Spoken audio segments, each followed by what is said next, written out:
Recorded Books Incorporated presents an unabridged recording of The Lost World by Michael Crichton, narrated by George Waddell. This work is copyrighted 1995 by Michael Crichton. This recording is copyrighted 1999 by Recorded Books Incorporated. It is now 6 years since the secret disaster at Jurassic Park. 6 years since the extraordinary dream of science and imagination came to a crashing end. The dinosaurs destroyed, the park dismantled, the island indefinitely closed to the public. There are rumors that something has survived. And now, The Lost World.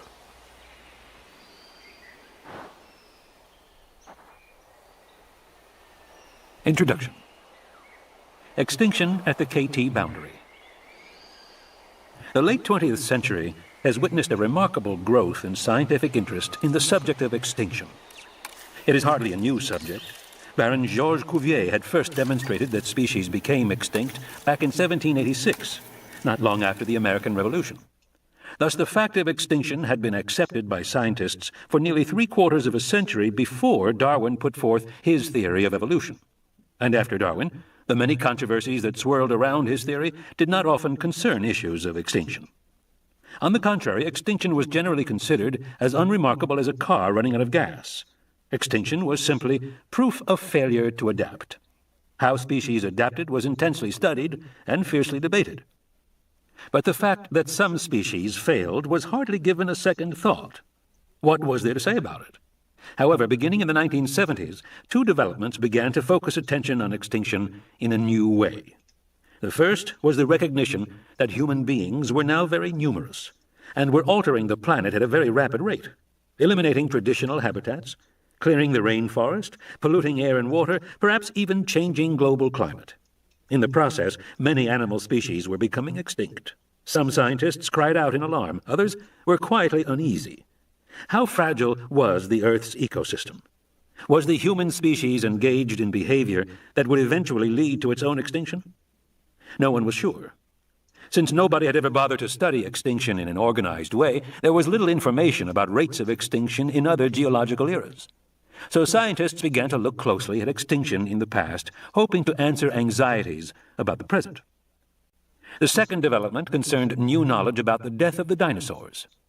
It had long been known that all dinosaur species had become extinct in a relatively short time at the end of the Cretaceous era, approximately 65 million years ago. Exactly how quickly those extinctions occurred was a subject of long-standing debate. Some paleontologists believed they had been catastrophically swift. Others felt the dinosaurs had died out more gradually, over a period of 10,000 to 10 million years, hardly a rapid event. Then, in 1980, physicist Luis Alvarez and 3 co-workers discovered high concentrations of the element iridium in rocks from the end of the Cretaceous and the start of the Tertiary, the so-called KT boundary. The Cretaceous was shorthanded as K to avoid confusion with the Cambrian and other geological periods. Iridium is rare on Earth, but abundant in meteors. Alvarez's team argued that the presence of so much iridium in rocks at the KT boundary suggested that a giant meteorite, many miles in diameter, had collided with the Earth at that time. They theorized that the resulting dust and debris had darkened the skies, inhibited photosynthesis, killed plants and animals, and ended the reign of the dinosaurs. This dramatic theory captured the media and public imagination. It began a controversy which continued for many years. Where was the crater from this meteor? Various candidates were proposed. There were 5 major periods of extinction in the past. Had meteors caused them all? Was there a 26-million-year cycle of catastrophe? Was the planet even now awaiting another devastating impact? After more than a decade, these questions remained unanswered. The debate raged on until August 1993, when at a weekly seminar at the Santa Fe Institute, an iconoclastic mathematician named Ian Malcolm announced that none of these questions mattered, and that the debate over a meteoric impact was a frivolous and irrelevant speculation. "Consider the numbers," Malcolm said, leaning on the podium, staring forward at his audience. "On our planet there are currently 50 million species of plants and animals. We think that is a remarkable diversity, yet it is nothing compared to what has existed before. We estimate that there have been 50 billion species on this planet since life began. That means that for every 1,000 species that ever existed on the planet, only one remains today. Thus, 99.9% of all species that ever lived are extinct, and mass killings account for only 5% of that total. The overwhelming majority of species died one at a time. The truth, Malcolm said, was that life on Earth was marked by a continuous, steady rate of extinction. By and large, the average lifespan of a species was 4 million years. For mammals, it was 1 million years. Then the species vanished. So the real pattern was one of species rising, flourishing, and dying out in a few million years. On average, one species a day had become extinct throughout the history of life on the Earth. But why? He asked. What leads to the rise and decline of Earth's species in a 4 million year life cycle? One answer is that we do not recognize how continuously active our planet is. Just in the last 50,000 years, a geological blink of an eye, the rainforests have severely contracted, then expanded again. Rainforests aren't an ageless feature of the planet, they are actually rather new. As recently as 10,000 years ago, when there were human hunters on the American continent, an ice pack extended as far down as New York City. Many animals became extinct during that time. So most of Earth's history shows animals living and dying against a very active background. That probably explains 90% of extinctions. If the seas dry up or become more salty, then of course ocean plankton will all die. But complex animals like dinosaurs are another matter, because complex animals have insulated themselves, literally and figuratively, against such changes. Why do complex animals die out? Why don't they adjust? Physically, they seem to have the capacity to survive. There appears to be no reason why they should die, and yet they do. What I wish to propose is that complex animals become extinct not because of a change in their physical adaptation to their environment, but because of their behavior. I would suggest that the latest thinking in chaos theory, or nonlinear dynamics, provides tantalizing hints to how this happens. It suggests to us that behavior of complex animals can change very rapidly, and not always for the better. It suggests that behavior can cease to be responsive to the environment and lead to decline and death.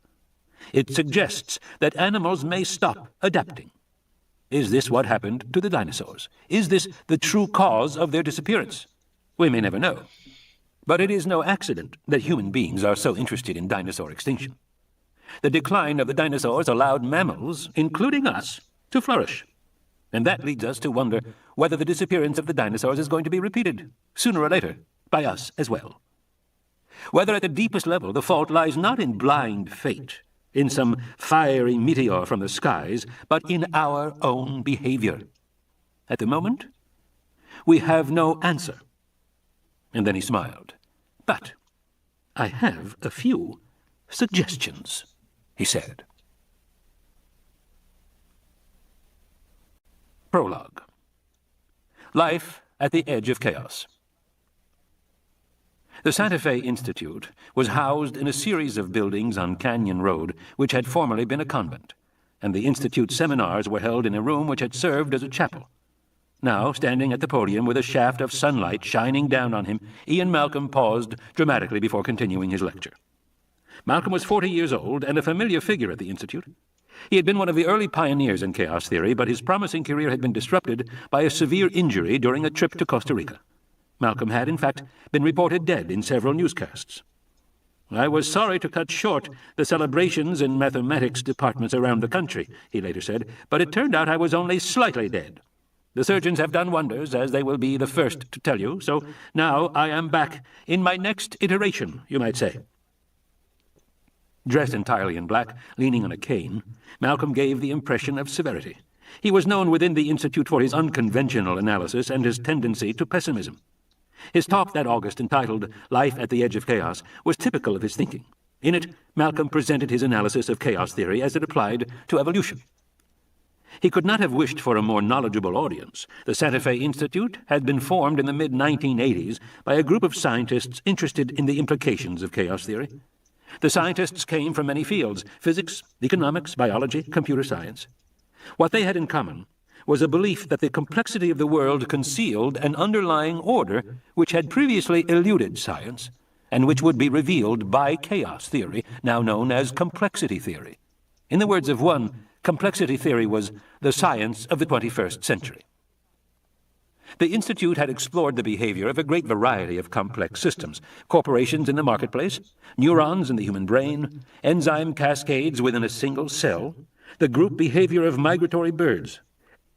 Systems so complex that it had not been possible to study them before the advent of the computer. The research was new, and the findings were surprising. It did not take long before the scientists began to notice that complex systems showed certain common behaviors.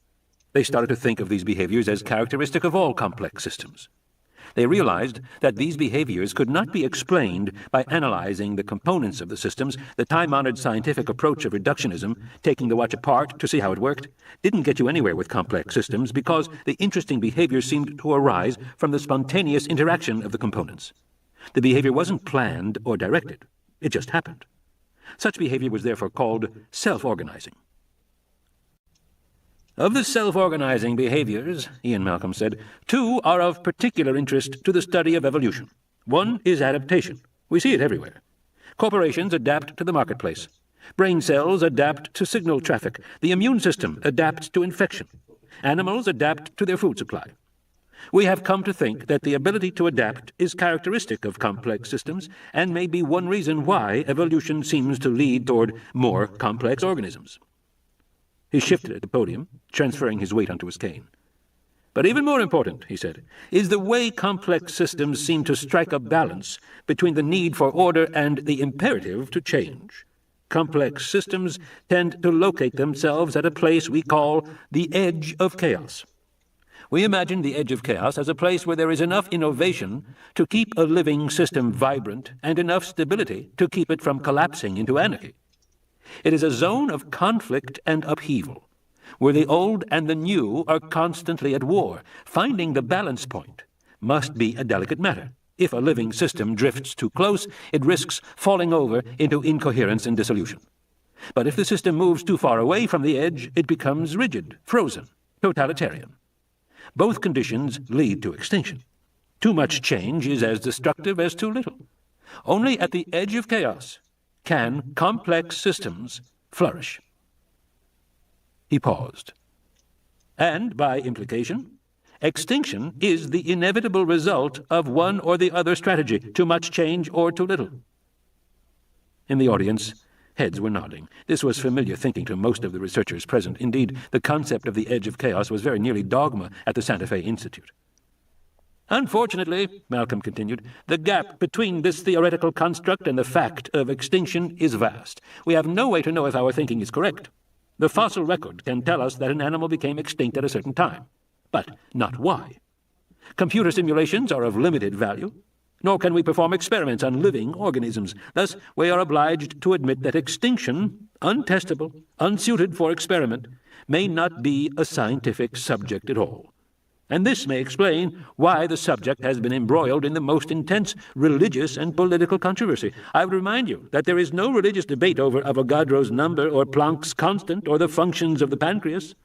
But about extinction there has been perpetual controversy for 200 years. And I wonder how it is to be solved if... Yes? What is it? At the back of the room a hand had gone up, waving impatiently. Malcolm frowned, visibly annoyed. The tradition at the Institute was that questions were held until the presentation ended. It was poor form to interrupt a speaker. "You had a question?" Malcolm asked. From the back of the room, a young man in his early 30s stood. "Actually," the man said, "an observation." The speaker was dark and thin, dressed in khaki shirt and shorts, precise in his movements and manner. Malcolm recognized him as a paleontologist from Berkeley named Levine, who was spending the summer at the Institute. Malcolm had never spoken to him, but he knew his reputation. Levine was generally agreed to be the best paleobiologist of his generation, perhaps the best in the world.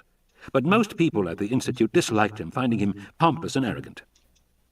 "I agree," Levine continued, "that the fossil record is not helpful in addressing extinction, particularly if your thesis is that behavior is the cause of extinction, because bones don't tell us much about behavior. But I disagree that your behavioral thesis is untestable. In point of fact, it implies an outcome, although perhaps you haven't yet thought of it. The room was silent. At the podium, Malcolm frowned. The eminent mathematician was not accustomed to being told he had not thought through his ideas. "What's your point?" he said. Levine appeared indifferent to the tension in the room. "Just this," he said.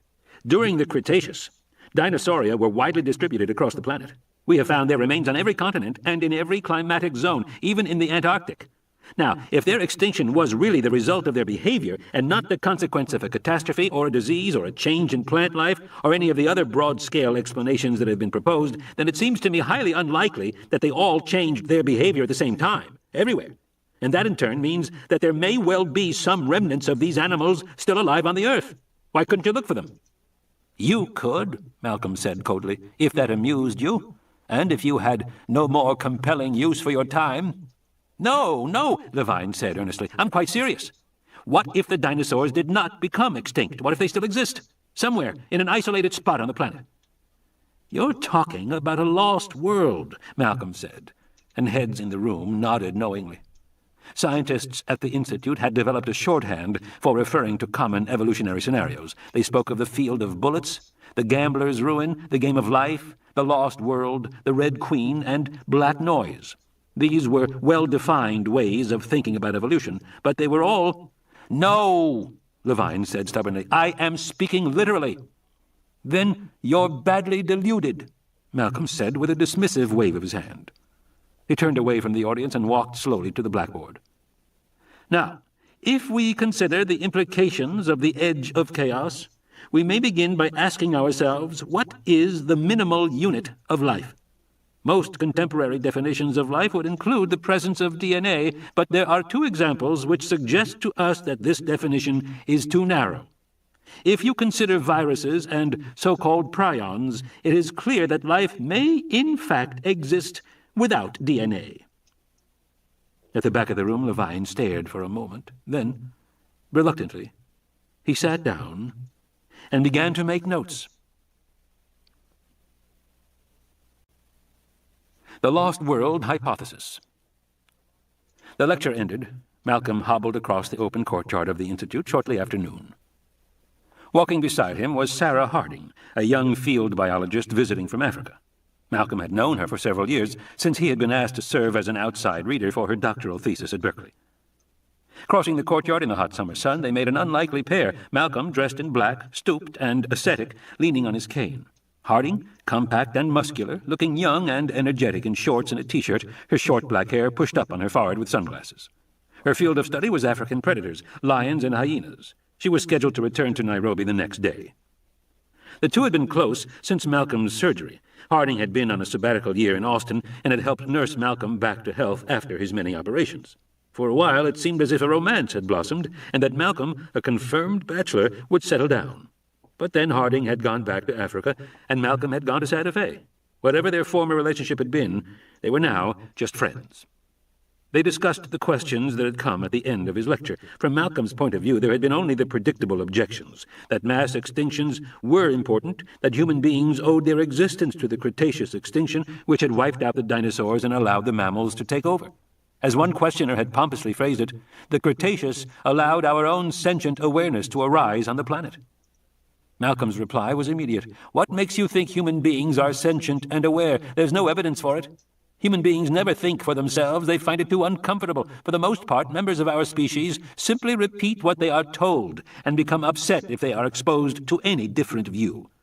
The characteristic human trait is not awareness, but conformity. And the characteristic result is religious warfare. Other animals fight for territory or food, but uniquely in the animal kingdom, human beings fight for their beliefs. The reason is that beliefs guide behavior, which has evolutionary importance among human beings. But at a time when our behavior may well lead us to extinction, I see no reason to assume we have any awareness at all. We are stubborn, self-destructive conformists. Any other view of our species is just a self-congratulatory delusion. Next question." Now, walking across the courtyard, Sarah Harding laughed. They didn't care for that. "I admit it's discouraging," he said, "but it can't be helped." He shook his head. "These are some of the best scientists in the country, and still no interesting ideas. By the way, what's the story on that guy who interrupted me?" "Richard Levine?" She laughed. "Irritating, isn't he? He has a worldwide reputation for being a pain in the ass." Malcolm grunted. "I'd say." "He's wealthy is the problem," Harding said. You know about the Becky dolls? No, Malcolm said, giving her a glance. Well, every little girl in America does. There's a series, Becky and Sally and Frances, and several more. They're Americana dolls. Levine is the heir of the company. So he's a smart-ass rich kid, impetuous, does whatever he wants. Malcolm nodded. You have time for lunch? Sure, I would be. Dr. Malcolm? Wait up, please, Dr. Malcolm! Malcolm turned. Hurrying across the courtyard toward them was the gangling figure of Richard Levine. Ah, shit, Malcolm said. Dr. Malcolm, Levine said, coming up, I was surprised that you didn't take my proposal more seriously. How could I? Malcolm said. It's absurd. Yes, but Miss Harding and I were just going to lunch, Malcolm said, gesturing to Sarah. Yes, but I think you should reconsider, Levine said, pressing on, because I believe my argument is valid. It is entirely possible, even likely, that dinosaurs still exist. You must know there are persistent rumors about animals in Costa Rica, where I believe you have spent time. Yes, and in the case of Costa Rica, I can tell you. Also in the Congo, Levine said, continuing. For years there have been reports by pygmies of a large sauropod, perhaps even an apatosaur. In the dense forest around Bokambu, and also in the high jungles of Irian Jaya, there is supposedly an animal the size of a rhino, which perhaps is a remnant ceratopsian. Fantasy, Malcolm said. Pure fantasy. Nothing has ever been seen, no photographs, no hard evidence. Perhaps not, Levine said, but absence of proof is not proof of absence. I believe there may well be a locus of these animals, survivals from a past time. Malcolm shrugged. Anything is possible, he said. But in point of fact, survival is possible, Levine insisted. I keep getting calls about new animals in Costa Rica. Remnants, fragments. Malcolm paused. Recently? Not for a while. Malcolm said. I thought so. The last call was 9 months ago, Levine said. I was in Siberia looking at that frozen baby mammoth, and I couldn't get back in time, but I'm told it was some kind of very large, atypical lizard found dead in the jungle of Costa Rica.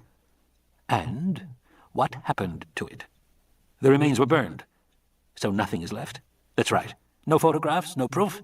Apparently not. So it's just a story, Malcolm said. Perhaps, but I believe it is worth mounting an expedition to find out about these reported survivals. Malcolm stared at him. An expedition? To find a hypothetical lost world? Who is going to pay for it? I am, Levine said. I have already begun the preliminary planning. But that could cost... I don't care what it costs, Levine said. The fact is, survival is possible. It has occurred in a variety of species from other genera, and it may be that there are survivals from the Cretaceous as well. Fantasy, Malcolm said again, shaking his head. Levine paused and stared at Malcolm. Dr. Malcolm, he said, I must say I'm very surprised at your attitude. You've just presented a thesis, and I am offering you a chance to prove it. I would have thought you'd jump at the opportunity. My jumping days are over, Malcolm said. But instead of taking me up on this, I'm not interested in dinosaurs, Malcolm said. But everyone is interested in dinosaurs, not me. He turned on his cane and started to walk off. By the way, Levine said, what were you doing in Costa Rica? I heard you were there for almost a year. I was lying in a hospital bed. They couldn't move me out of intensive care for 6 months. I couldn't even get on a plane. Yes, Levine said, I know you got hurt. But what were you doing there in the first place? Weren't you looking for dinosaurs? Malcolm squinted at him in the bright sun and leaned on his cane. No, he said. I wasn't. They were all three sitting at a small painted table in the corner of the Guadalupe Café on the other side of the river. Sarah Harding drank Corona from the bottle and watched the two men opposite her. Levine looked pleased to be with them, as if he had won some victory to be sitting at the table. Malcolm looked weary, like a parent who has spent too much time with a hyperactive child. You want to know what I've heard? Levine said. I've heard that a couple of years back, a company named InGen genetically engineered some dinosaurs and put them on an island in Costa Rica. But something went wrong. A lot of people were killed and the dinosaurs were destroyed. And now nobody will talk about it because of some legal angle. Non-disclosure agreements or something. And the Costa Rican government doesn't want to hurt tourism, so nobody will talk. That's what I've heard. Malcolm stared at him. And you believe that? Not at first I didn't, Levine said. But the thing is, I keep hearing it. The rumors keep floating around. Supposedly you and Alan Grant and a bunch of other people were there. Did you ask Grant about it? I asked him last year at a conference in Peking. He said it was absurd. Malcolm nodded slowly. Is that what you say? Levine asked, drinking his beer. I mean, you know Grant, don't you? No, I never met him. Levine was watching Malcolm closely. So, it's not true? Malcolm sighed. Are you familiar with the concept of a techno-myth? It was developed by Geller at Princeton. Basic thesis is that we've lost all the old myths, Orpheus and Eurydice and Perseus and Medusa. So we fill the gap with modern techno-myths. Geller listed a dozen or so. One is that an alien's living at a hangar at Wright-Patterson Air Force Base. Another is that somebody invented a carburetor that gets 150 miles to the gallon, but the automobile companies bought the patent and are sitting on it. Then there's the story that the Russians trained children in ESP at a secret base in Siberia, and these kids can kill people anywhere in the world with their thoughts. The story that the lines in Nazca, Peru are an alien spaceport, that the CIA released the AIDS virus to kill homosexuals, that Nikola Tesla discovered an incredible energy source but his notes are lost, that in Istanbul there's a 10th century drawing that shows the Earth from space, that the Stanford Research Institute found a guy whose body glows in the dark. Get the picture? You're saying InGen's dinosaurs are a myth, Levine said. Of course they are. They have to be. Do you think it's possible to genetically engineer a dinosaur? The experts all tell me it's not. And they're right, Malcolm said. He glanced at Harding as if for confirmation. She said nothing, just drank her beer. In fact, Harding knew something more about these dinosaur rumors. Once after surgery, Malcolm had been delirious, mumbling nonsense from the anesthesia and pain medication, and he had been seemingly fearful, twisting in the bed, repeating the names of several kinds of dinosaurs. Harding had asked the nurse about it. She said he was like that after every operation. The hospital staff assumed it was a drug-induced fantasy, yet it seemed to Harding that Malcolm was reliving some terrifying actual experience. The feeling was heightened by the slangy, familiar way Malcolm referred to the dinosaurs. He called them raptors and compies and trikes, and he seemed especially fearful of the raptors. Later, when he was back home, she had asked him about his delirium. He had just shrugged it off, making a bad joke. At least I didn't mention other women, did I? And then he made some comment about having been a dinosaur nut as a kid and how illness made you regress. His whole attitude was elaborately indifferent, as if it were all unimportant. She had the distinct feeling he was being evasive. But she wasn't inclined to push it. Those were the days when she was in love with him. Her attitude indulgent. Now he was looking at her in a questioning way, as if to ask if she was going to contradict him. Harding just raised an eyebrow and stared back. He must have his reasons. She could wait him out. Levine leaned forward across the table toward Malcolm and said, "So, the InGen story is entirely untrue?" "Entirely untrue," Malcolm said, nodding gravely. "Entirely untrue." Malcolm had been denying the speculation for 3 years. By now he was getting good at it. His weariness was no longer affected but genuine. In fact, he had been a consultant to International Genetic Technologies of Palo Alto in the summer of 1989, and he had made a trip to Costa Rica for them, which had turned out disastrously. In the aftermath, everyone involved had moved quickly to quash the story. InGen wanted to limit its liability. The Costa Rican government wanted to preserve its reputation as a tourist paradise. And the individual scientists had been bound by non-disclosure agreements, abetted later by generous grants to continue their silence. In Malcolm's case, 2 years of medical bills had been paid by the company. Meanwhile, InGen's island facility in Costa Rica had been destroyed. There were no longer any living creatures on the island.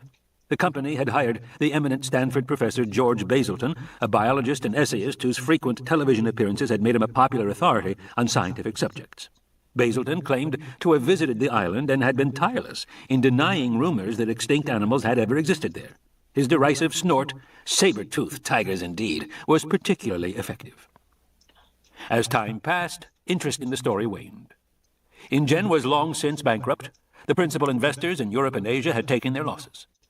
Although the company's physical assets, the buildings and lab equipment, would be sold piecemeal, the core technology that had been developed would, they decided, never be sold. In short, the InGen chapter was closed. There was nothing more to say. "So there's no truth to it," Levine said, biting into his green corn tamale. "To tell you the truth, Dr. Malcolm, that makes me feel better." "Why?" Malcolm said.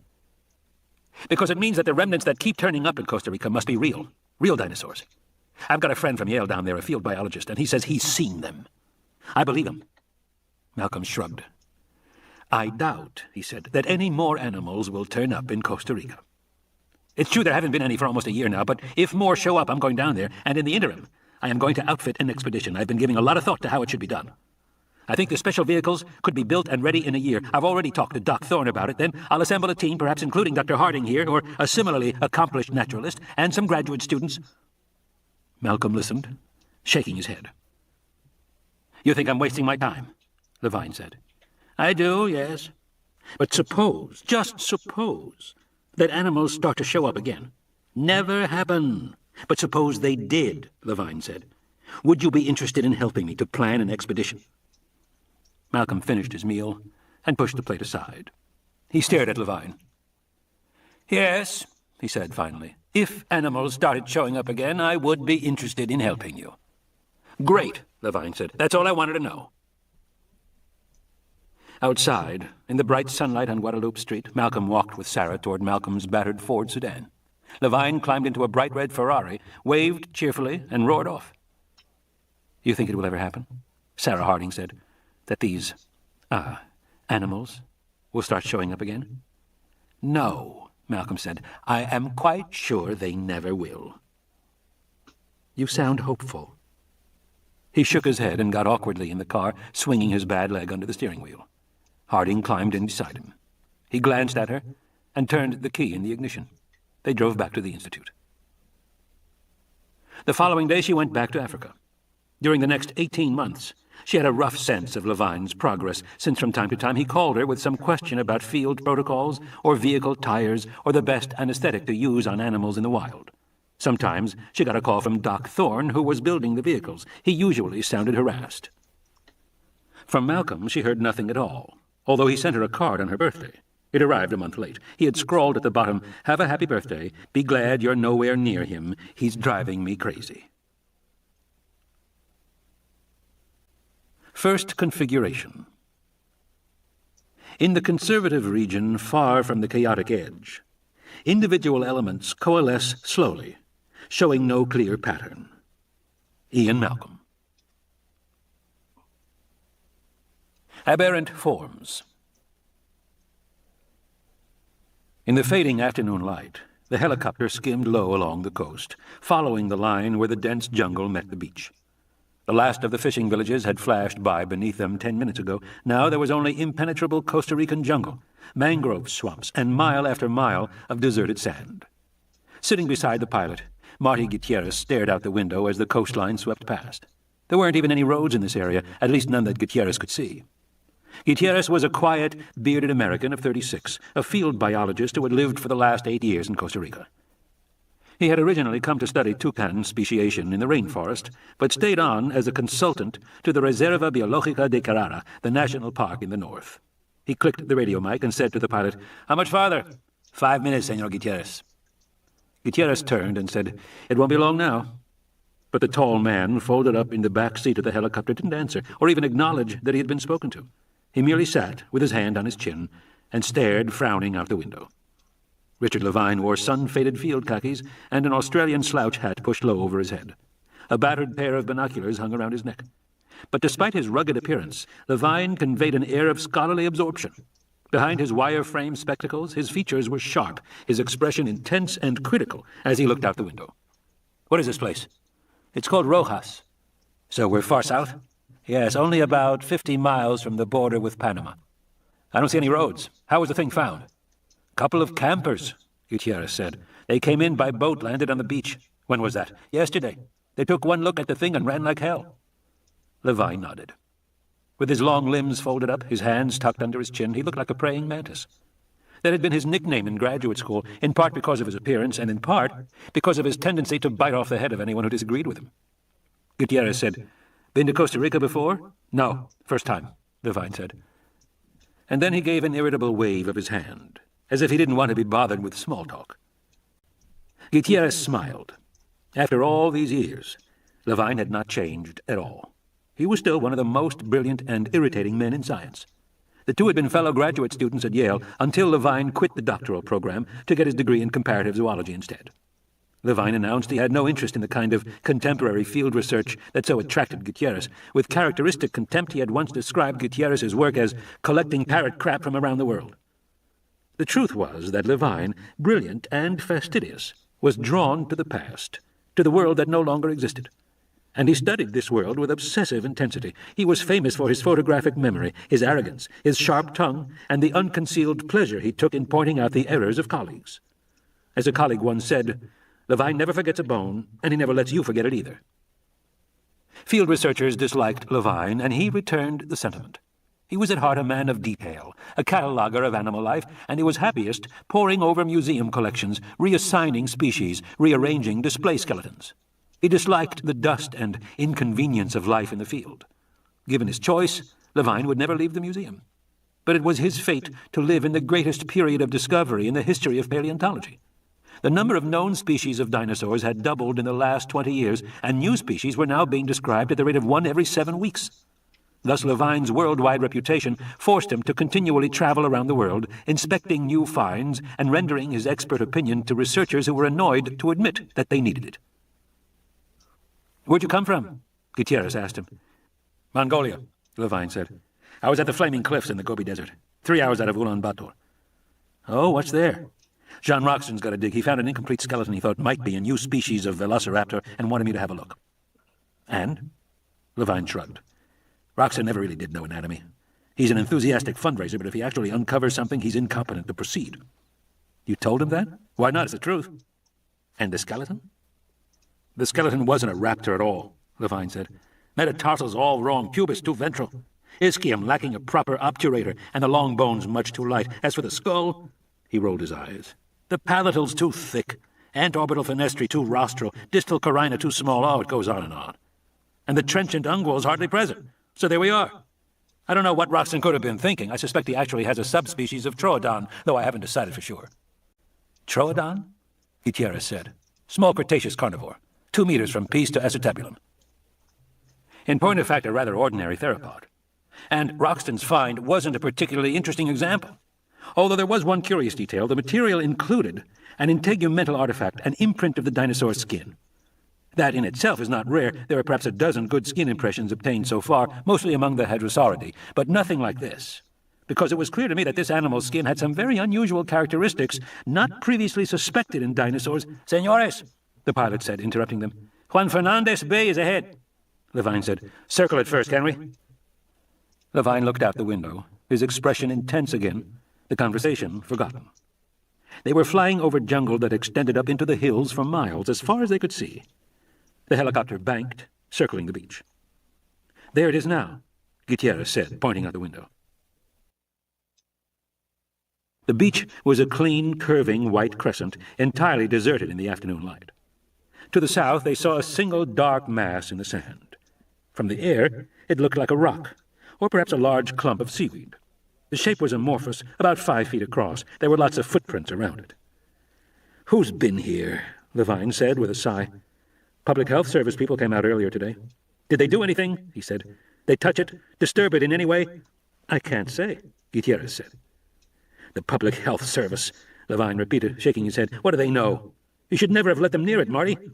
"Hey," Gutierrez said, "I don't run this country. I did the best I could. They wanted to destroy it before you even got here. At least I managed to keep it intact until you arrived. Although I don't know how long they'll wait." "Then we better get started," Levine said. He pressed the button on his mic. "Why are we still circling? We're losing light. Get down on the beach now. I want to see this thing firsthand." Richard Levine ran across the sand toward the dark shape, his binoculars bouncing on his chest. Even from a distance he could smell the stench of decay. And already he was logging his preliminary impressions. The carcass lay half buried in the sand, surrounded by a thick cloud of flies. The skin was bloated with gas, which made identification difficult. He paused a few yards from the creature and took out his camera. Immediately the pilot of the helicopter came up alongside him, pushing his hand down. "No permitido." "What?" "I am sorry, senor. No pictures are allowed." "Why the hell not?" Levine said. He turned to Gutierrez, who was trotting down the beach toward them. "Marty, why no pictures? This could be an important—" "No pictures," the pilot said again, and he pulled the camera out of Levine's hand. "Marty, this is crazy." "Just go ahead and make your examination," Gutierrez said, and then he began speaking in Spanish to the pilot, who answered sharply and angrily, waving his hands. Levine watched a moment, then turned away. The hell with this, he thought. They could argue forever. He hurried forward, breathing through his mouth. The odor became much stronger as he approached it. Although the carcass was large, he noticed there were no birds, rats, or other scavengers feeding on it. There were only flies. Flies so dense they covered the skin and obscured the outline of the dead animal. Even so, It was clear that this had been a substantial creature, roughly the size of a cow or horse before the bloat began to enlarge it further. The dry skin had cracked in the sun and was now peeling upward, exposing the layer of runny, yellow subdermal fat beneath. Oof, it stunk. Levine winced. He forced himself closer, directing all his attention to the animal. Although it was the size of a cow, it was clearly not a mammal. The skin was hairless. The original skin color appeared to have been green, with a suggestion of darker striations running through it. The epidermal surface was pebbled in polygonal tubercles of varying sizes, the pattern reminiscent of the skin of a lizard. This texture varied in different parts of the animal, the pebbling larger and less distinct on the underbelly. There were prominent skin folds at the neck, shoulder, and hip joints, again like a lizard. But the carcass was large. Levine estimated the animal had originally weighed about 100 kilograms, roughly 220 pounds. No lizards grew that large anywhere in the world, except the Komodo dragons of Indonesia. Varanus komodoensis were 9-foot-long monitor lizards, crocodile-sized carnivores that ate goats and pigs and, on occasion, human beings as well. But there were no monitor lizards anywhere in the New World. Of course, it was conceivable that this was one of the iguanidae. Iguanas were found all over South America, and the marine iguanas grew quite large. Even so, this would be a record-size animal. Levine moved slowly around the carcass toward the front of the animal. No, he thought, it wasn't a lizard. The carcass lay on its side, its left rib cage toward the sky. Nearly half of it was buried. The row of protuberances that marked the dorsal spinous processes of the backbone were just a few inches above the sand. The long neck was curved, the head hidden beneath the bulk of the body like a duck's head under feathers. Levine saw one forelimb which seemed small and weak. The distal appendage was buried in sand. He would dig that out and have a look at it, but he wanted to take pictures before he disturbed the specimen in situ. In fact, the more Levine saw of this carcass, the more carefully he thought he should proceed. Because one thing was clear, this was a very rare and possibly unknown animal. Levine felt simultaneously excited and cautious. If this discovery was as significant as he was beginning to think it was, then it was essential that it be properly documented. Up the beach, Gutierrez was still shouting at the pilot, who kept shaking his head stubbornly. These Banana Republic bureaucrats, Levine thought. Why shouldn't he take pictures? It couldn't harm anything. And it was vital to document the changing state of the creature. He heard a thumping and looked up to see a second helicopter circling the bay, its dark shadow sliding across the sand. This helicopter was ambulance white, with red lettering on the side. In the glare of the setting sun, he couldn't read it. He turned back to the carcass, noticing now that the hind leg of the animal was powerfully muscled, very different from the foreleg. It suggested that this creature walked upright, balanced on strong hind legs. Many lizards were known to stand upright, of course, but none so large as this. In point of fact, as Levine looked at the general shape of the carcass, he felt increasingly certain that this was not a lizard. He worked quickly now, for the light was fading and he had much to do. With every specimen, there were always two major questions to answer, both equally important. First, what was the animal? Second, why had it died? Standing by the thigh, he saw the epidermis was split open, no doubt from the gaseous subcutaneous buildup. But as Levine looked more closely, he saw that the split was in fact a sharp gash, and that it ran deep through the femorotibialis, exposing red muscle and pale bone beneath. He ignored the stench and the white maggots that wriggled across the open tissues of the gash, because he realized that, "Sorry about all this," Gutierrez said, coming over, "but the pilot just refuses." The pilot was nervously following Gutierrez, standing beside him, watching carefully. "Marty," Levine said, "I really need to take pictures here." "I'm afraid you can't," Gutierrez said with a shrug. "It's important, Marty. Sorry, I tried my best." Farther down the beach, the white helicopter landed, its whine diminishing. Men in uniforms began getting out. "Marty, what do you think this animal is?" "Well, I can only guess," Gutierrez said. "From the general dimensions, I'd call it a previously unidentified iguana. It's extremely large, of course, and obviously not native to Costa Rica. My guess is this animal came from the Galapagos, or one of the—" "No, Marty," Levine said. "It's not an iguana." "Before you say anything more," Gutierrez said, glancing at the pilot, "I think you ought to know that several previously unknown species of lizard have shown up in this area. Nobody's quite sure why. Perhaps it's due to the cutting of the rainforest or some other reason, but new species are appearing. Several years ago, I began to see unidentified species of—" "Marty, it's not a damn lizard." Gutierrez blinked his eyes. "What are you saying? Of course it's a lizard." "I don't think so," Levine said. Gutierrez said, You're probably just thrown off because of its size. The fact is, here in Costa Rica, we occasionally encounter these aberrant forms. Marty, Levine said coldly, I am never thrown off. Well, of course, I didn't mean that, and I am telling you, this is not a lizard, Levine said. I'm sorry, Gutierrez said, shaking his head, but I can't agree. Back at the white helicopter, the men were huddled together, putting on white surgical masks.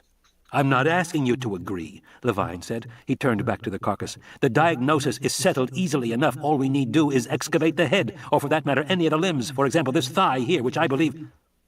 He broke off and leaned closer. He peered at the back of the thigh. What is it? Gutierrez said. Give me your knife. Why? Gutierrez said. Just give it to me. Gutierrez fished out his pocket knife, put the handle in Levine's outstretched hand. Levine peered steadily at the carcass. I think you will find this interesting. What? Right along the posterior dermal line, there is a... Suddenly they heard shouting on the beach and looked up to see the men from the white helicopter running down the beach toward them. They carried tanks on their backs and were shouting in Spanish. What are they saying? Levine asked, frowning. Gutierrez sighed. They're saying to get back. Tell them we're busy, Levine said, and bent over the carcass again. But the men kept shouting, and suddenly there was a roaring sound, and Levine looked up to see flamethrowers igniting, big red jets of flame roaring out in the evening light. He ran around the carcass toward the men, shouting, No! No! But the men paid no attention. He shouted, No! This is a priceless... The first of the uniformed men grabbed Levine and threw him roughly to the sand. What the hell are you doing? Levine yelled, scrambling to his feet. But even as he said it, he saw it was too late. The first of the flames had reached the carcass, blackening the skin, igniting the pockets of methane with a blue whoomp. The smoke from the carcass began to rise thickly into the sky. Stop it! Stop it! Levine turned to Gutierrez. Make them stop it! But Gutierrez was not moving. He was staring at the carcass. Consumed by flames, the torso crackled, and the fat sputtered, and then as the skin burned away, the black, flat ribs of the skeleton were revealed, and then the whole torso turned, and suddenly the neck of the animal swung up, surrounded by flames, moving as the skin contracted. And inside the flames, Levine saw a long, pointed snout and rows of sharp, predatory teeth and hollow eye sockets, the whole thing burning like some medieval dragon rising in flames up into the sky. San Jose. Levine sat in the bar of the San Jose airport, nursing a beer, waiting for his plane back to the States. Gutierrez sat beside him at a small table, not saying much. An awkward silence had fallen for the last few minutes. Gutierrez stared at Levine's backpack on the floor by his feet. It was specially constructed of dark green Gore-Tex, with extra pockets on the outside for all the electronic gear. Pretty nice pack, Gutierrez said. Where'd you get that anyway? Looks like a thorn pack. Levine sipped his beer. It is. Nice, Gutierrez said, looking at it. What have you got there in the top flap? A satellite phone? And a GPS? Boy, what won't they think of next? Pretty slick. Must have cost you a... Marty, Levine said in an exasperated tone. Cut the crap. Are you going to tell me or not? Tell you what? I want to know what the hell's going on here. Richard, look, I'm sorry if you... No, Levine said, cutting him off. That was a very important specimen on that beach, Marty, and it was destroyed. I don't understand why you let it happen. Gutierrez sighed. He looked around at the tourists at the other tables and said, This has to be in confidence, okay? All right. It's a big problem here. What is? There have been, aberrant forms turning up on the coast every so often. It's been going on for several years now. Aberrant forms? Levine repeated, shaking his head in disbelief. That's the official term for these specimens, Gutierrez said. No one in the government is willing to be more precise. It started about 5 years ago. A number of animals were discovered up in the mountains near a remote agricultural station that was growing test varieties of soybeans. Soybeans, Levine repeated. Gutierrez nodded. Apparently, these animals are attracted to beans and certain grasses.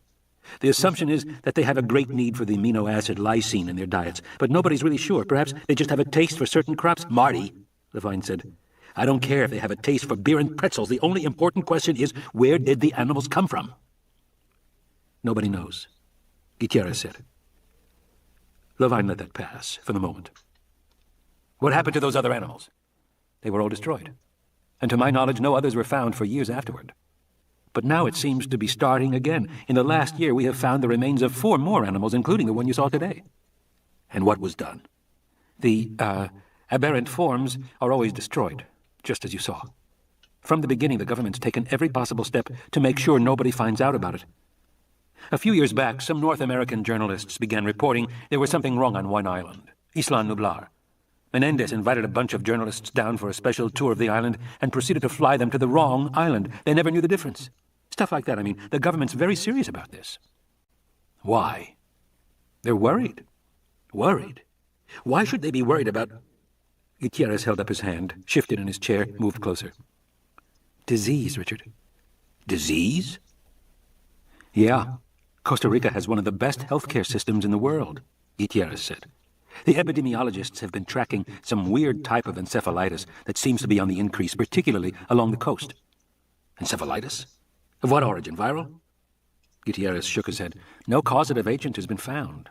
Marty, I'm telling you, Richard, nobody knows. It's not a virus because antibody titers don't go up and white cell differentials don't change. It's not bacterial because nothing has ever been cultured. It's a complete mystery. All the epidemiologists know is that it seems to affect primarily rural farmers, people who are around animals and livestock, and it's a true encephalitis. Splitting headaches, mental confusion, fever, delirium, mortality. So far it seems to be self-limited, lasts about 3 weeks. But even so, it's got the government worried. This country is dependent on tourism, Richard. Nobody wants talk of unknown diseases. So they think the encephalitis is related to these, aberrant forms? He shrugged. Lizards carry lots of viral diseases, Gutierrez said. They're a known vector, so it's not unreasonable there might be a connection. But you said this isn't a viral disease. Whatever it is, they think it's related. Levine said, all the more reason to find out where these lizards are coming from. Surely they must have searched. Searched? Gutierrez said with a laugh. Of course they've searched. They've gone over every square inch of this country again and again. They've sent out dozens of search parties. I've led several myself. They've done aerial surveys. They've had overflights of the jungle. They've had overflights of the offshore islands. That in itself is a big job. There are quite a few islands, you know, particularly along the west coast. Hell, they've even searched the ones that are privately owned. Are there privately owned islands? Levine asked. A few, 3 or 4. Like Isla Nublar, it was leased to an American company, InGen, for years. But you said that island was searched. Thoroughly searched. Nothing there. And the others? Well, let's see, Gutierrez said, ticking them off on his fingers. There's Isla Talamanca on the east coast. They've got a Club Med there. There's Sorna on the west coast. It's leased to a German mining company. And there's Morazan up north. It's actually owned by a wealthy Costa Rican family. And there may be another island I've forgotten about. And the searchers found what? Nothing, Gutierrez said.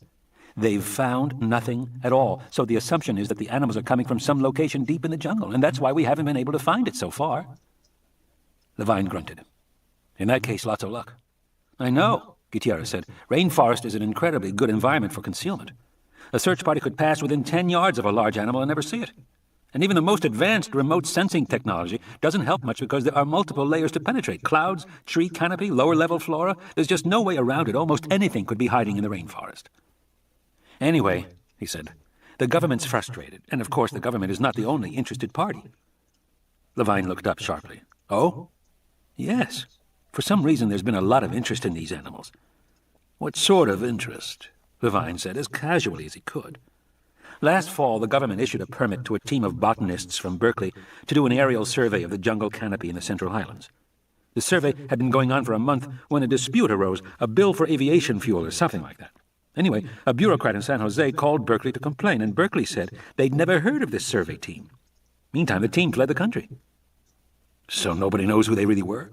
No.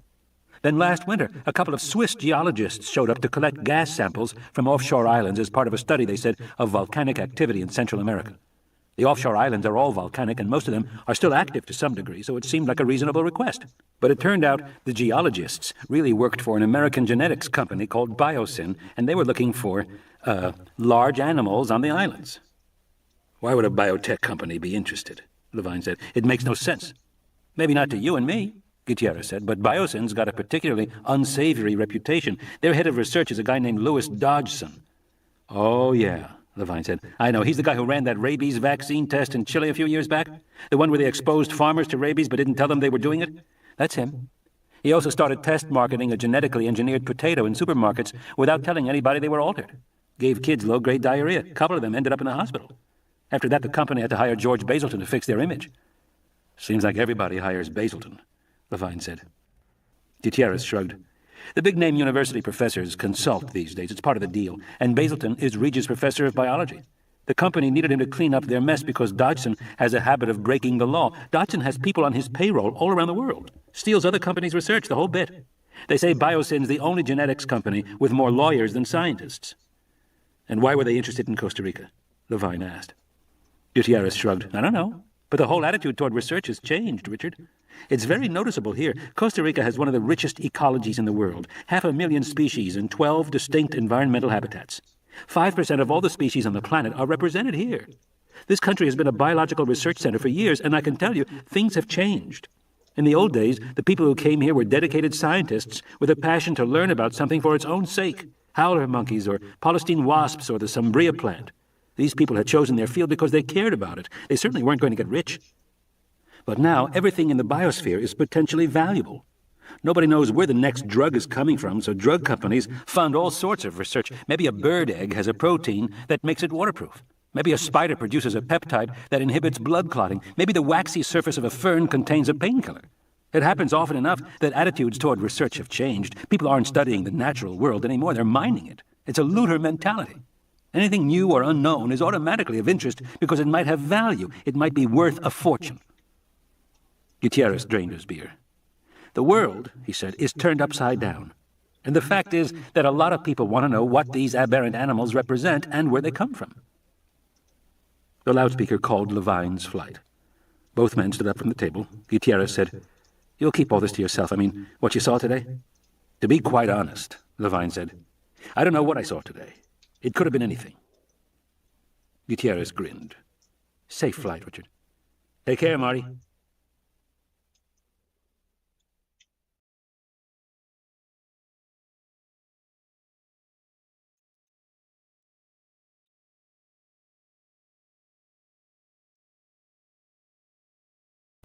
Departure. His backpack slung over his shoulder, Levine walked toward the departure lounge. He turned to wave goodbye to Gutierrez, but his friend was already heading out the door, raising his arm to wave for a taxi. Levine shrugged, turned back. Directly ahead was the customs desk. Travelers lined up to have their passports stamped. He was booked on a night flight to San Francisco with a long stopover in Mexico City. Not many people were queuing up. He probably had time to call his office and leave word for his secretary, Linda, that he would be on the flight. And perhaps he thought he should also call Malcolm. Looking around, he saw a row of phones marked ICT Telefonos Internacional along the wall to his right. But there were only a few, and all were in use. He had better use the satellite phone in his backpack, he thought, as he swung the pack off his shoulder, and perhaps it would be... He paused, frowning. He looked back at the wall. 4 people were using the phones. The first was a blonde woman in shorts and a halter top, bouncing a young sunburned child in her arms as she talked. Next to her stood a bearded man in a safari jacket, who glanced repeatedly at his gold Rolex watch. Then there was a gray-haired, grandmotherly woman talking in Spanish, while her 2 full-grown sons stood by, nodding emphatically. And the last person was the helicopter pilot. He had removed his uniform jacket and was standing in short sleeves and tie. He was turned away, facing the wall, shoulders hunched. Levine moved closer and heard the pilot speaking in English. Levine set his pack down and bent over it, pretending to adjust the straps while he listened. The pilot was still turned away from him. He heard the pilot say, "No, no, Professor, it is not that way, no." Then there was a pause. "No," the pilot said, "I am telling to you, no, I am sorry, Professor Basilton, but this is not known. It is an island, but which one? We must wait again for more. No, he leaves tonight. No, I think he does not know anything, and no pictures. No, I understand. Adios." Levine ducked his head as the pilot walked briskly toward the Laxa desk at the other end of the airport. What the hell, he thought. It is an island, but which one? How did they know it was an island? Levine himself was still not sure of that, and he had been working intensively on these finds day and night, trying to put it together. Where they had come from, why it was happening. He walked around the corner, out of sight, and pulled out the little satellite phone. He dialed it quickly, calling a number in San Francisco. The call went through, rapidly clicking as it linked with the satellite. It began to ring. There was a beep. An electronic voice said, "Please enter your access code." Levine punched in a 6-digit number. There was another beep. The electronic voice said, "Leave your message." "I'm calling," Levine said, "with the results of the trip. Single specimen, not in good shape. Location BB17 on your map. That's far south, which fits all of our hypotheses. I wasn't able to make a precise identification before they burned the specimen, but my guess is that it was an Ornitholestes. As you know, this animal is not on the list. A highly significant finding. He glanced around, but no one was near him. No one was paying attention. Furthermore, the lateral femur was cut in a deep gash. This is extremely disturbing. He hesitated, not wanting to say too much. And I am sending back a sample that requires close examination. I also think some other people are interested. Anyway, whatever is going on down here is new, Ian. There haven't been any specimens for over a year, and now they're showing up again. Something new is happening, and we don't understand it at all. Or do we? Levine thought. He pressed the disconnect, turned the phone off, and replaced it in the outer pocket of his backpack. Maybe, he thought, we know more than we realize. He looked thoughtfully toward the departure gate. It was time to catch his flight. Palo Alto.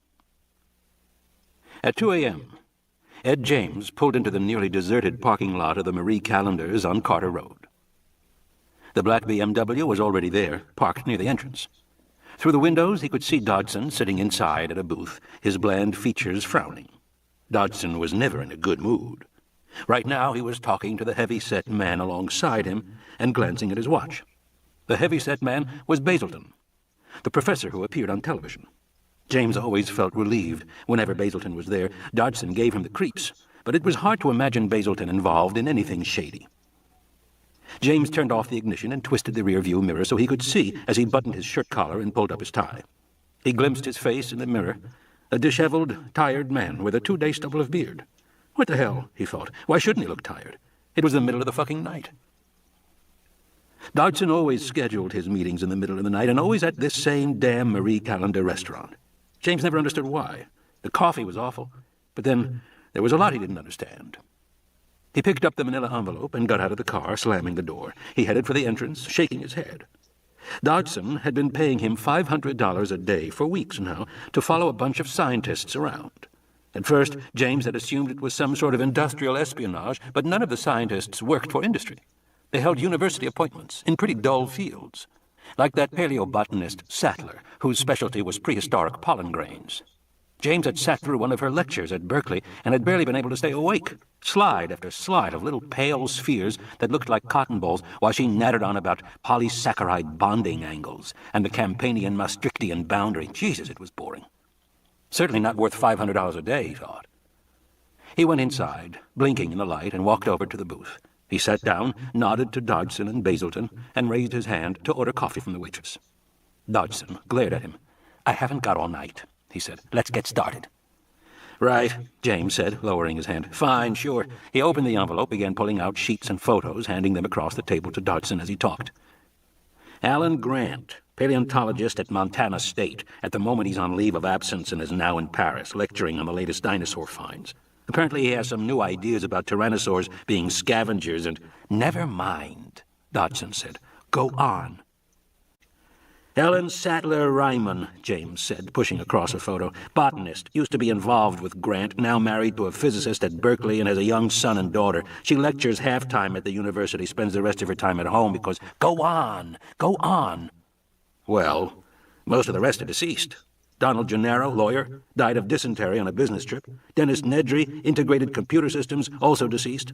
John Hammond, who started International Genetic Technologies, died while visiting the company's research facility in Costa Rica. Hammond had his grandchildren with him at the time. The kids live with their mother back east, and—" "Anybody contact them? Anybody from InGen?" "No contact. The boys started college and the girl is in prep school, and InGen filed for Chapter 11 protection after Hammond died. It's been in the courts ever since. The hard assets are finally being sold off, during the last 2 weeks, as a matter of fact." Basilton spoke for the first time. "Is Site B involved in that sale?" James looked blank.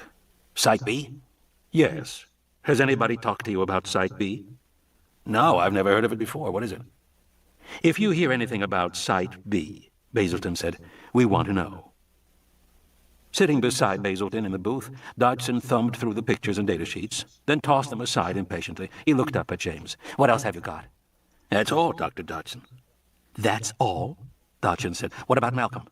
And what about Levine? Are they still friends?" James consulted his notes. I'm not sure. Basilton frowned. Not sure? He said. What do you mean you're not sure? Malcolm met Levine at the Santa Fe Institute, James said. They spent time together there a couple of years ago, but Malcolm hasn't gone back to Santa Fe recently. He's taken a visiting lectureship at Berkeley in the biology department. He teaches mathematical models of evolution, and he seems to have lost contact with Levine. They have a falling out? Maybe. I was told they argued about Levine's expedition. What expedition? Dodgson said, leaning forward. Levine's been planning some kind of expedition for a year or so. He's ordered special vehicles from a company called Mobile Field Systems. It's a small operation in Woodside, run by a guy named Jack Thorne.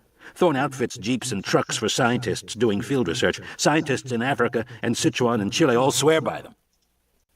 Malcolm knows about this expedition? He must. He's gone to Thorne's place occasionally, every month or so. And of course Levine's been going there almost every day. That's how he got thrown in jail.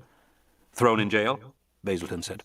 Yeah, James said, glancing at his notes. Let's see. February 10th, Levine was arrested for driving 120 in a 15 zone, right in front of Woodside Junior High.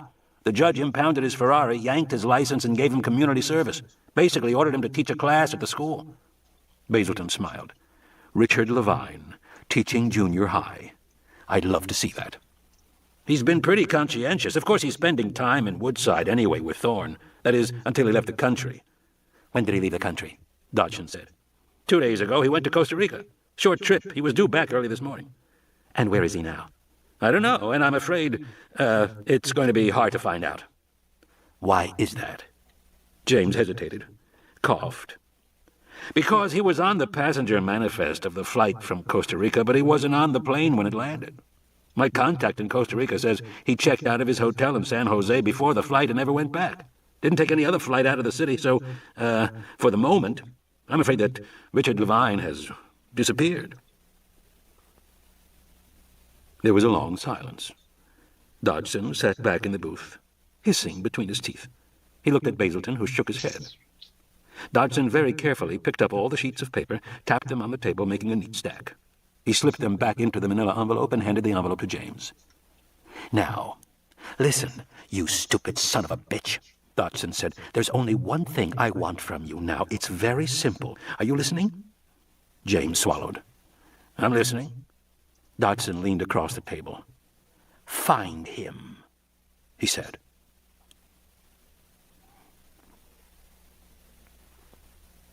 Berkeley. In his cluttered office, Malcolm looked up from his desk as his assistant, Beverly, came into the room. She was followed by a man from DHL carrying a small box. I'm sorry to disturb you, Dr. Malcolm, but you have to sign these forms. It's that sample from Costa Rica. Malcolm stood and walked around the desk. He didn't use his cane. In recent weeks, he had been working steadily to walk without the cane. He still had occasional pain in his leg, but he was determined to make progress. Even his physical therapist, a perpetually cheery woman named Cindy, had commented on it. Gee, after all these years, suddenly you're motivated, Dr. Malcolm, she had said. What's going on? Oh, you know, Malcolm had said to her, can't rely on a cane forever. The truth was rather different. Confronted by Levine's relentless enthusiasm for the lost world hypothesis, his excited telephone calls at all hours of the day and night, Malcolm had begun to reconsider his own views. And he had come to believe that it was quite possible, even probable, that extinct animals existed in a remote, previously unsuspected location. Malcolm had his own reasons for thinking so, which he had only hinted at to Levine. But the possibility of another island location was what led him to walk unaided. He wanted to prepare for a future visit to this island, and so he had begun to make the effort, day after day. He and Levine had narrowed their search down to a string of islands along the Costa Rican coast, and Levine was, as always, very intense in his excitement. But to Malcolm it remained hypothetical. He refused to get excited until there was hard evidence, photographs or actual tissue samples, to demonstrate the existence of new animals. And so far, Malcolm had seen nothing at all. He was not sure whether he was disappointed or relieved. But in any case, Levine's sample had arrived. Malcolm took the clipboard from the delivery man and quickly signed the top form. Delivery of excluded materials, samples, biological research. The delivery man said, You have to check the boxes, sir. Malcolm looked at the list of questions running down the page, with a checkbox beside each. Was the specimen alive? Was the specimen cultures of bacteria, fungi, viruses, or protozoa? Was the specimen registered under an established research protocol? Was the specimen contagious? Was the specimen taken from a farm or animal husbandry site? Was the specimen plant matter, propagative seeds, or bulbs? Was the specimen insect or insect-related? He checked off no to everything. "And the next page, too, sir," the delivery man said. He was looking around the office at the stacks of papers heaped untidily about, the maps on the walls with the colored pins stuck in them. "You do medical research here?" Malcolm flipped the page, scrawled his signature on the next form. "No. And one more, sir." The third form was a release of liability to the carrier. Malcolm signed it as well. The delivery man said, "Have a good day," and left. Immediately, Malcolm sagged, resting his weight on the edge of the desk. He winced. "Still hurt?" Beverly said. She took the specimen to the side table, pushed some papers away, and began to unwrap it. "I'm okay." He looked over at the cane, resting beside his chair behind the desk. Then he took a breath and crossed the room, slowly. Beverly had the wrapping off the package, revealing a small stainless steel cylinder the size of his fist. A triple-bladed biohazard sign was taped across the screw-top lid. Attached to the cylinder was a second small canister with a metal valve. It contained the refrigerant gas. Malcolm swung the light over the cylinder and said, "Let's see what he was so excited about." He broke the taped seal and unscrewed the lid. There was a hiss of gas and a faint white puff of condensation. The exterior of the cylinder frosted over. Peering in, he saw a plastic baggie and a sheet of paper. He upended the cylinder, dumping the contents onto the table. The baggie contained a ragged piece of greenish flesh about 2 inches square with a small green plastic tag attached to it. He held it up to the light, examined it with a magnifying glass, then set it down again. He looked at the green skin, the pebbled texture. "Maybe," he thought. "Maybe." "Beverly," he said, "call Elizabeth Gelman over at the zoo. Tell her I have something I want her to look at, and tell her it's confidential." Beverly nodded and went out of the room to phone. Alone, Malcolm unrolled the strip of paper that had come with the sample. It was a piece of paper torn from a yellow legal pad. In block printing it said, "I was right, and you were wrong." Malcolm frowned. "That son of a bitch," he thought. "Beverly, after you call Elizabeth, get Richard Levine at his office. I need to talk to him right away."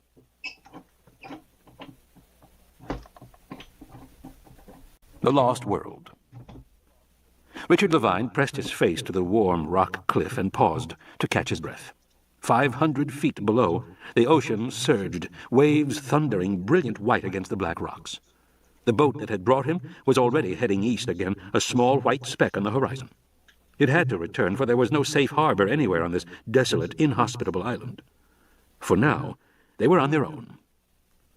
Levine took a deep breath and looked down at Diego 20 feet below him on the cliff face. Diego was burdened with the backpack that contained all their equipment, but he was young and strong. He smiled cheerfully and nodded his head upward. "Have courage. It is not far now, senor." "I hope so," Levine said. When he had examined the cliff through binoculars from the boat, this had seemed like a good place to make the ascent. But in fact, the cliff face was nearly vertical, and incredibly dangerous because the volcanic rock was crumbling and friable. Levine raised his arms, fingers extending upward, reaching for the next handhold. He clung to the rock. Small pebbles broke free and his hand slipped down. He gripped again, then pulled himself upward. He was breathing hard from exertion and fear. "Just 20 meters more, senor," Diego said encouragingly. "You can do it." "I'm sure I can," Levine muttered, considering the alternative. As he neared the top of the cliff, the wind blew harder, whistling in his ears, tugging at his clothes. It felt as if it was trying to suck him away from the rock. Looking up, he saw the dense foliage that grew right to the edge of the cliff face. Almost there, he thought. Almost. And then, with a final heave, he pushed himself over the top and collapsed, rolling in soft, wet ferns. Still gasping, he looked back and saw Diego come over lightly, easily. He squatted on the mossy grass and smiled. Levine turned away, staring at the huge ferns overhead, releasing the accumulated tension of the climb in long, shuddering breaths. His legs burned fiercely. But no matter. He was here. Finally. He looked at the jungle around him.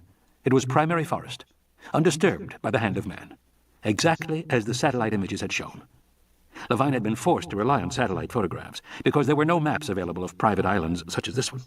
This island existed as a kind of lost world, isolated in the midst of the Pacific Ocean. Levine listened to the sound of the wind, the rustle of the palm fronds that dripped water onto his face. And then he heard another sound, distant, like the cry of a bird, but deeper, more resonant. As he listened, he heard it again. A sharp sizzle nearby made him look over. Diego had struck a match, was raising it to light a cigarette. Quickly, Levine sat up, pushed the younger man's hand away, and shook his head. No. Diego frowned, puzzled. Levine put his finger to his lips. He pointed in the direction of the bird sound. Diego shrugged, his expression indifferent. He was unimpressed. He saw no reason for concern. That was because he didn't understand what they were up against, Levine thought, as he unzipped the dark green backpack and began to assemble the big Lindstrat rifle. The rifle had been specially manufactured for him in Sweden and represented the latest in animal control technology. He screwed the barrel into the stock, locked in the Fluger clip, checked the gas charge, and handed the rifle to Diego. Diego took it with another shrug. Meanwhile, Levine removed the black anodized Lindstrat pistol in its holster and buckled it around his waist. He removed the pistol, checked the safety twice, and put the pistol back in the holster. Levine got to his feet, gestured for Diego to follow him. Diego zipped up the backpack and shouldered it again. The two men started down the sloping hillside, away from the cliff. Almost immediately, their clothes were soaked from the wet foliage. They had no views. They were surrounded on all sides by dense jungle and could see only a few yards ahead. The fronds of the ferns were enormous, as long and broad as a man's body, the plants 20 feet tall, with rough, spiky stalks. And high above the ferns, a great canopy of trees blocked most of the sunlight. They moved in darkness, silently, on damp, spongy earth. Levine paused often to consult his wrist compass. They were heading west, down a steep slope toward the interior of the island. He knew that the island was the remains of an ancient volcanic crater, eroded and decomposed by centuries of weathering. The interior terrain consisted of a series of ridges that led down to the floor of the crater. But particularly here, on the eastern side, the landscape was steep, rugged, and treacherous. The sense of isolation, of having returned to a primordial world, was palpable. Levine's heart pounded as he continued down the slope, across a marshy stream, and then up again. At the top of the next ridge there was a break in the foliage, and he felt a welcome breeze. From his vantage point he was able to see to the far side of the island a rim of hard black cliff miles away. Between here and the cliffs they saw nothing but gently undulating jungle. Standing beside him, Diego said, "Fantastico." Levine quickly shushed him. "But, senor," he protested, pointing to the view, "we are alone here." Levine shook his head, annoyed. He had gone over all this with Diego during the boat ride over. Once on the island, no speaking, no hair pomade, no cologne, no cigarettes. All food sealed tightly in plastic bags. Everything packed with great care, nothing to produce a smell or make a sound. He had warned Diego again and again of the importance of all these precautions. But now it was obvious that Diego had paid no attention. He didn't understand. Levine poked Diego angrily and shook his head again. Diego smiled. "Senor, please, there are only birds here." At that moment, they heard a deep, rumbling sound, an unearthly cry that arose from somewhere in the forest below them. After a moment, the cry was answered from another part of the forest. Diego's eyes widened. Levine mouthed, "Birds?" Diego was silent. He bit his lip and stared out at the forest. To the south they saw a place where the tops of the trees began to move, a whole section of forest that suddenly seemed to come alive as if brushed by wind. But the rest of the forest was not moving. It was not the wind. Diego crossed himself quickly. They heard more cries, lasting nearly a minute, and then silence descended again. Levine moved off the ridge and headed down the jungle slope, going deeper into the interior. He was moving forward quickly, looking at the ground, watching for snakes. When he heard a low whistle behind him, he turned and saw Diego pointing to the left. Levine doubled back, pushed through the fronds, and followed Diego as he moved south. In a few moments they came upon two parallel tracks in the dirt, long since overgrown with grass and ferns, but clearly recognizable as an old jeep trail leading off into the jungle. Of course they would follow it. He knew their progress would be much faster on a road. Levine gestured, and Diego took off the backpack. It was Levine's turn. He shouldered the weight, adjusted the straps. In silence, they started down the road. In places, the jeep track was hardly recognizable. So thickly had the jungle grown back. Clearly, no one had used this road for many years, and the jungle was always ready to return. Behind him, Diego grunted, swore softly. Levine turned and saw Diego lifting his foot gingerly. He had stepped to mid-ankle in a pile of green animal droppings. Levine went back. Diego scraped his boot clean on the stem of a fern. The droppings appeared to be composed of pale flecks of hay mixed with green. The material was light and crumbly, dried. old. There was no smell. Levine searched the ground carefully until he found the remainder of the original spoor. The droppings were well formed, 12 centimeters in diameter, definitely left behind by some large herbivore. Diego was silent, but his eyes were wide. Levine shook his head, continued on. As long as they saw signs of herbivora, he wasn't going to worry.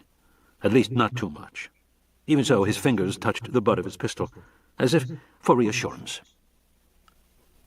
They came to a stream, muddy banks on both sides. Here Levine paused. He saw clear, three-toed footprints in the mud, some of them quite large. The palm of his own hand, fingers spread wide, fitted easily inside one of the prints, with room to spare. When he looked up, Diego was crossing himself again. He held the rifle in his other hand. They waited at the stream, listening to the gentle gurgle of the water. Something shiny glinted in the stream, catching his eye. He bent over and plucked it out. It was a piece of glass tubing, roughly the size of a pencil. One end was broken off. There were graduated markings along the side. He realized it was a pipette, of the kind used in laboratories everywhere in the world. Levine held it up to the light, turning it in his fingers. It was odd, he thought. A pipette like this implied... Levine turned and caught a glimpse of movement out of the corner of his eye. Something small and brown scurrying across the mud of the riverbank, something about the size of a rat. Diego grunted in surprise. Then it was gone, disappearing in foliage. Levine moved forward and crouched in the mud by the stream. He peered at the footprints left by the tiny animal. The footprints were three-toed, like the tracks of a bird. He saw more three-toed tracks, including some bigger ones which were several inches across. Levine had seen such prints before in trackways such as the Purgatoire River in Colorado, where the ancient shoreline was now fossilized, the dinosaur tracks frozen in stone. But these prints were in fresh mud, and they had been made by living animals. Sitting on his haunches, Levine heard a soft squeak coming from somewhere to his right. Looking over, he saw the ferns moving slightly. He stayed very still, waiting. After a moment, a small animal peeked out from among the fronds. It appeared to be the size of a mouse. It had smooth, hairless skin and large eyes mounted high on its tiny head. It was greenish-brown in color, and it made a continuous, irritable squeaking sound at Levine as if to drive him away. Levine stayed motionless, hardly daring to breathe. He recognized the creature, of course. It was a Mosaurus, a tiny prosauropod from the late Triassic. Skeletal remains were found only in South America. It was one of the smallest dinosaurs known. A dinosaur, he thought. Even though he had expected to see them on this island, it was still startling to be confronted by a living, breathing member of the Dinosauria, especially one so small. He could not take his eyes off it. He was entranced. After all these years, after all the dusty skeletons, an actual living dinosaur. The little Mosaur ventured farther out from the protection of the fronds. Now Levine could see that it was longer than he had thought at first. It was actually about 10 centimeters long with a surprisingly thick tail. All told, it looked very much like a lizard. It sat upright, squatting on its hind legs on the frond. He saw the rib cage moving as the animal breathed. It waved its tiny forearms in the air at Levine and squeaked repeatedly. Slowly, very slowly, Levine extended his hand. The creature squeaked again, but did not run. If anything, it seemed curious, cocking its head the way very small animals do as Levine's hand came closer. Finally, Levine's fingers touched the tip of the frond. The Mosaur stood on its hind legs, balancing with its outstretched tail. Showing no sign of fear, it stepped lightly onto Levine's hand and stood in the creases of his palm. He hardly felt the weight. It was so light. The Mosaur walked around, sniffed Levine's fingers. Levine smiled, charmed. Then, suddenly, the little creature hissed in annoyance and jumped off his hand, disappearing into the palms. Levine blinked, unable to understand why. Then he smelled a foul odor and heard a heavy rustling in the bushes at the other side. There was a soft, grunting sound, more rustling. For a brief moment, Levine remembered that carnivores in the wild hunted near stream beds, attacking animals when they were vulnerable, bending over to drink. But the recognition came too late. He heard a terrifying, high-pitched cry, and when he turned, he saw that Diego was screaming as his body was hauled away into the bushes. Diego struggled. The bushes shook fiercely. Levine caught a glimpse of a single large foot, its middle toe bearing a short, curving claw. Then the foot pulled back. The bushes continued to shake. Suddenly, the forest erupted in frightening animal roars all around him. He glimpsed a large animal charging him. Richard Levine turned and fled, feeling the adrenaline surge of pure panic, not knowing where to go, knowing only that it was hopeless. He felt a heavy weight suddenly tear at his backpack, forcing him to his knees in the mud, and he realized in that moment that despite all his planning, despite all his clever deductions, things had gone terribly wrong, and he was about to die.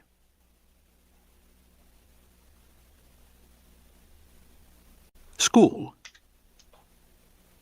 When we consider mass extinction from a meteor impact, Richard Levine said, we must ask several questions. First, are there any impact craters on our planet larger than 19 miles in diameter, which is the smallest size necessary to cause a worldwide extinction event? And second, do any craters match in time a known extinction? It turns out there are a dozen craters this large around the world, of which 5 coincide with known extinctions. Kelly Curtis yawned in the darkness of her 7th grade classroom. Sitting at her desk, she propped her chin on her elbows and tried to stay awake. She already knew this stuff. The TV set in front of the class showed a vast cornfield seen in an aerial view, the curving outlines faintly visible. She recognized it as the crater in Manson. In the darkness, Dr. Levine's recorded voice said, "This is the crater in Manson, Iowa, dating from 65 million years ago, just when dinosaurs became extinct. But was this the meteor that killed the dinosaurs?" No, Kelly thought, yawning. Probably the Yucatan Peninsula. Manson was too small. "We now think this crater is too small," Dr. Levine said aloud. "We believe it was too small by an order of magnitude, and the current candidate is the crater near Mérida in the Yucatan.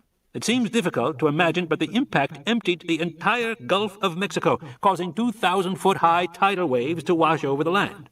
It must have been incredible, but there are disputes about this crater, too, particularly concerning the meaning of the cenote ring structure and the differential death rates of phytoplankton in ocean deposits. That may sound complicated, but don't worry about it for now. We'll go into it in more detail next time. So, that's it for today."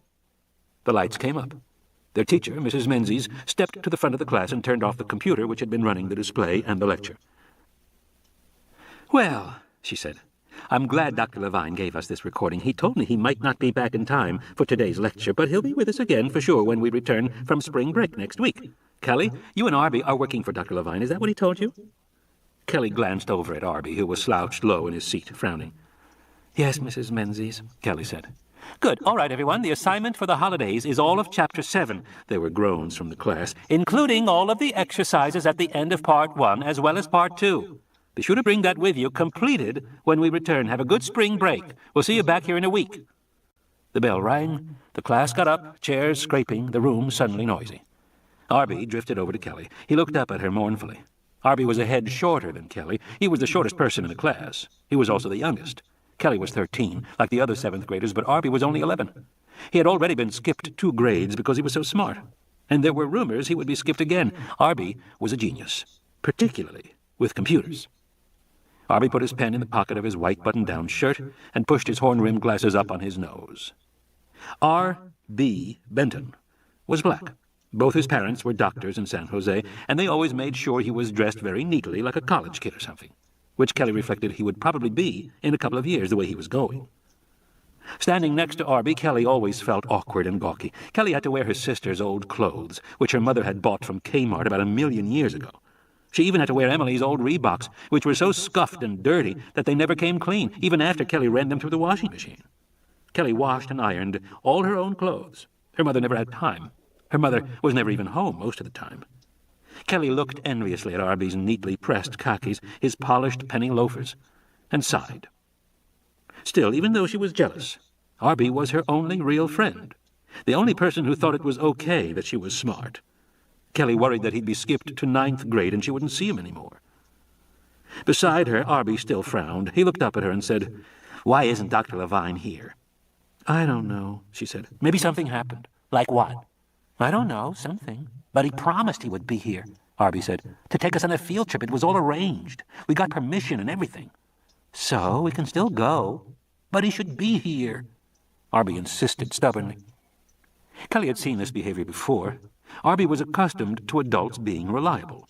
His parents were both very reliable. Kelly wasn't troubled by such ideas. "Never mind, Arb," she said. "Let's just go see Dr. Thorne ourselves. You think so?" "Sure, why not?" Arby hesitated. "Maybe I should call my mom first." "Why?" Kelly said. "You know she'll tell you that you have to go home. Come on, Arb. Let's just go." He hesitated, still troubled. Arby might be smart, but any change in plan always bothered him. Kelly knew from experience he would grumble and argue if she pushed for them to go alone. She had to wait while he made up his own mind. "Okay," he said finally. "Let's go see Thorne." Kelly grinned. "Meet you in front," she said, "in 5 minutes." As she went down the stairs from the second floor, the sing-song chant began again. "Kelly is a brainer, Kelly is a brainer." She held her head high. It was that stupid Allison Stone and her stupid friends, standing at the bottom of the stairs, taunting her. "Kelly is a brainer." She swept past the girls, ignoring them. Nearby she saw Miss Enders, the hall monitor, paying no attention, as usual. Even though Mr. Canosa, the assistant principal, had recently made a special homeroom announcement about teasing kids. Behind her, the girls called, "Kelly is a brainer, she's the queen of the screen, and it's gonna turn her green." They collapsed in laughter. Up ahead she saw Arby waiting by the door, a bundle of gray cables in his hand. She hurried forward. When she got to him, he said, "Forget it. They're stupid jerk-offs." "Right. I don't care anyway. I know, just forget it." Behind them, the girls were giggling. "Kelly and Arby going to a party, take a bath in their math."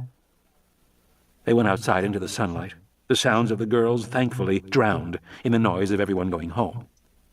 Yellow school buses were in the parking lot. Kids were streaming down the steps to their parents' cars, which were lined up all around the block. There was a lot of activity. Arby ducked a frisbee that whooshed over his head and glanced toward the street. "There he is again." "Well, don't look at him," Kelly said. I'm not. Remember what Dr. Levine said." "Geez, Kel, I remember, okay?" Across the street was parked the plain gray Taurus sedan that they had seen off and on for the past 2 months. Behind the wheel, pretending to read a newspaper, was that same man with the scraggly growth of beard. This bearded man had been following Dr. Levine ever since he started to teach the class at Woodside. Kelly believed that man was the reason why Dr. Levine asked her and Arby to be his assistants in the first place. Levine had told them their job would be to help him by carrying equipment, Xeroxing class assignments, collecting homework, and routine things like that. They thought it would be a big honor to work for Dr. Levine, or anyway, interesting to work for an actual professional scientist. So they had agreed to do it. But it turned out there never was anything to be done for the class. Dr. Levine did all that himself. Instead, he sent them on lots of little errands, and he had told them to be careful to avoid this bearded man in the car. That wasn't hard. The man never paid any attention to them, because they were kids. Dr. Levine had explained the bearded man was following him because of something to do with his arrest, but Kelly didn't believe that. Her own mother had been arrested twice for drunk driving, and there was never anybody following her. So Kelly didn't know why this man was following Levine, but clearly Levine was doing some secret research, and he didn't want anybody to find out about it. She knew one thing. Dr. Levine didn't care much about this class he was teaching. He usually gave a lecture off the top of his head. Other times, he would walk in the front door of the school, hand them a taped lecture, and walk out the back. They never knew where he went on those days. The errands he sent them on were mysterious, too. Once they went to Stanford and picked up 5 small squares of plastic from a professor there. The plastic was light and sort of foamy. Another time they went downtown to an electronics store and picked up a triangular device that the man behind the counter gave them very nervously, as if it might be illegal or something. Another time they picked up a metal tube that looked like it contained cigars. They couldn't help opening it, but they were uneasy to find 4 sealed plastic ampules of straw-colored liquid. The ampules were marked Extreme Danger, Lethal Toxicity, and had the 3-bladed international symbol for biohazard. But mostly, their assignments were mundane. He often sent them to libraries at Stanford to Xerox papers on all sorts of subjects: Japanese sword-making, X-ray crystallography, Mexican vampire bats, Central American volcanoes, oceanic currents of El Nino, the mating behavior of mountain sheep, sea cucumber toxicity, flying buttresses of Gothic cathedrals. Dr. Levine never explained why he was interested in these subjects. Often he would send them back day after day to search for more material, and then suddenly he would drop the subject and never refer to it again. And they would be on to something else. Of course, they could figure some of it out. A lot of the questions had to do with the vehicles that Dr. Thorne was building for Dr. Levine's expedition. But most of the time, the subjects were completely mysterious. Occasionally, Kelly wondered what the bearded man would make of all this. She wondered whether he knew something they did not. But actually, The bearded man seemed kind of lazy. He never seemed to figure out that Kelly and Arby were doing errands for Dr. Levine. Right now, the bearded man glanced over at the entrance to the school, ignoring them. They walked to the end of the street and sat on the bench to wait for the bus.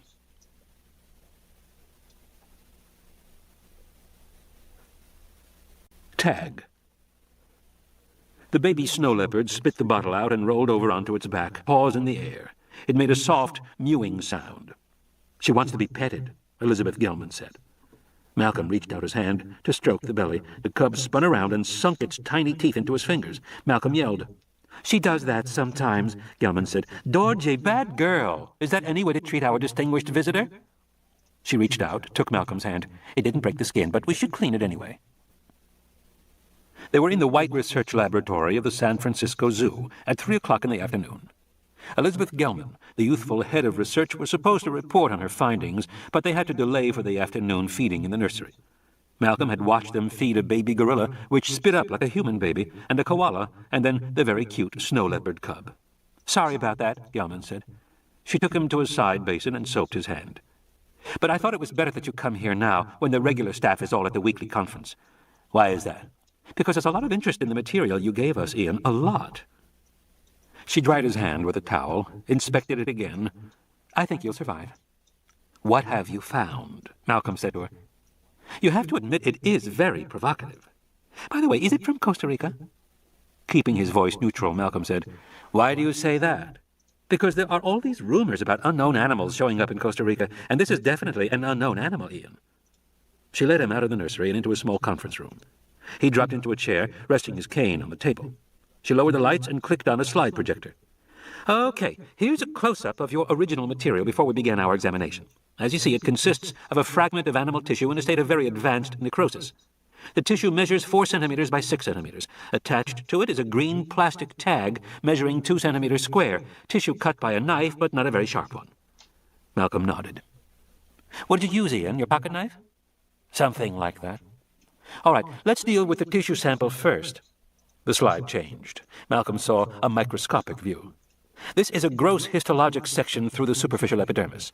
Those patchy, ragged gaps are where the post-mortem necrotic change has eroded the skin surface. But what is interesting is the arrangement of epidermal cells. You'll notice the density of chromatophores, or pigment-bearing cells.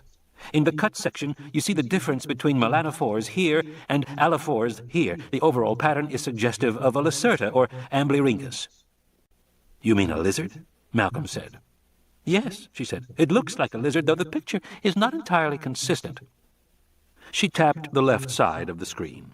"You see this one cell here, which has this slight rim in section? We believe that's muscle. The chromatophore could open and close, meaning that this animal could change color, like a chameleon. And over here you see this large oval shape with a pale center? That's the pore of a femoral scent gland. There is a waxy substance in the center which we are still analyzing, but our presumption is that this animal was male, since only male lizards have femoral glands." "I see," Malcolm said. She changed the slide. Malcolm saw what looked like a close-up of a sponge. Going deeper, here we see the structure of the subcutaneous layers, highly distorted because of gas bubbles from the Clostridia infection that bloated the animal, but you can get a sense of the vessels. See, one here and another here, which are surrounded by smooth muscle fibers. This is not characteristic of lizards. In fact, the whole appearance of this slide is wrong for lizards, or reptiles of any sort." "You mean it looks warm-blooded?" "Right," Gelman said. "Not really mammalian, but perhaps avian. This could be, I don't know, a dead pelican.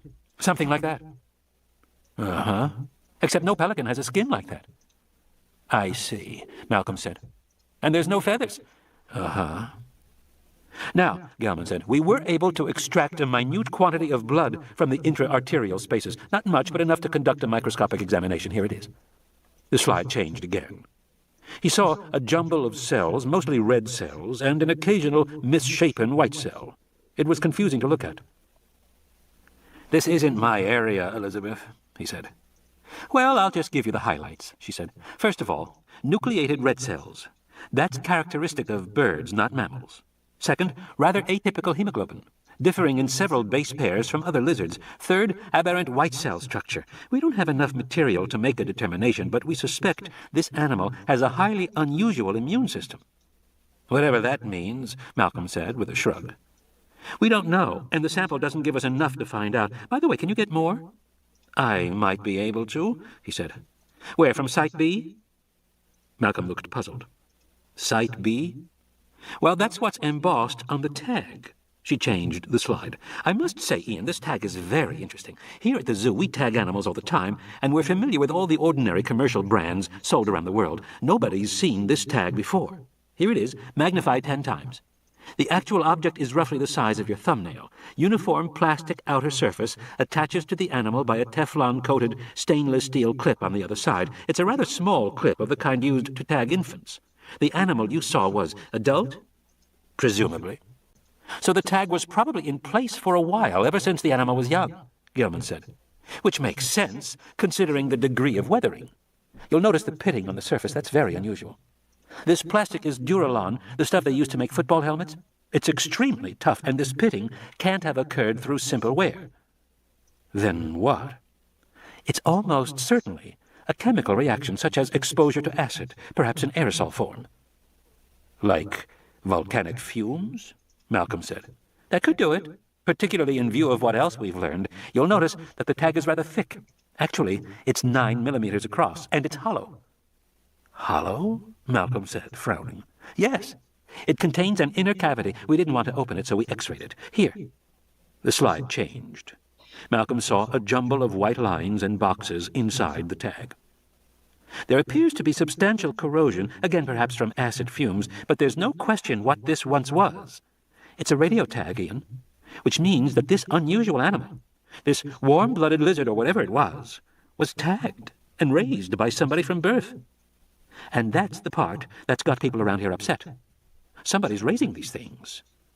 Do you know how that happened? I haven't the faintest idea, Malcolm said. Elizabeth Gilman sighed. You're a lying son of a bitch. He held out his hand. May I have my sample back? She said, Ian, after all I've done for you. The sample? I think you owe me an explanation. And I promise you'll have one. In about 2 weeks, I'll buy dinner. She tossed a silver foil package on the table. He picked it up and slipped it in his pocket. Thanks, Liz. He got up to go. I hate to run, but I've got to make a call right away. He started for the door, and she said, By the way, how did it die, Ian? This animal? He paused. Why do you ask? Because when we teased up the skin cells, we found a few foreign cells under the outer epidermal layer, cells belonging to another animal. Meaning what? Well, it's the typical picture you see when two lizards fight. They rub against each other, cells get pushed under the superficial layer. Yes, he said, there were signs of a fight on the carcass. The animal had been wounded. And you should also know there were signs of chronic vasoconstriction in the arterial vessels. This animal was under stress, Ian. And not just from the fight that wounded it.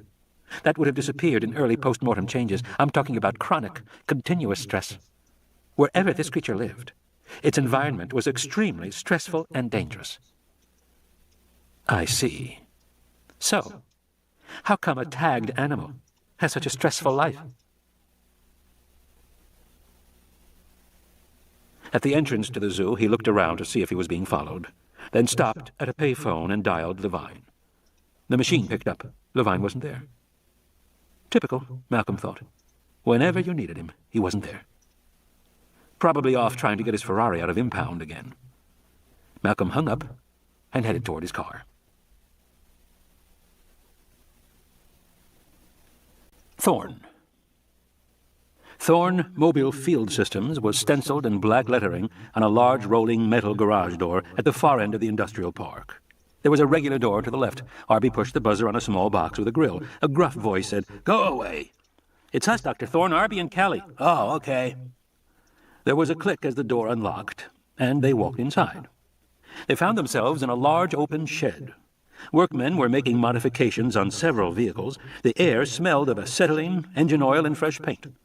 Directly ahead, Kelly saw a dark green Ford Explorer with its roof cut open. Two assistants stood on ladders fitting a large, flat panel of black solar cells over the top of the car. The hood of the Explorer was up, and the V6 engine had been pulled out. Workmen were now lowering a small, new engine in its place. It looked like a rounded shoebox, with the dull shine of aluminum alloy. Others were bringing the wide, flat rectangle of the Hughes converter that would be mounted on top of the motor. Over to the right, she saw the 2 RV trailers that Thorne's team had been working on for the last few weeks. They weren't the usual trailers you saw people driving for the weekends. One was enormous and sleek, almost as big as a bus, and outfitted with living and sleeping quarters for 4 people, as well as all sorts of special scientific equipment. It was called Challenger, and it had an unusual feature. Once you parked it, the walls could slide outward, expanding the inside dimensions. The Challenger trailer was made to connect up through a special accordion passageway to the second trailer, which was somewhat smaller and was pulled by the first. This second RV contained laboratory equipment and some very high-tech refinements, though Kelly wasn't sure exactly what. Right now, the second trailer was nearly hidden by the huge stream of sparks that spit out from a welder on the roof. Despite all the activity, the trailer looked mostly finished, although she could see people working inside, and all the upholstery, the chairs and seats, were lying around on the ground outside. Thorne himself was standing in the middle of the room, shouting at the welder on the roof of the camper. Come on, we've got to be finished today. Eddie, let's go. He turned, shouted again. No, look at the plans. Henry, you can't place that strut laterally. It has to be crosswise for strength. Look at the plans. Doc Thorne was a gray-haired, barrel-chested man of 55. Except for his wire-frame glasses, he looked as if he might be a retired prizefighter. It was hard for Kelly to imagine Thorne as a university professor. He was immensely strong and in continuous movement. Damn it, Henry, are you listening to me? Thorne swore again and shook his fist in the air. He turned to the kids. These guys, he said, they're supposed to be helping me. From the Explorer there was a white-hot crack, like lightning. The 2 men leaning into the hood jumped away as a cloud of acrid smoke rose above the car. What did I tell you? Thorne shouted. Ground it before you do anything. We've got serious voltages here, guys. You're going to get fried if you're not careful. He looked back at the kids and shook his head. They just don't get it, he said. That IUD is serious defense. IUD? Internal Ursine deterrent. That's what Levine calls it. It's his idea of a joke, Thorne said. Actually, I developed this system a few years back for park rangers in Yellowstone, where bears break into trailers, flip a switch, and you run 10,000 volts across the outer skin of the trailer. Whammo! Takes a fight out of the biggest bear. But that kind of voltage will blow these guys right off the trailer. And then what? I get a workman's compensation suit for their stupidity. He shook his head. So? Where's Levine? We don't know, Harvey said. What do you mean? Didn't he teach your class today? No, he didn't come. Thorne swore again. Well, I need him today to go over the final revisions before we do our field testing. He was supposed to be back today. Back from where? Kelly said. Oh, he went on one of his field trips, Thorne said, very excited about it before he went. I outfitted him myself, loaned him my latest field pack. Everything he could ever want in just 47 pounds. He liked it. Left last Monday, 4 days ago. For where? How should I know? Thorne said. He wouldn't tell me, and I gave up asking. You know, they're all the same now. Every scientist I deal with is secretive. But you can't blame them. They're all afraid of being ripped off or sued. The modern world. Last year I built equipment for an expedition to the Amazon. We waterproofed it, which you'd want in the Amazon rainforest. Soaking wet electronics just don't work. And the principal scientist was charged with misappropriating funds for waterproofing. Some university bureaucrat said it was an unnecessary expense. I'm telling you, it's insane. Just insane. Henry, did you hear anything I said to you? Put it crosswise. Thorne strode across the room, waving his arms. The kids followed behind him. But now look at this, Thorne said. For months, we've been modifying his field vehicles, and finally we're ready. He wants them light, I build them light. He wants them strong, I build them strong. Light and strong, both. Why not? It's just impossible what he's asking for, but with enough titanium and honeycarbon composite, we're doing it anyway. He wants it off petroleum base and off the grid, and we do that too. So finally he's got what he wanted. An immensely strong portable laboratory to go where there's no gasoline and no electricity. And now that it's finished, I can't believe it. He really didn't show up for your class? No, Kelly said.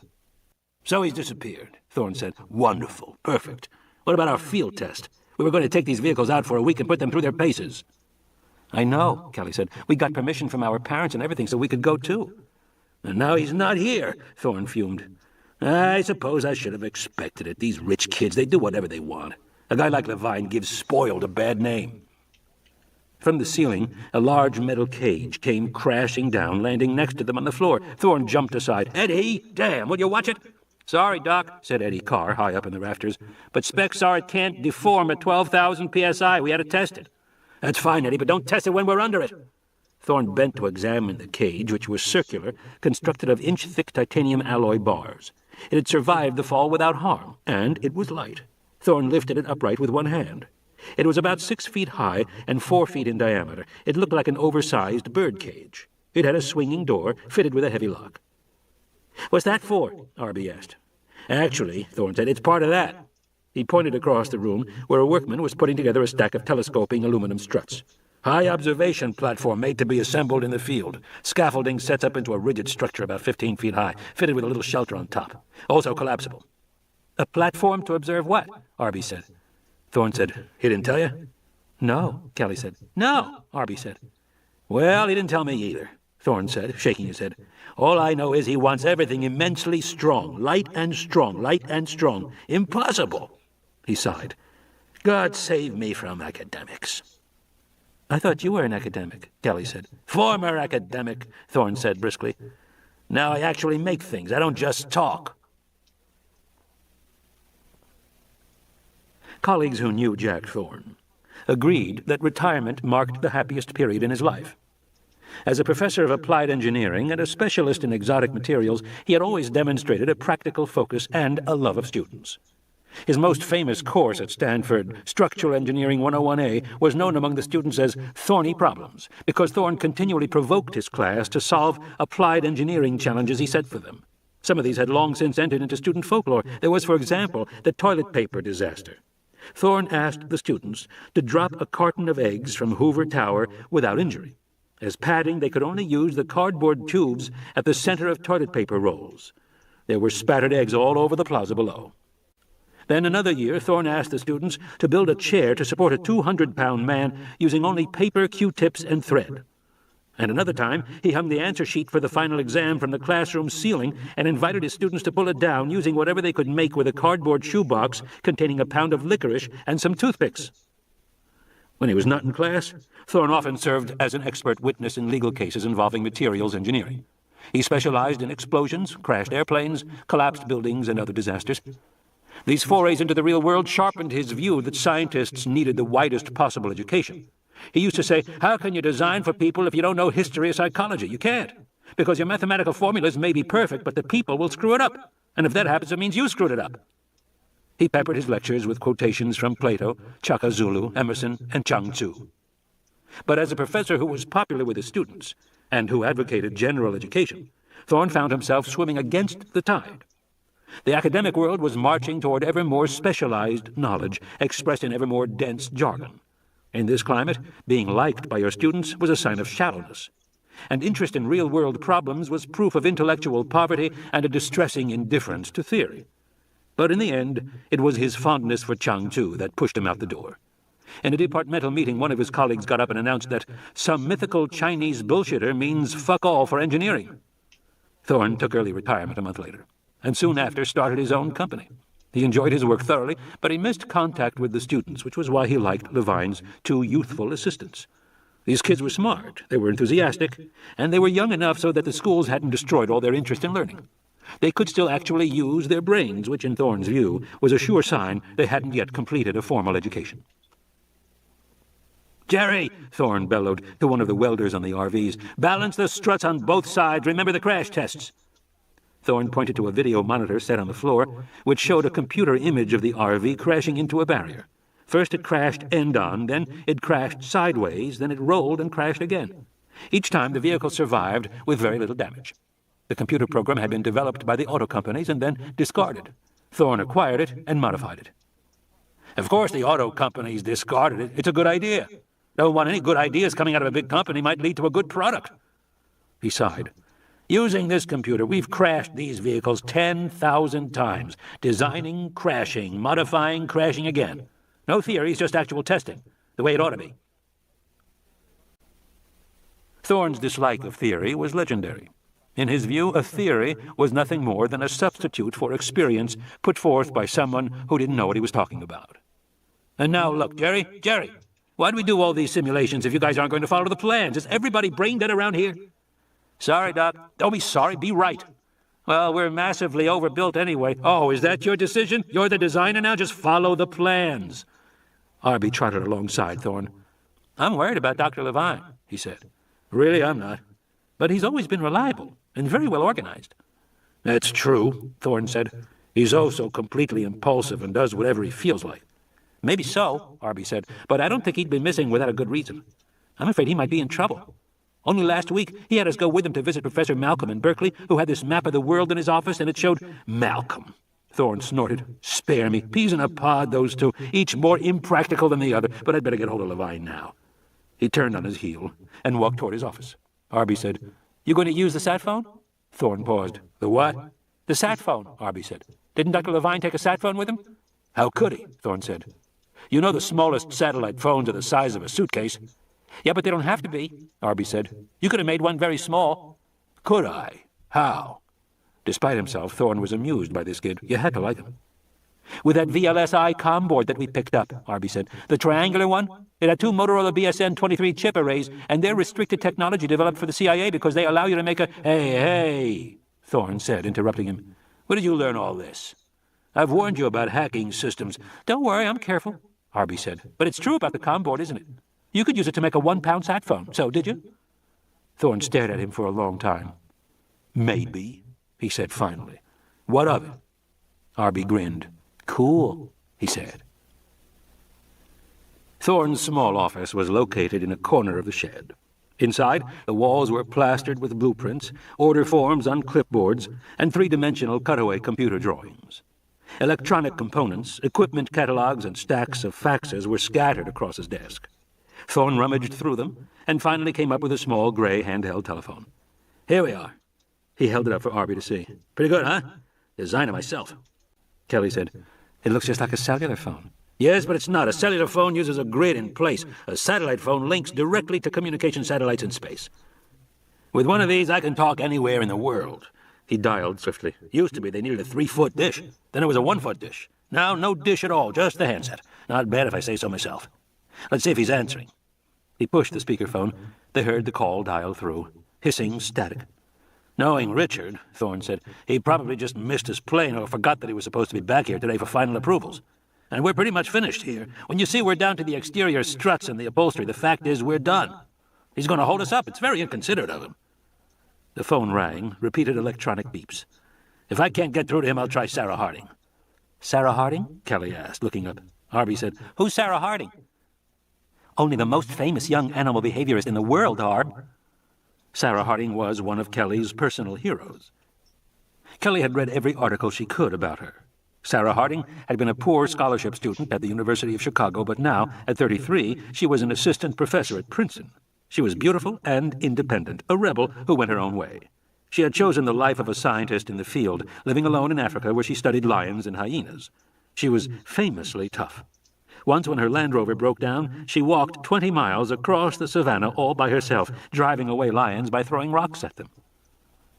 In photographs, Sarah was usually posed in shorts and a khaki shirt, with binoculars around her neck, next to a Land Rover.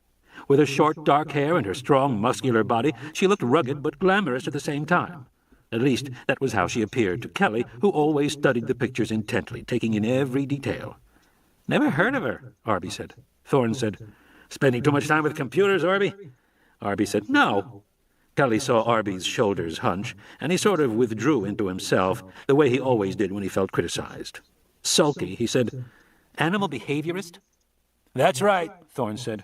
"I know Levine's talked to her several times in the last few weeks. She's helping him with all this equipment when it finally goes into the field, or advising him or something. Or maybe the connection is with Malcolm. After all, she was in love with Malcolm." "I don't believe it," Kelly said. "Maybe he was in love with her." Thorne looked at her. "You've met her?" "No, but I know about her." "I see." Thorne said no more. He could see all the signs of hero worship, and he approved. A girl could do worse than admire Sarah Harding. At least she wasn't an athlete or a rock star. In fact, it was refreshing for a kid to admire somebody who actually tried to advance knowledge. The phone continued to ring. There was no answer. "Well, we know Levine's equipment is in order," Thorne said, "because the call is going through. We know that much." Arby said, "Can you trace it?" "Unfortunately, no, and if we keep this up, we'll probably drain the field battery, which means—" There was a click, and they heard a man's voice, remarkably distinct and clear. "Levine." "Okay, good, he's there," Thorne said, nodding. He pushed the button on his handset. "Richard, it's Doc Thorne." Over the speakerphone, they heard a sustained, static hiss, then a cough, and a scratchy voice said, "Hello? Hello, it's Levine here." Thorne pressed the button on his phone. "Richard, it's Thorne. Do you read me?" "Hello?" Levine said at the other end. "Hello? Thorne sighed. "Richard, you have to press the T button for transmit. Over. Hello?" Another cough, deep and rasping. "This is Levine. Hello?" Thorne shook his head in disgust. Obviously, he doesn't know how to work it. Damn. I went over it very carefully with him. Of course, he wasn't paying attention. Geniuses never pay attention. They think they know everything. These things aren't toys. He pushed the send button. "Richard, listen to me. You must push the T in order to... This is Levine. Hello? Levine, please, I need help." A kind of groan. "If you can hear me, send help. Listen, I'm on the island. I managed to get here all right, but..." A crackle, a hiss. "Uh-oh," Thorne said. "What is it?" Arby said, leaning forward. "We're losing him." "Why?" "Battery," Thorne said. "It's going fast. Damn. Richard, where are you?" Over the speakerphone, they heard Levine's voice. "Dead already. Situation got... now, very serious. Don't know. Can hear me, but if you get help. Richard, tell us where you are." The phone hissed, the transmission getting steadily worse. They heard Levine say, "Have me surrounded and vicious. Can smell them, especially night." "What is he talking about?" Arby said. "To injury. Can't. Not long. Please." And then there was a final, fading hiss. And suddenly the phone went dead. Thorne clicked off his own handset and turned off the speakerphone. He turned to the kids, who were both pale. "We have to find him," he said. "Right away." Second configuration. Self-organization elaborates in complexity as the system advances toward the chaotic edge. Ian Malcolm. Clues. Thorne unlocked the door to Levine's apartment and flicked on the lights. They stared, astonished. Arby said, "It looks like a museum." Levine's two-bedroom apartment was decorated in a vaguely Asian style, with rich wooden cabinets and expensive antiques. But the apartment was spotlessly clean, and most of the antiques were housed in plastic cases. Everything was neatly labeled. They walked slowly into the room. "Does he live here?" Kelly said. She found it hard to believe. The apartment seemed so impersonal to her, almost inhuman. And her own apartment was such a mess all the time. "Yeah, he does," Thorne said, pocketing the key. "It always looks like this. It's why he can never live with a woman. He can't stand to have anybody touch anything." The living room couches were arranged around a glass coffee table. On the table were 4 piles of books, each neatly aligned with the glass edge. Arby glanced at the titles. Catastrophe Theory and Emergent Structures. Inductive Processes in Molecular Evolution. Cellular Automata. Methodology of Nonlinear Adaptation. Phase Transition in Evolutionary Systems. There were also some older books with titles in German. Kelly sniffed the air. "Something cooking?" "I don't know," Thorne said. He went into the dining room. Along the wall he saw a hot plate with a row of covered dishes. They saw a polished wood dining table with a place set for one, silver and cut glass. Soup steamed from a bowl. Thorne walked over and picked up a sheet of paper on the table and read, "Lobster bisque, baby organic greens, seared ahi tuna." A yellow post-it was attached. "Hope your trip was good, Romelia." "Wow," Kelly said. "You mean somebody makes dinner for him every day?" "I guess," Thorne said. He didn't seem impressed. He shuffled through a stack of unopened mail that had been set out beside the plate. Kelly turned to some faxes on a nearby table. The first one was from the Peabody Museum at Yale in New Haven. "Is this German?" she said, handing it to Thorne. "Dear Dr. Levine, your requested document, Geschichtliche Forschungsarbeiten über die Geologie Zentralamerikas, 1922 to 1929, has been sent by Federal Express today. Thank you. Signed, Dina Scrumbus, archivist."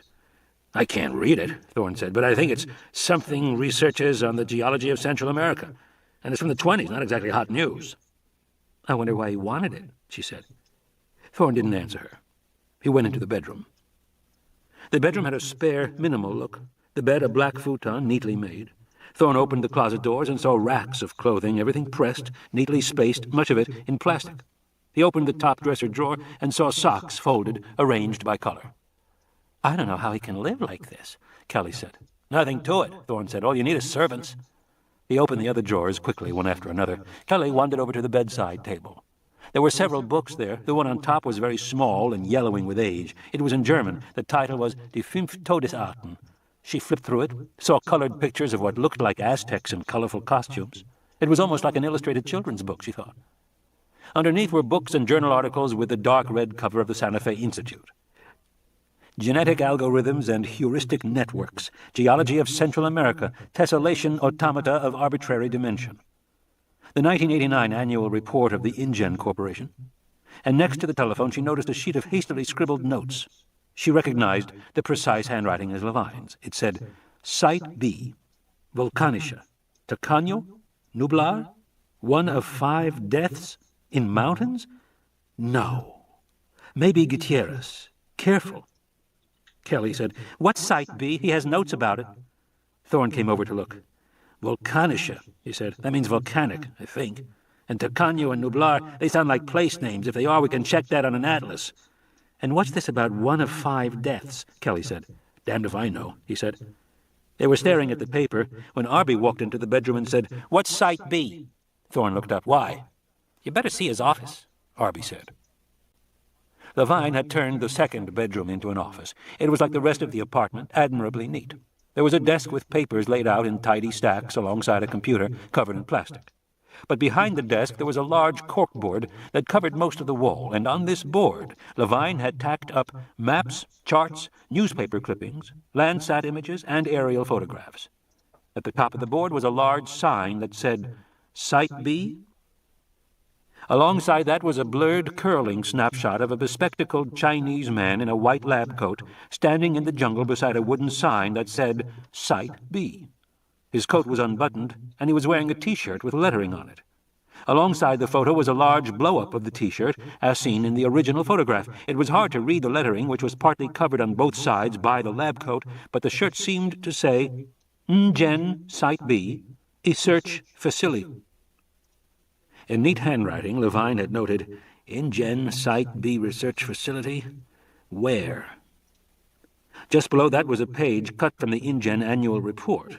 A circled paragraph read, In addition to its headquarters in Palo Alto, where InGen maintains an ultra-modern 200,000-square-foot research laboratory, the company runs 3 field laboratories around the world. A geological lab in South Africa, where amber and other biological specimens are acquired, a research farm in the mountains of Costa Rica, where exotic varieties of plants are grown, and a facility on the island of Isla Nublar, 120 miles west of Costa Rica. Next to that, Levine had written, No B. Liars. Arby said, He's really obsessed with Site B. I'll say, Thorne said, and he thinks it's on an island somewhere. Peering closely at the board, Thorne looked at the satellite images. He noticed that although they were printed in false colors at various degrees of magnification, they all seemed to show the same general geographical area, a rocky coastline and some islands offshore. The coastline had a beach and encroaching jungle. It might be Costa Rica, but it was impossible to say for sure. In truth, it could be any of a dozen places in the world. He said he was on an island, Kelly said. Yes, Thorne shrugged, but that doesn't help us much. He stared at the board. There must be 20 islands here, maybe more. Thorne looked at a memo near the bottom. Site B to all departments of Minder of Press Avoidin after marketing, long-term marketing plan, marketing of proposed resort facilities requires that full complexity of JP technology not be announced. Mr. Hammond wishes to remind all departments that production facility will not be subject of any press release at any time. Production manufacturing facility cannot reference to production island loc Isla S in-house reference only strict press guidelines. This is weird, he said. What do you make of this? Arby came over and looked at it thoughtfully. All these missing letters and garbage, Thorne said. Does it make any sense to you? Yes, Arby said. He snapped his fingers and went directly to Levine's desk. There he pulled the plastic cover off the computer and said, I thought so. The computer on Levine's desk was not the modern machine that Thorne would have expected. This computer was several years old, large and bulky, its cover scratched in many places. It had a black stripe on the box that said, Design Associates Incorporated. And lower down, right by the power switch, a shiny little metal tag that said, Property International Genetics Technology Incorporated, Palo Alto, California. "What's this?" Thorne said. "Levine has an InGen computer?" "Yes," Arby said. "He sent us to buy it last week. They were selling off computer equipment." "And he sent you?" Thorne said. "Yeah, me and Kelly. He didn't want to go himself. He's afraid of being followed." "But this thing's a CAD-CAM machine, and it must be 5 years old," Thorne said. CAD-CAM computers were used by architects, graphic artists, and mechanical engineers. "Why would Levine want it?" "He never told us," Arby said, flipping on the power switch. "But I know now." "Yes?" "That memo," Arby said, nodding to the wall. "You know why it looks that way? It's a recovered computer file. Levine's been recovering InGen files from this machine." As Arby explained it, all the computers that InGen sold that day had their hard drives reformatted to destroy any sensitive data on the disks.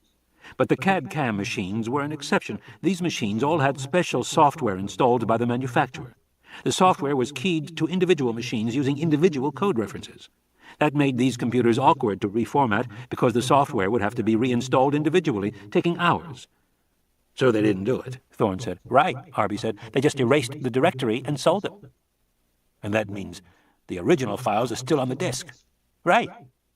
The monitor glowed. The screen said, "Total recovered files, 2,387. "Jeez," Arby said. He leaned forward, staring intently, fingers poised over the keys. He pushed the directory button, and row after row of file names scrolled down. Thousands of files in all. Thorne said, "How are you going to—" "Give me a minute here," Arby said, interrupting him. Then he began to type rapidly. "Okay, Arb," Thorne said. He was amused by the imperious way Arby behaved whenever he was working with a computer. He seemed to forget how young he was. His usual diffidence and timidity vanished. The electronic world was really his element, and he knew he was good at it. Thorne said, "Any help you can give us will be—" "Doc," Arby said, "come on. Go and, help Kelly or something." And he turned away and typed.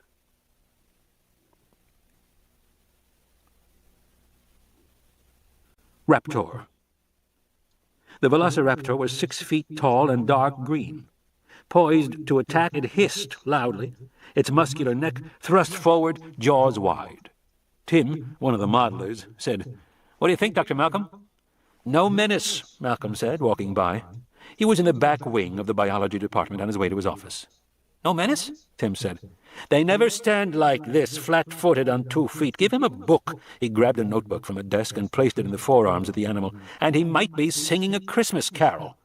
"Gee," Tim said. "I didn't think it was that bad." "Bad?" Malcolm said. "This is an insult to a great predator. We should feel his speed and menace and power. Widen the jaws, get the neck down, tense the muscles, tighten the skin, and get that leg up. Remember, raptors don't attack with their jaws. They use their toe claws." Malcolm said. "I want to see the claw raised up, ready to slash down and tear the guts out of its prey." "You really think so?" Tim said doubtfully. "It might scare little kids." "You mean it might scare you?" Malcolm continued down the hallway. "And another thing, change that hissing sound. It sounds like somebody taking a pee. Give this animal a snarl. Give a great predator his due." "Gee," Tim said. "I didn't know you had such personal feelings about it." "It should be accurate," Malcolm said. "You know, there is such a thing as accurate and inaccurate, irrespective of whatever your feelings are." He walked on, irritable, ignoring the momentary pain in his leg. The modeler annoyed him, although he had to admit Tim was just a representative of the current fuzzy-minded thinking, what Malcolm called sappy science. Malcolm had long been impatient with the arrogance of his scientific colleagues. They maintained that arrogance, he knew, by resolutely ignoring the history of science as a way of thought. Scientists pretended that history didn't matter, because the errors of the past were now corrected by modern discoveries. But of course their forebears had believed exactly the same thing in the past, too. They had been wrong then, and modern scientists were wrong now. No episode of science history proved it better than the way dinosaurs had been portrayed over the decades. It was sobering to realize that the most accurate perception of dinosaurs had also been the first. Back in the 1840s, when Richard Owen first described giant bones in England, he named them Dinosauria, terrible lizards. That was still the most accurate description of these creatures, Malcolm thought. They were indeed like lizards, and they were terrible. But since Owen, the scientific view of dinosaurs had undergone many changes. Because the Victorians believed in the inevitability of progress, they insisted that the dinosaurs must necessarily be inferior. Why else would they be extinct? So the Victorians made them fat, lethargic, and dumb. Big dopes from the past. This perception was elaborated so that by the early 20th century, dinosaurs had become so weak that they could not support their own weight. Apatosaurs had to stand belly deep in water or they would crush their own legs. The whole conception of the ancient world was suffused with these ideas of weak, stupid, slow animals. That view didn't change until the 1960s, when a few renegade scientists, led by John Ostrom, began to imagine quick, agile, hot-blooded dinosaurs. Because these scientists had the temerity to question dogma, they were brutally criticized for years, even though it now seemed their ideas were correct. But in the last decade, a growing interest in social behavior had led to still another view. Dinosaurs were now seen as caring creatures, living in groups, raising their little babies. They were good animals, even cute animals. The big sweeties had nothing to do with their terrible fate, which was visited on them by Alvarez's meteor. And that new sappy view produced people like Tim, who were reluctant to look at the other side of the coin, the other face of life. Of course, some dinosaurs had been social and cooperative, but others had been hunters and killers of unparalleled viciousness. For Malcolm, the truest picture of life in the past incorporated the interplay of all aspects of life, the good and the bad, the strong and the weak. It was no good pretending anything else. Scaring little kids, indeed. Malcolm snorted irritably as he walked down the hall. In truth, Malcolm was bothered by what Elizabeth Gelman had told him about the tissue fragment, and especially the tag. That tag meant trouble, Malcolm was sure of it. But he wasn't sure what to do about it. He turned to the corner, past the display of Clovis points, arrowheads made by early man in America. Up ahead he saw his office. Beverly, his assistant, was standing behind her desk, tidying papers, getting ready to go home. She handed him his faxes and said, "I've left word for Dr. Levine at his office, but he hasn't called back. They don't seem to know where he is." "For a change," Malcolm said, sighing. It was so difficult working with Levine. He was so erratic. You never knew what to expect. Malcolm had been the one to post bail when Levine was arrested in his Ferrari.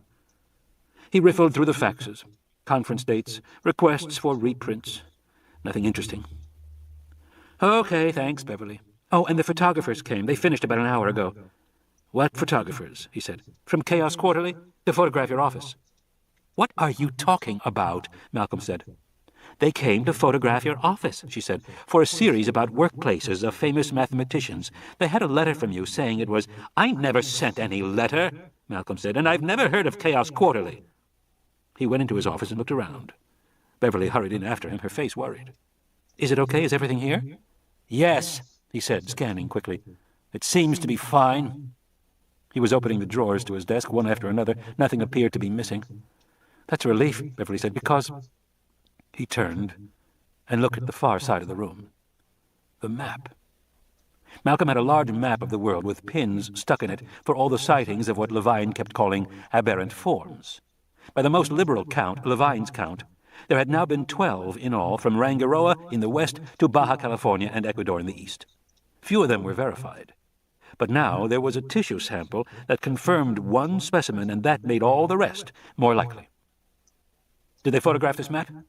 "Yes, they photographed everything. Does it matter?"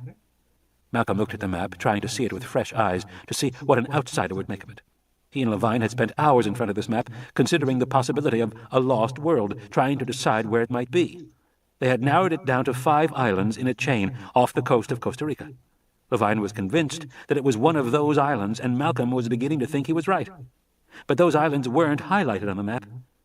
Beverly said, "They were a very nice group, very polite. Foreign Swiss, I think." Malcolm nodded and sighed. The hell with it, he thought. It was bound to get out sooner or later. "It's all right, Beverly." "Are you sure?" "Yes, it's fine. Have a good evening." "Good night, Dr. Malcolm." Alone in his office, he dialed Levine. The phone rang, and then the answering machine beeped. Levine was still not home. "Richard, are you there? If you are, pick up. It's important." He waited. Nothing happened. "Richard, it's Ian. Listen, we have a problem. The map is no longer secure. And I've had that sample analyzed, Richard, and I think it tells us the location of Site B if my—" There was a click as the phone lifted. He heard the sound of breathing. "Richard?" he said. "No," said the voice. "This is Thorne, and I think you better get over here right away." The 5 deaths. "I knew it," Malcolm said, coming into Levine's apartment and glancing quickly around. "I knew he would do something like this. You know how impetuous he is. I said to him, don't go until we have all the information. But I should have known. Of course he went. Yes, he did. Ego, Malcolm said, shaking his head. Richard has to be first, has to figure it out first, has to get there first. I'm very concerned. He could ruin everything. This impulsive behavior, you realize it's a storm in the brain, neurons on the edge of chaos. Obsession is just a variety of addiction. But what scientist ever had self-control? They instruct them in school. It's bad form to be balanced. They forget Niels Bohr was not only a great physicist, but an Olympic athlete. These days they all try to be nerds. It's the professional style. Thorne looked at Malcolm thoughtfully. He thought he detected a competitive edge. He said, "Do you know which island he went to?" "No, I do not." Malcolm was stalking around the apartment, taking things in. "The last time we talked, we had narrowed it down to 5 islands, all in the south, but we hadn't decided which one." Thorne pointed to the wallboard, the satellite images. "These islands here?" "Yes," Malcolm said, looking briefly. "They're strung out in an arc, all about 10 miles offshore from the Bay of Puerto Cortes. Supposedly they're all uninhabited. Local people call them the 5 Deaths." "Why?" Kelly said. "Some old Indian story," Malcolm said. "Something about a brave warrior captured by a king who offered him his choice of deaths. Burning, drowning, crushing, hanging, decapitation. The warrior said he would take them all, and he went from island to island, experiencing the various challenges, sort of a New World version of the labors of Hercules." "So that's what it is," Kelly said, and ran out of the room. Malcolm looked blank. He turned to Thorne, who shrugged. Kelly returned, carrying the German children's book in her hand. She gave it to Malcolm. "Yes," he said, "Die 5 Todesarten, the 5 ways of death. Interesting that it is in German." "He has lots of German books," Kelly said. "Does he? That bastard, he never told me." "That means something?" Kelly said. "Yes, it means a lot. Hand me that magnifying glass, would you?" Kelly gave him a magnifying glass from the desk. "What does it mean?" "The 5 Deaths are ancient volcanic islands," he said, "which means that they are geologically very rich. Back in the 20s, the Germans wanted to mine them." He peered at the images, squinting. "Ah, yes, these are the islands, no question. Mantanceros, Muerte, Tacaño, Sorna, Pena. All names of death and destruction. All right, I think we may be close. Do we have any satellite pictures with spectrographic analyses of the cloud cover?" Arby said, "Is that going to help you find Site B?" "What?" Malcolm spun around. "What do you know about Site B?" Arby was sitting at the computer, still working. "Nothing. Just that Dr. Levine was looking for Site B, and it was the name in the files." "What files?" "I've recovered some InGen files from this computer, and searching through old records I found references to Site B, but they're pretty confusing, like this one." He leaned back to let Malcolm look at the screen. Summary. Plan revisions number 35. Production, Site B. Air handlers, grade 5 to grade 7. Lab structure, 400 cmm to 510 cmm. Biosecurity, level PK3 to level PK5. Conveyor rates, 3 mpm to 2.5 mpm. Holding pens, 13 hectares to 26 hectares. Staff queue, 17 for administrative to 19 for administrative. Com protocol, ET VX to RDT VX. Malcolm frowned. Curious, but not very helpful. It doesn't tell us which island, or even if it's on an island at all. What else have you got? "Well," Arby flicked keys. "Let's see, there's this. Site B Island Network Nodal Points," Malcolm said. "Okay, so it's an island. And Site B has a network, but a network of what? Computers?" Arby said. "I don't know. Maybe a radio network." "For what purpose?" Malcolm said. "What would a radio network be used for? This isn't very helpful." Arby shrugged. He took it as a challenge. He began typing furiously again, then said, "Wait, here's another one. If I can just format it. There. Got it." He moved away from the screen so the others could see. Malcolm looked and said, "Very good, very good. Site B Legends." "Now we're getting somewhere," Malcolm said, scanning the listing. "Can you print this out?" "Sure," Arby was beaming. "Is it really good?" "It really is," Malcolm said. Kelly looked at Arby and said, "Arb, those are the text labels that go with a map." "Yeah, I think so. Pretty neat, huh?" He pushed a button, sending the image to the printer. Malcolm peered at the listing some more, then turned his attention back to the satellite maps, looking closely at each one with a magnifying glass. His nose was just inches from the photographs. "Arb," Kelly said, "don't just sit there. Come on. Recover the map. That's what we need." "I don't know if I can," Arby said. "It's a proprietary 32-bit format. I mean, it's a big job. Stop whining, Arb. Just do it." "Never mind," Malcolm said. He stepped away from the satellite images pinned on the wall. "It's not important." "It's not? Arby said, a little wounded. No, Arby, you can stop, because from what you've already discovered, I am quite certain we can identify the island right now. James. Ed James yawned and pushed the earpiece tighter into his ear. He wanted to make sure he got all this. He shifted in the driver's seat of his gray Taurus, trying to get comfortable, trying to stay awake. The small tape recorder was spinning in his lap next to his notepad and the crumpled papers from 2 Big Macs. James looked across the street at Levine's apartment building. The lights were on in the 3rd-floor apartment. And the bug he had placed there last week was working fine. Through his earpiece, he heard one of the kids say, "How?" And then the crippled guy, Malcolm, said, "The essence of verification is multiple lines of reasoning that converge at a single point." "Meaning what?" the kid said. Malcolm said, "Just look at the Landsat pictures." On his notepad, James wrote, Landsat. "We already looked at those," the girl said. James felt foolish not to have realized earlier that these 2 kids were working for Levine. He remembered them well. They were in the class Levine taught. There was a short black kid and a gawky white girl. Just kids, maybe 11 or 12. He should have realized. Not that it mattered now, he thought. He was getting the information anyway. James reached across the dashboard and plucked out the last 2 French fries and ate them, even though they were cold. "Okay," he heard Malcolm say. "It's this island here. This is the island Levine went to." The girl said doubtfully, "You think so? This is Isla Sorna." James wrote, Isla Sorna. "That's our island," Malcolm said. "Why? 3 independent reasons. First, it's privately owned, so it hasn't been thoroughly searched by the Costa Rican government. Second, privately owned by whom? By the Germans, who leased rights to mineral excavations back in the 20s. All the German books. Exactly. Third, from Arby's list and from another independent source, it is clear that there is volcanic gas located at Site B. So, which islands have volcanic gas? Take the magnifying glass and look for yourself. Turns out only 1 island does." "You mean this here?" the girl said. "Right, that's volcanic smoke." "How do you know?" "Spectrographic analysis. See this spike here? That's elementary sulfur in the cloud cover. There aren't really any sources for sulfur except volcanic sources." "What's this other spike?" the girl said. "Methane," Malcolm said. "Apparently there is a fairly large source of methane gas." "Is that also volcanic?" Thorne said. "It might be. Methane is released from volcanic activity, but most commonly during active eruptions. The other possibility is it might be organic." "Organic meaning what?"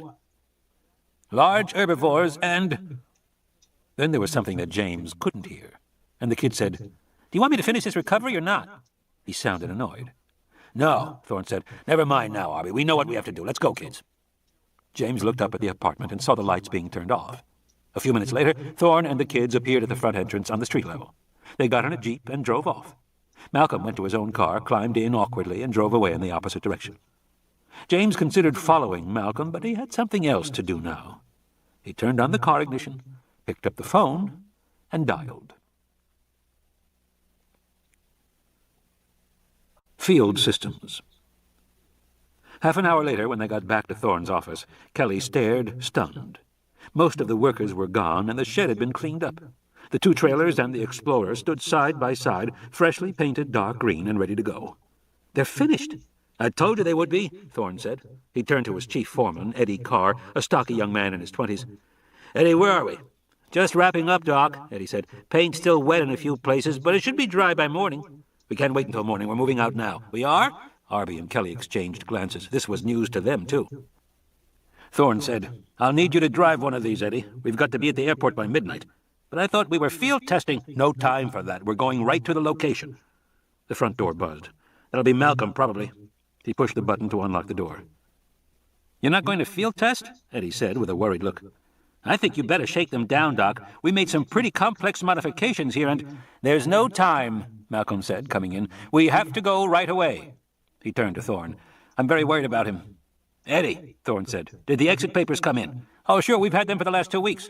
"Well, get them and call Jenkins. Tell him to meet us at the airport and do the details for us. I want to be off the ground in 4 hours. "Geez, Doc, just do it." Kelly said, "You're going to Costa Rica?"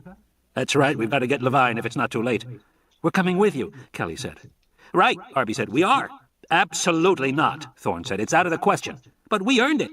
"Dr. Levine talked to our parents. We already have permission."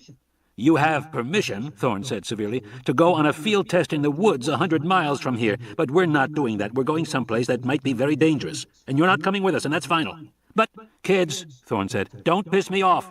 I'm going to make a phone call. You get your stuff together. You're going home. And he turned and walked away. Gee, Kelly said. Arby stuck his tongue out at the departing Thorne and muttered, "What an asshole."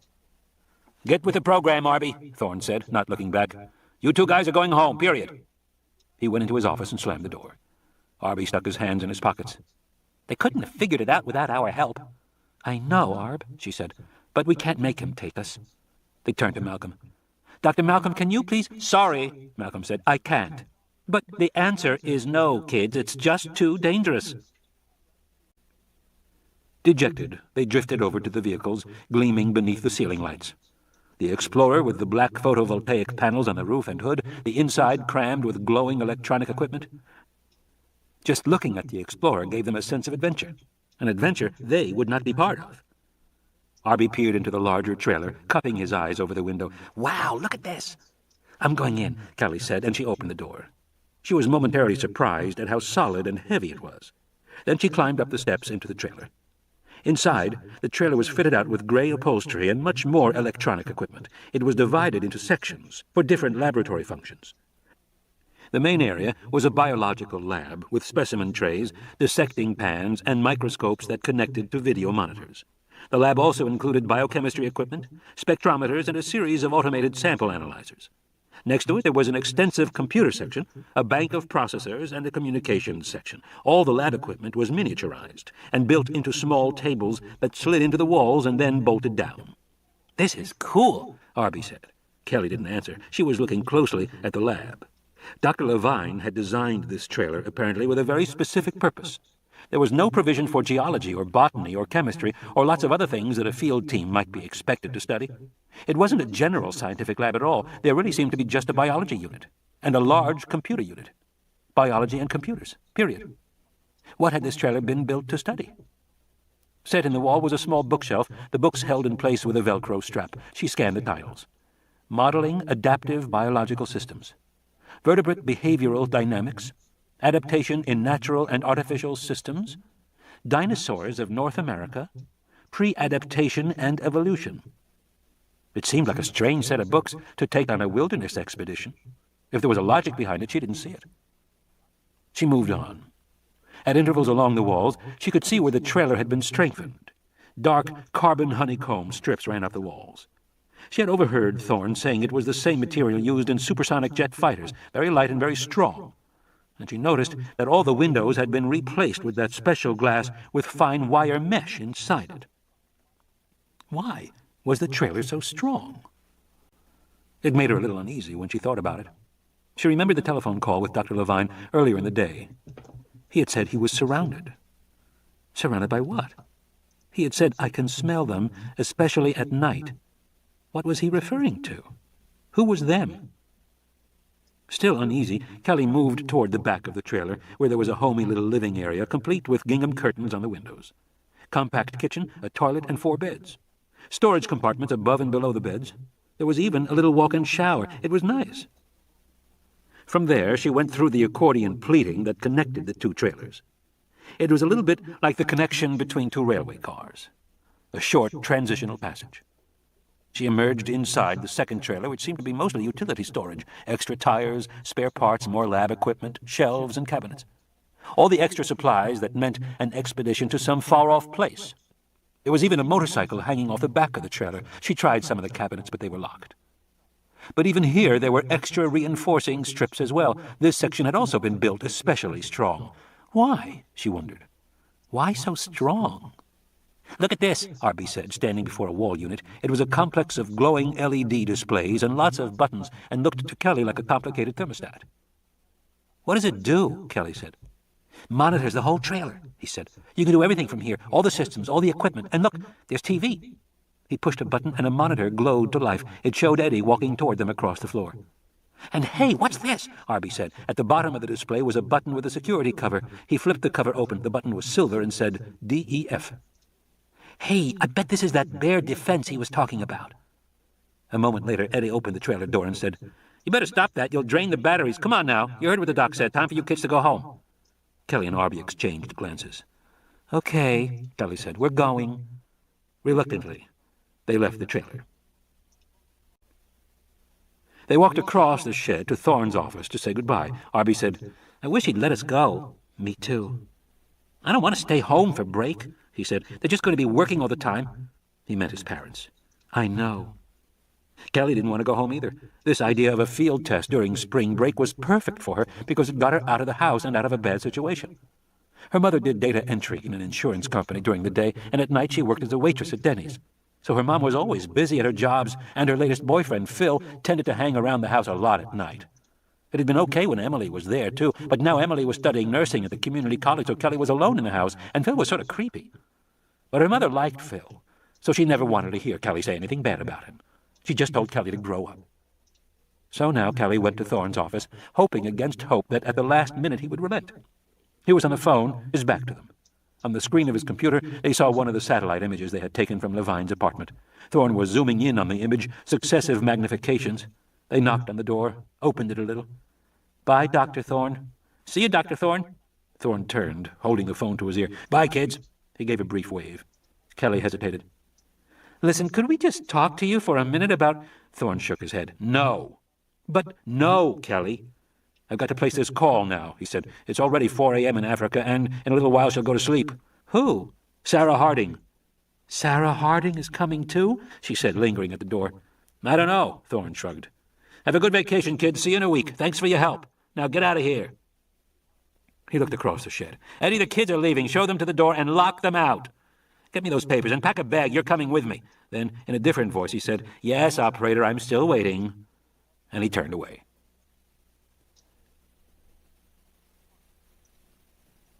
Harding.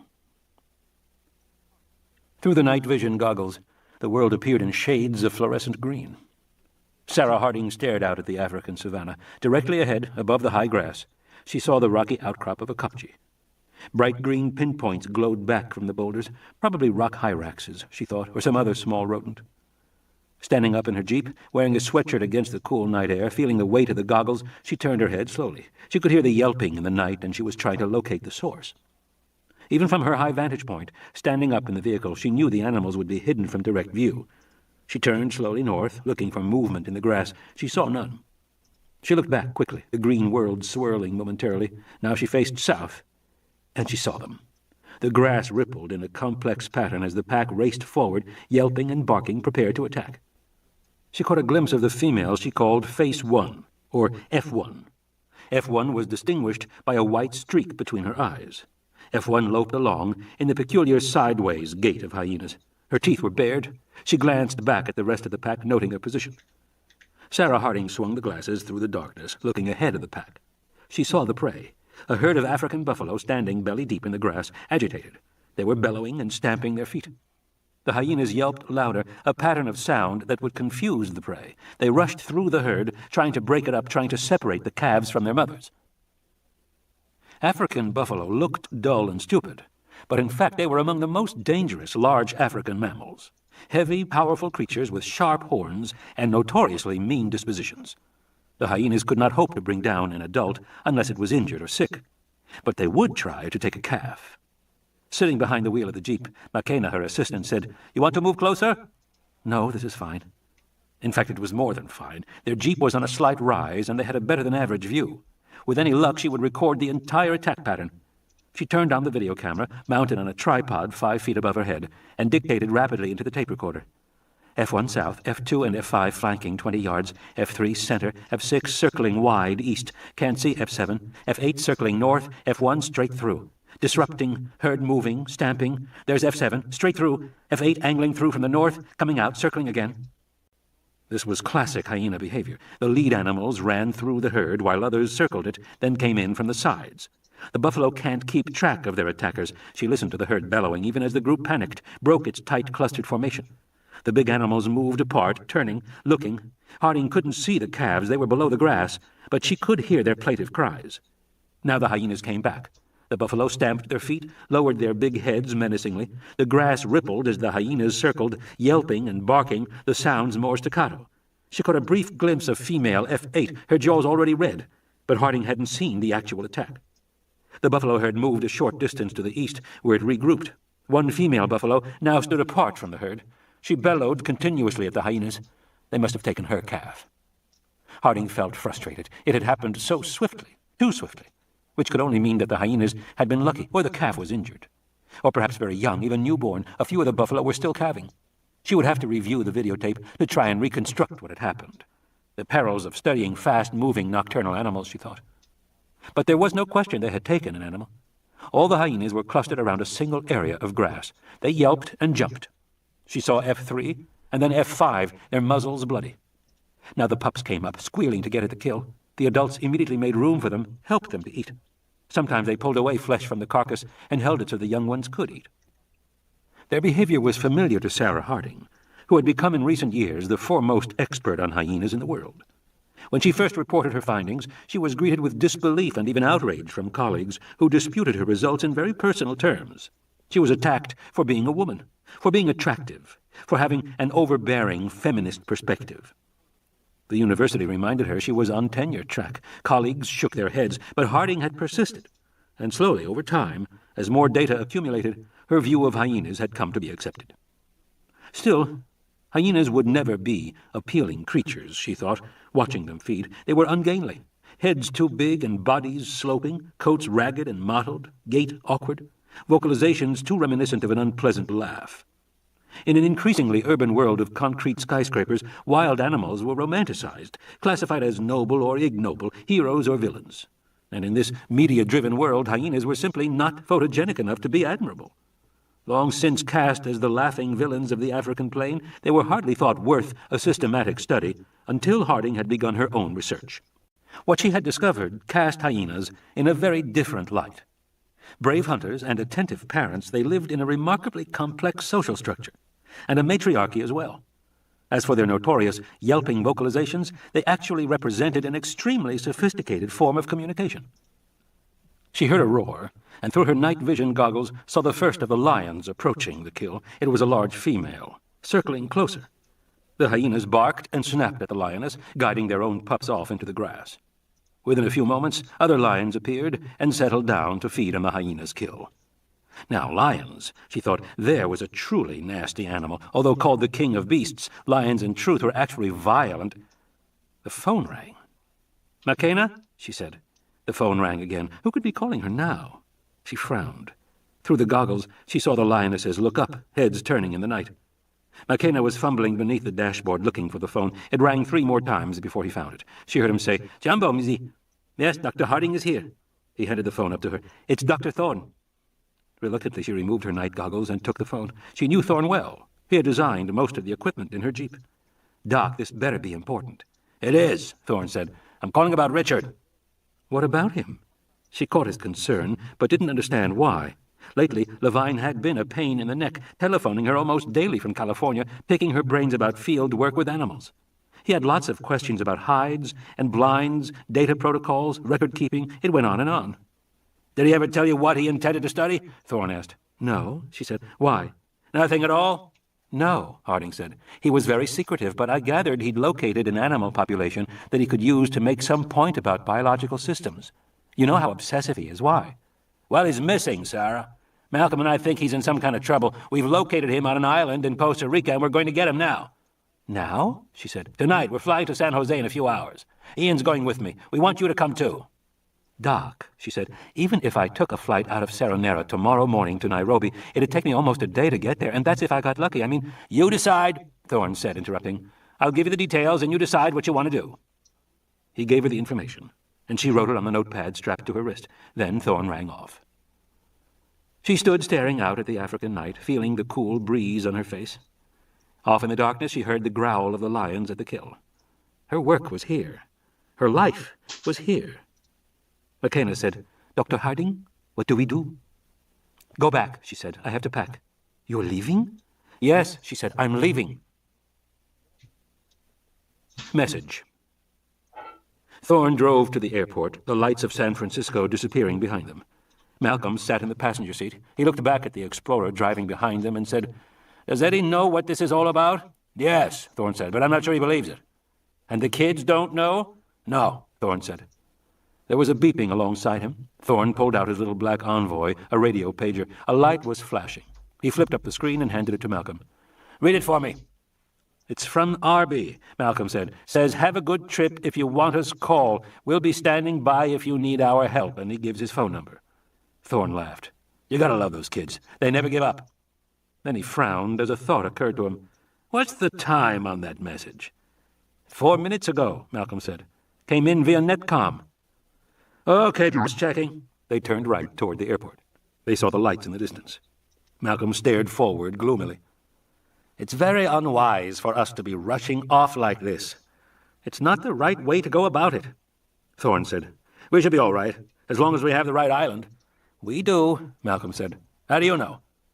"The most important clue was something I didn't want the kids to know about. A few days ago, Devine saw the carcass of one of the animals." "Oh?"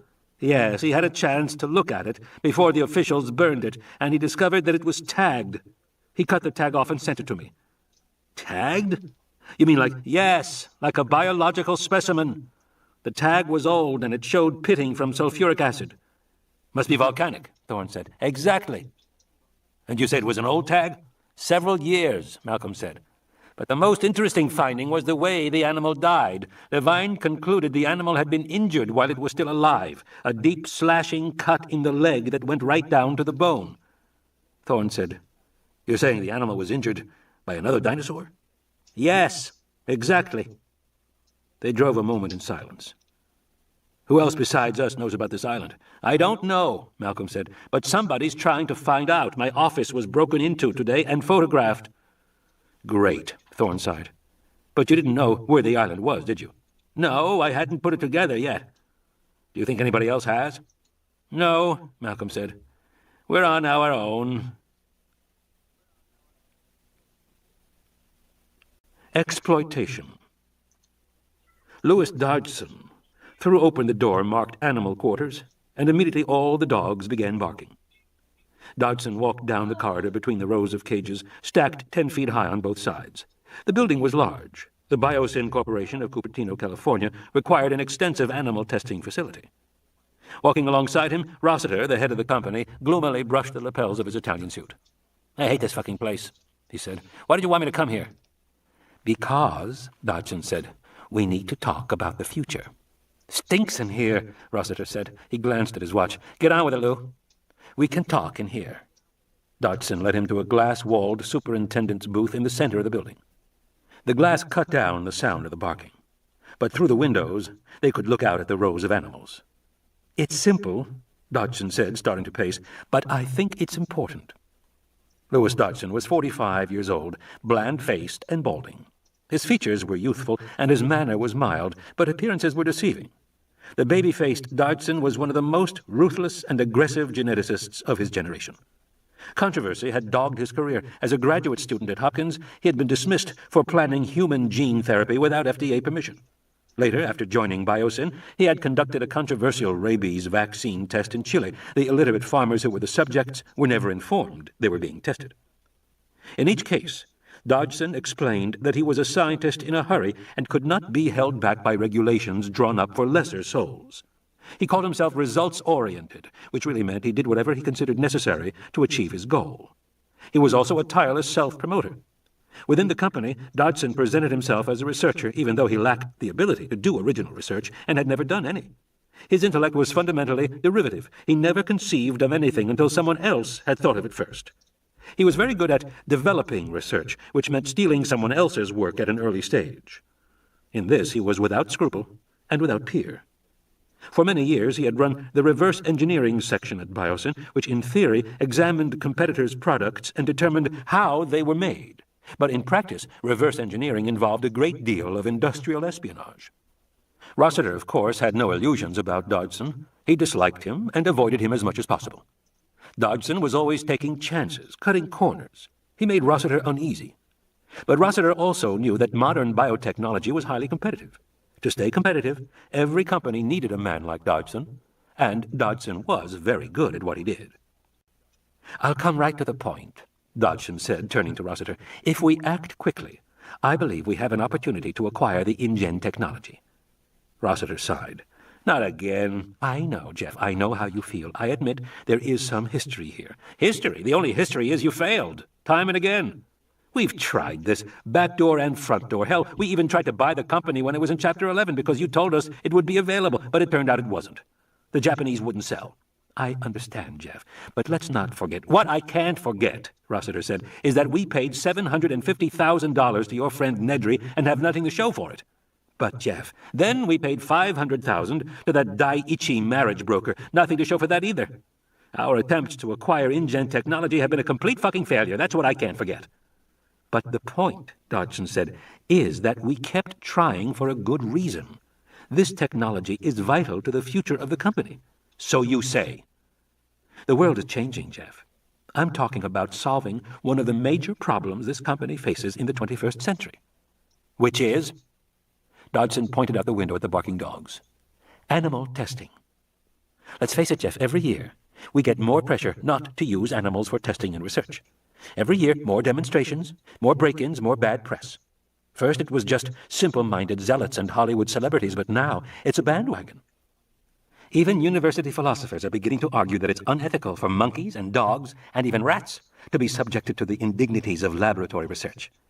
We've even had some protests about our exploitation of squid, even though they're on dinner tables all over the world. I'm telling you, Jeff, there's no end to this trend. Eventually, somebody's going to say we can't even exploit bacteria to make genetic products. Oh, come on. Just wait, it'll happen. And it'll shut us down. Unless we have a genuinely created animal.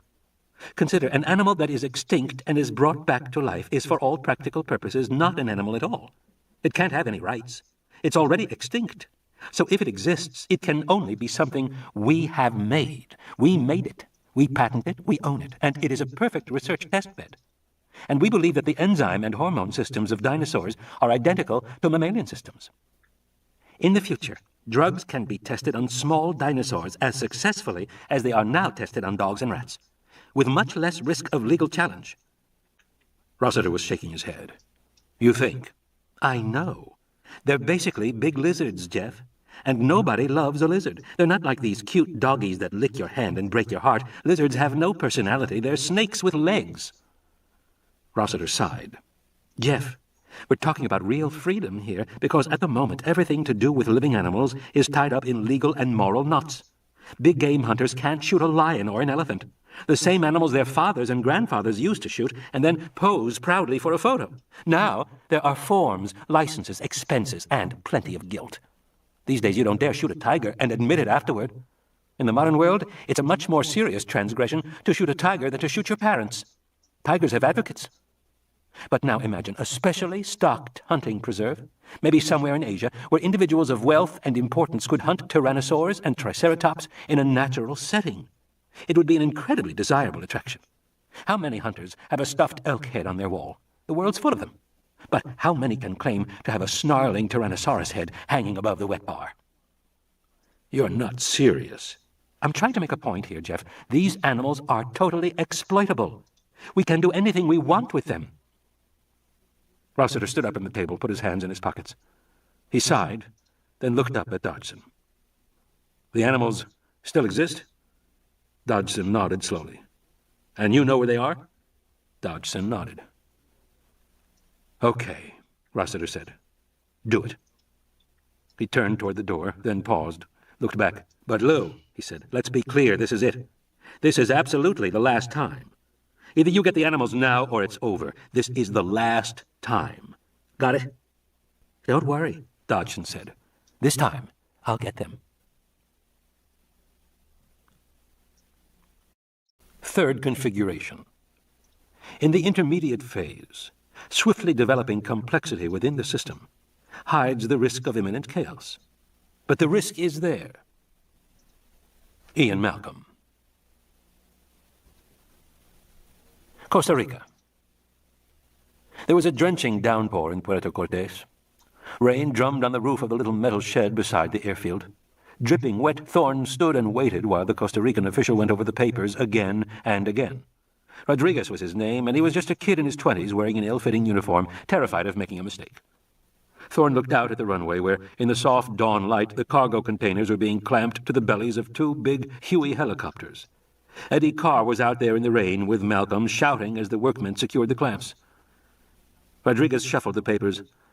Now, Senor Thorne, according to this, your destination is Isla Sorna? That's right. And your containers have only vehicles?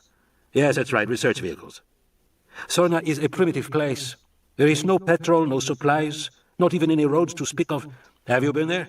Myself, no. People here have no interest in this island. It is a wild spot, rock and jungle.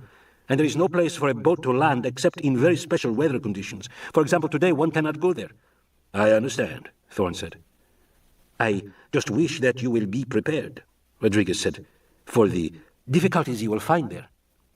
I think we're prepared. You are taking adequate petrol for your vehicles? Thorne sighed. Why bother to explain? Yes, we are. And there are just 3 of you, Dr. Malcolm, yourself, and your assistants in your car? Correct. And your intended stay is less than 1 week? That's correct, more like 2 days. With any luck, we expect to be off the island sometime tomorrow. Rodriguez shuffled the papers again, as if looking for a hidden clue. Well, is there a problem? Thorne said, glancing at his watch. No problem, senor. Your permits are signed by the Director General of the Biological Preserves. They are in order. Rodriguez hesitated. But it is very unusual that such a permit would be granted at all. Why is that? I do not know the details, but there was some trouble on one of the islands a few years ago, and since then the Department of Biological Preserves has closed all the Pacific Islands to tourists. We're not tourists, Thorne said. I understand that, Senor Thorne. More shuffling of papers. Thorne waited. Out on the runway, the container clamps locked in place and the containers lifted off the ground. Very well, Senor Thorne, Rodriguez said finally, stamping the papers. I wish you good luck. Thank you, Thorne said. He tucked the papers in his pocket, ducked his head against the rain, and ran back out on the runway. 3 miles offshore, the helicopters broke through the coastal cloud layer into early morning sunlight. From the cockpit of the lead Huey, Thorne could look up and down the coast. He saw 5 islands at various distances offshore. Harsh, rocky pinnacles rising out of rough blue sea. The islands were each several miles apart, undoubtedly part of an old volcanic chain. He pressed the speaker button. Which is Sorna? The pilot pointed ahead. We call them the 5 deaths, he said. Isla Muerte, Isla Matanceros, Isla Pena, Isla Tacaño, and Isla Sorna, which is the big one farthest north. Have you been there? Never, senor, but I believe there will be a landing site. How do you know? Some years ago there were some flights there. I have heard the Americans would come and fly there sometimes. Not Germans? No. There have been no Germans since, I do not know, the World War. They were Americans that came. When was that? I'm not sure. Perhaps 10 years ago? The helicopter turned north, passing over the nearest island. Thorne glimpsed rugged, volcanic terrain, overgrown with dense jungle. There was no sign of life or of human habitation. To the local people, these islands are not happy places, the pilot said. They say no good comes from here. He smiled. But they do not know. They are superstitious Indians. Now they were over open water with Isla Sorna directly ahead. It was clearly an old volcanic crater, bare, reddish-gray rock walls, and eroded cone. Where do the boats land? The pilot pointed to where the sea surged and crashed against the cliffs. On the east side of this island there are many caves made by the waves. Some of the local people call this Isla Gemido. It means groan from the sound of the waves inside the caves. Some of the caves go all the way through to the interior, and a boat can pass through at certain times, but not in weather as you see it now. Thorne thought of Sarah Harding. If she was coming, she would land later today. I have a colleague who may be arriving this afternoon, he said. Can you bring her out?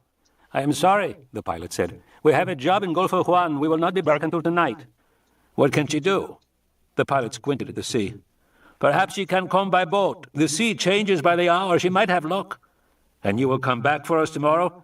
Yes, Senor Thorne. We will come in the early morning. It is the best time for the winds. The helicopter approached from the west, rising several hundred feet, moving over the rocky cliffs to reveal the interior of Isla Gemido. It appeared just like the others, volcanic ridges and ravines, heavily overgrown with dense jungle. It was beautiful from the air, but Thorne knew it would be dauntingly difficult to move through that terrain. He stared down, looking for roads. The helicopter thumped lower, circling the central area of the island. Thorne saw no buildings, no roads. The helicopter descended toward the jungle. The pilot said, Because of the cliffs, the winds here are very bad. Many gusts and updrafts. There is only one place on the island where it is safe to land. He peered out the window. Ah, yes, there. Thorne saw an open clearing, overgrown with tall grass. We'll land there, the pilot said. Isla Sorna. Eddie Carr stood in the tall grass of the clearing, turned away from the flying dust as the two helicopters lifted off the ground and rose into the sky. In a few moments they were small specks, their sound fading. Eddie shaded his eyes as he looked upward. In a forlorn voice he said, "When are they coming back?" "Tomorrow morning," Thorne said. "We'll have found Levine by then." "At least we'd better," Malcolm said. And then the helicopters were gone, disappearing over the high rim of the crater. Carr stood with Thorne and Malcolm in the clearing, enveloped in morning heat and deep silence on the island. "Kind of creepy here," Eddie said, pulling his baseball cap down lower over his eyes. Eddie Carr was 24 years old, raised in Daly City. Physically, he was dark-haired, compact, and strong. His body was thick, the muscles bunched, but his hands were elegant, the fingers long and tapered. Eddie had a talent, Thorne would have said a genius, for mechanical things. Eddie could build anything and fix anything. He could see how things worked just by looking at them. Thorne had hired him 3 years earlier, his first job out of community college. It was supposed to be a temporary job, earning money so he could go back to school and get an advanced degree. But Thorne had long since become dependent on Eddie, and Eddie, for his part, wasn't much interested in going back to the books. At the same time, he hadn't counted on anything like this, he thought, looking around him at the clearing. Eddie was an urban kid, accustomed to the action of the city, the honk of horns and the rush of traffic. This desolate silence made him uneasy. "Come on," Thorne said, putting a hand on his shoulder. "Let's get started." They turned to the cargo containers left by the helicopter. They were sitting a few yards away in the tall grass. "Can I help?" Malcolm said, a few yards away. "If you don't mind, no," Eddie said. "We'd better unpack these ourselves." They spent half an hour unbolting the rear panels, lowering them to the ground, and entering the containers. After that, they took only a few minutes to release the vehicles. Eddie got behind the wheel of the Explorer and flicked on the ignition. There was hardly any sound, just a soft whir of the vacuum pump starting up. Thorne said, "How's your charge?" "Full," Eddie said. "Batteries okay?" "Yeah, seem fine." Eddie was relieved. He had supervised the conversion of these vehicles to electric power, but it was a rushed job and they hadn't had time to test them thoroughly afterward. And though it was true that electric cars employed less complex technology than the internal combustion engine, that chugging relic of the 19th century, Eddie knew that taking untested equipment into the field was always risky, especially when that equipment also used the latest technology. That fact troubled Eddie more than he was willing to admit. Like most born mechanics, he was deeply conservative. He liked things to work no matter what. And to him that meant using established, proven technology. Unfortunately, he had been voted down this time. Eddie had two particular areas of concern. One was the black photovoltaic panels with their rows of octagonal silicon wafers mounted on the roof and hood of the vehicles. These panels were efficient and much less fragile than the old photovoltaics. Eddie had mounted them with special vibration-damping units of his own design, but the fact remained, if the panels were injured in any way, they would no longer be able to charge the vehicles or run the electronics. All their systems would stop dead. His other concern was the batteries themselves. Thorne had selected the new lithium-ion batteries from Nissan, which were extremely efficient on a weight basis. But they were still experimental, which to Eddie was just a polite word for unreliable. Eddie had argued for backups. He had argued for a little gasoline generator just in case. He had argued for lots of things, and he had always been voted down. Under the circumstances, Eddie did the only sensible thing. He built in a few extras and didn't tell anybody about it. He was pretty sure Thorne knew he had done that, but Thorne never said anything, and Eddie never brought it up. But now that he was here, on this island, in the middle of nowhere, he was glad he had. Because the fact was, you never knew. Thorne watched as Eddie backed the Explorer out of the container and into the high grass. Eddie left the car in the middle of the clearing where the sunlight would strike the panels and pop up the charge. Thorne got behind the wheel of the first trailer and backed it out. It was odd to drive a vehicle which was so quiet. The loudest sound was the tires on the metal container. And once it was on the grass, there was hardly any sound at all. Thorne climbed out and linked up the two trailers, locking them together with a flexible steel accordion connector. Finally, he turned to the motorcycle. It, too, was electric. Thorne rolled it to the rear of the Explorer, lifted it onto brackets, hooked the power cord into the same system that ran the vehicle, and recharged the battery. He stepped back. "That does it." In the hot, quiet clearing, Eddie stared toward the high circular rim of the crater, rising in the distance above the dense jungle. The bare rock shimmered in the morning heat, the walls forbidding and harsh. He had a sense of desolation, of entrapment. "Why would anyone ever come here?" he said. Malcolm, leaning on his cane, smiled. To get away from it all, Eddie. Don't you ever want to get away from it all? Not if I can help it, Eddie said. Me? I always like a Pizza Hut nearby, you know what I mean? Well, you're a ways from one now. Thorne returned to the back panel of the trailer and pulled out a pair of heavy rifles. Beneath the barrel of each hung 2 aluminum canisters, side by side. He handed one rifle to Eddie, showed the other to Malcolm. You ever seen these? Read about them, Malcolm said. This is the Swedish thing? Right, Lindstrad air gun, most expensive rifle in the world. Rugged, simple, accurate, and reliable. Fires a subsonic Fluger impact delivery dart containing whatever compound you want. Thorne cracked open the cartridge bank, revealing a row of plastic containers filled with straw-colored liquid. Each cartridge was tipped with a 3-inch needle. We've loaded the enhanced venom of Conus purpurascens, the South Sea cone shell. It's the most powerful neurotoxin in the world. Acts within a 2,000th of a second. It's faster than the nerve conduction velocity. The animal's down before it feels the prick of the dart. Lethal? Thorne nodded. No screwing around here. Just remember, you don't want to shoot yourself in the foot with this because you'll be dead before you realize that you've pulled the trigger. Malcolm nodded.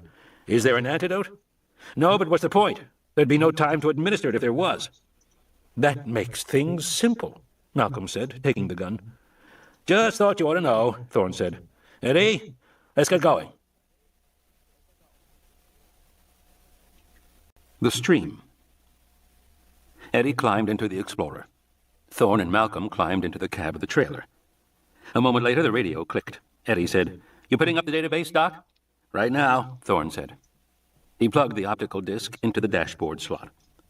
On the small monitor facing him, he saw the island appear, but it was largely obscured behind patches of cloud. What good is that? Malcolm said.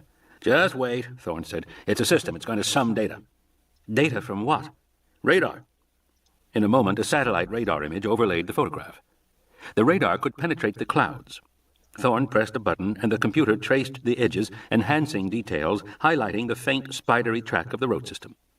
Pretty slick, Malcolm said. But to Thorne, he seemed tense. I've got it, Eddie said on the radio. Malcolm said, He can see the same thing? Yes, on his dashboard. But I don't have the GPS, Eddie said anxiously. Isn't it working? You guys, Thorne said. Give it a minute. It's reading the optical. Way stations are coming up. There was a cone-shaped global positioning sensor mounted in the roof of the trailer. Taking radio data from orbiting navigation satellites thousands of miles overhead, the GPS could calculate the position of the vehicles within a few yards. In a moment, a flashing red X appeared on the map of the island. Okay, Eddie said on the radio. I got it. Looks like a road leading out of the clearing to the north. That where we're going? I'd say so, Thorne said. According to the map, the road twisted several miles across the interior of the island before finally reaching a place where all the roads seemed to meet. There was the suggestion of buildings there, but it was hard to be sure. Okay, Doc, here we go. Eddie drove past him and took the lead. Thorne stepped on the accelerator and the trailer hummed forward, following the Explorer. Beside him, Malcolm was silent, fiddling with a small notebook computer on his lap. He never looked out the window. In a few moments, they had left the clearing behind and were moving through dense jungle. Thorne's panel lights flashed. The vehicle switched to its batteries. There wasn't enough sunlight coming through the trees to power the trailer anymore. They drove on. How you doing, Doc? Eddie said. You holding charge? Just fine, Eddie. He sounds nervous, Malcolm said. Just worried about the equipment. The hell, Eddie said. I'm worried about me. Although the road was overgrown and in poor condition, they made good progress. After about 10 minutes, they came to a small stream with muddy banks. The Explorer started across it, then stopped. Eddie got out, stepping over rocks in the water, walking back. What is it? I saw something, Doc. Thorne and Malcolm got out of the trailer and stood on the banks of the stream. They heard the distant cries of what sounded like birds. Malcolm looked up, frowning. Birds? Thorne said. Malcolm shook his head. No. Eddie bent over and plucked a strip of cloth out of the mud. It was dark green Gore-Tex, with a strip of leather sewn along one edge. That's from one of our expedition packs, he said. The one we made for Levine? Yes, Doc. You put a sensor in the pack? Thorne asked. They usually sewed location sensors inside their expedition packs. Yes. May I see that? Malcolm asked. He took the strip of cloth and held it up to the light. He fingered the torn edge, thoughtfully. Thorne unclipped a small receiver from his belt. It looked like an oversized pager. He stared at the liquid crystal readout. I'm not getting any signal. Eddie stared at the muddy bank. He bent over again. Here's another piece of cloth. And another. Seems like the pack was ripped into shreds, Doc. Another bird cry floated toward them, distant, unworldly. Malcolm stared off in the distance, trying to locate its source. And then he heard Eddie say, "Uh-oh, we have company." Standing in a group near the trailer. They were about the size of chickens, and they chirped animatedly. They stood upright on their hind legs, balancing with their tails straight out. When they walked, their heads bobbed up and down in nervous little jerks, exactly like a chicken. And they made a distinctive squeaking sound, very reminiscent of a bird. Yet they looked like lizards with long tails. They had quizzical, alert faces, and they cocked their heads when they looked at the men. Eddie said, "What is this, a salamander convention?" The green lizards stood, watched. Several more appeared from beneath the trailer and from the foliage nearby. Soon there were a dozen lizards, watching and chittering. "Compies," Malcolm said. "Procompsognathus triassicus is the actual name." "You mean these are—" "Yes, they're dinosaurs." Eddie frowned, stared. "I didn't know they came so small," he said finally. "Dinosaurs were mostly small," Malcolm said. "People always think they were huge, but the average dinosaur was the size of a sheep or a small pony." Eddie said, "They look like chickens." "Yes, very bird-like." "Is there any danger?" Thorne said. "Not really," Malcolm said. "They're small scavengers like jackals. They feed on dead animals. But I wouldn't get close. Their bite is mildly poisonous." "I'm not getting close," Eddie said. "They give me the creeps. It's like they're not scared." Malcolm had noticed that, too. "I imagine it's because there haven't been any human beings on this island. These animals don't have any reason to fear man." "Well, let's give them a reason," Eddie said. He picked up a rock. "Hey," Malcolm said, "don't do that. The whole idea is—" But Eddie had already thrown the rock. It landed near a cluster of compies, and the lizards ducked away, but the others hardly moved. A few of them hopped up and down, showing agitation. But the group stayed where they were. They just chittered and cocked their heads. "Weird," Eddie said. He sniffed the air. "You notice that smell?" "Yes," Malcolm said. "They have a distinctive odor." "Rotten is more like it," Eddie said. "They smell rotten, like something dead. And you ask me it's not natural, animals that don't show fear like that. What if they have rabies or something?" "They don't," Malcolm said. "How do you know?" "Because only mammals carry rabies."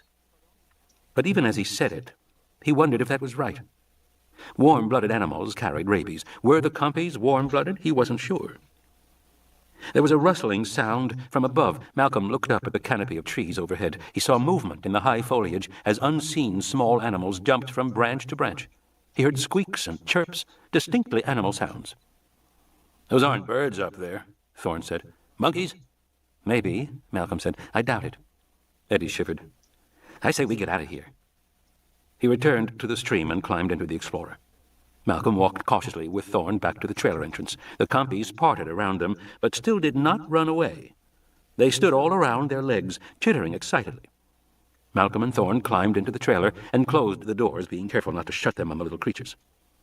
Thorne sat behind the wheel and turned on the motor. Ahead, they saw that Eddie was already driving the Explorer through the stream and heading up the sloping ridge on the far side. "The, Procompsa whatevers," Eddie said over the radio. "They're real, aren't they?" "Oh, yes," Malcolm said softly. "They're real."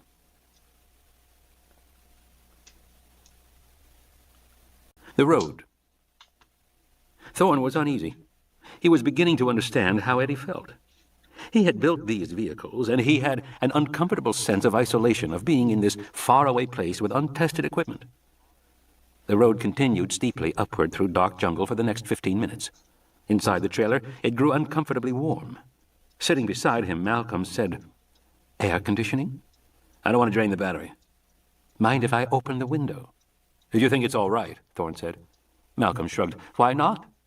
He pushed the button, and the power window rolled down. Warm air blew into the car.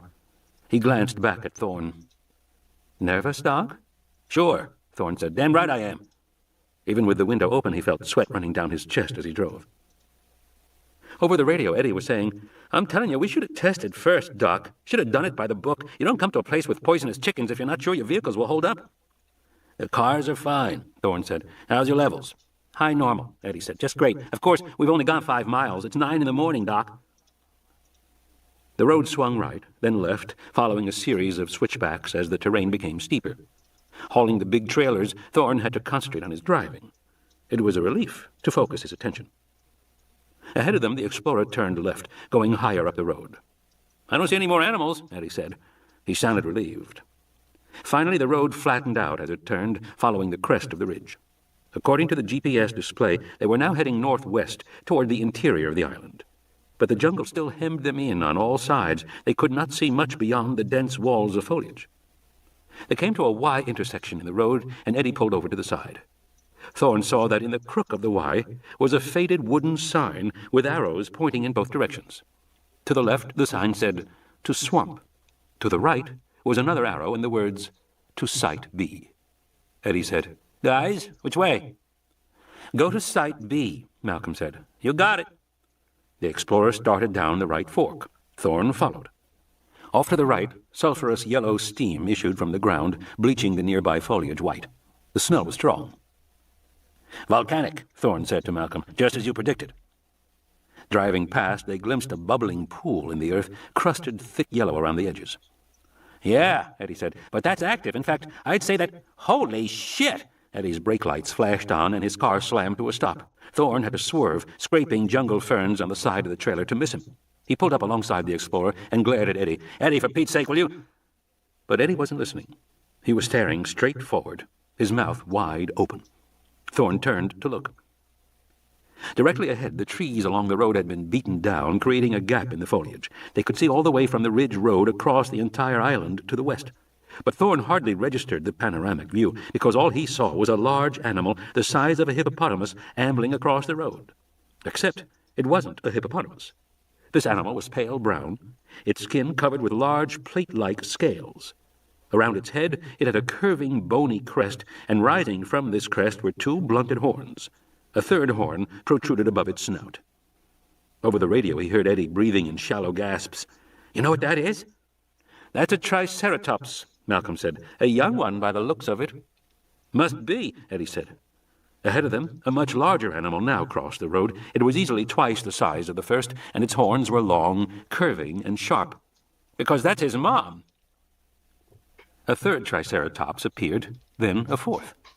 There was a whole herd of creatures ambling slowly across the road. They paid no attention to the vehicles as they crossed, passed through the gap, and descended down the hill, disappearing from view. Only then were the men able to see through the gap itself. Thorne had a view across a vast, marshy plain with a broad river coursing through the center. On either side of the river, animals grazed. There was a herd of perhaps 20 medium-sized, dark green dinosaurs to the south, their large heads intermittently poking up above the grass along the river. Nearby, Thorne saw 8 duck-billed dinosaurs with large tube-like crests rising above their heads. They drank and lifted their heads, honking mournfully. Directly ahead, he saw a lone stegosaurus with its curved back and its vertical rows of plates. The triceratops herd moved slowly past the stegosaur, which paid no attention to them. And to the west, rising above a clump of trees, they saw a dozen long, graceful necks of apatosaurs, their bodies hidden by the foliage that they lazily ate. It was a tranquil scene, but it was a scene from another world. "Doc," Eddie said, "what is this place?" Site B. Sitting in the cars, they stared out over the plain. They watched the dinosaurs move slowly through the deep grass. They heard the soft cry of the duckbills. The separate herds moved peacefully beside the river. Eddie said, "So what are we saying? This is a place that got bypassed by evolution? One of those places where time stands still?" "Not at all," Malcolm said. "There's a perfectly rational explanation for what you are seeing, and we are going to—" From the dashboard there was a high-pitched beeping.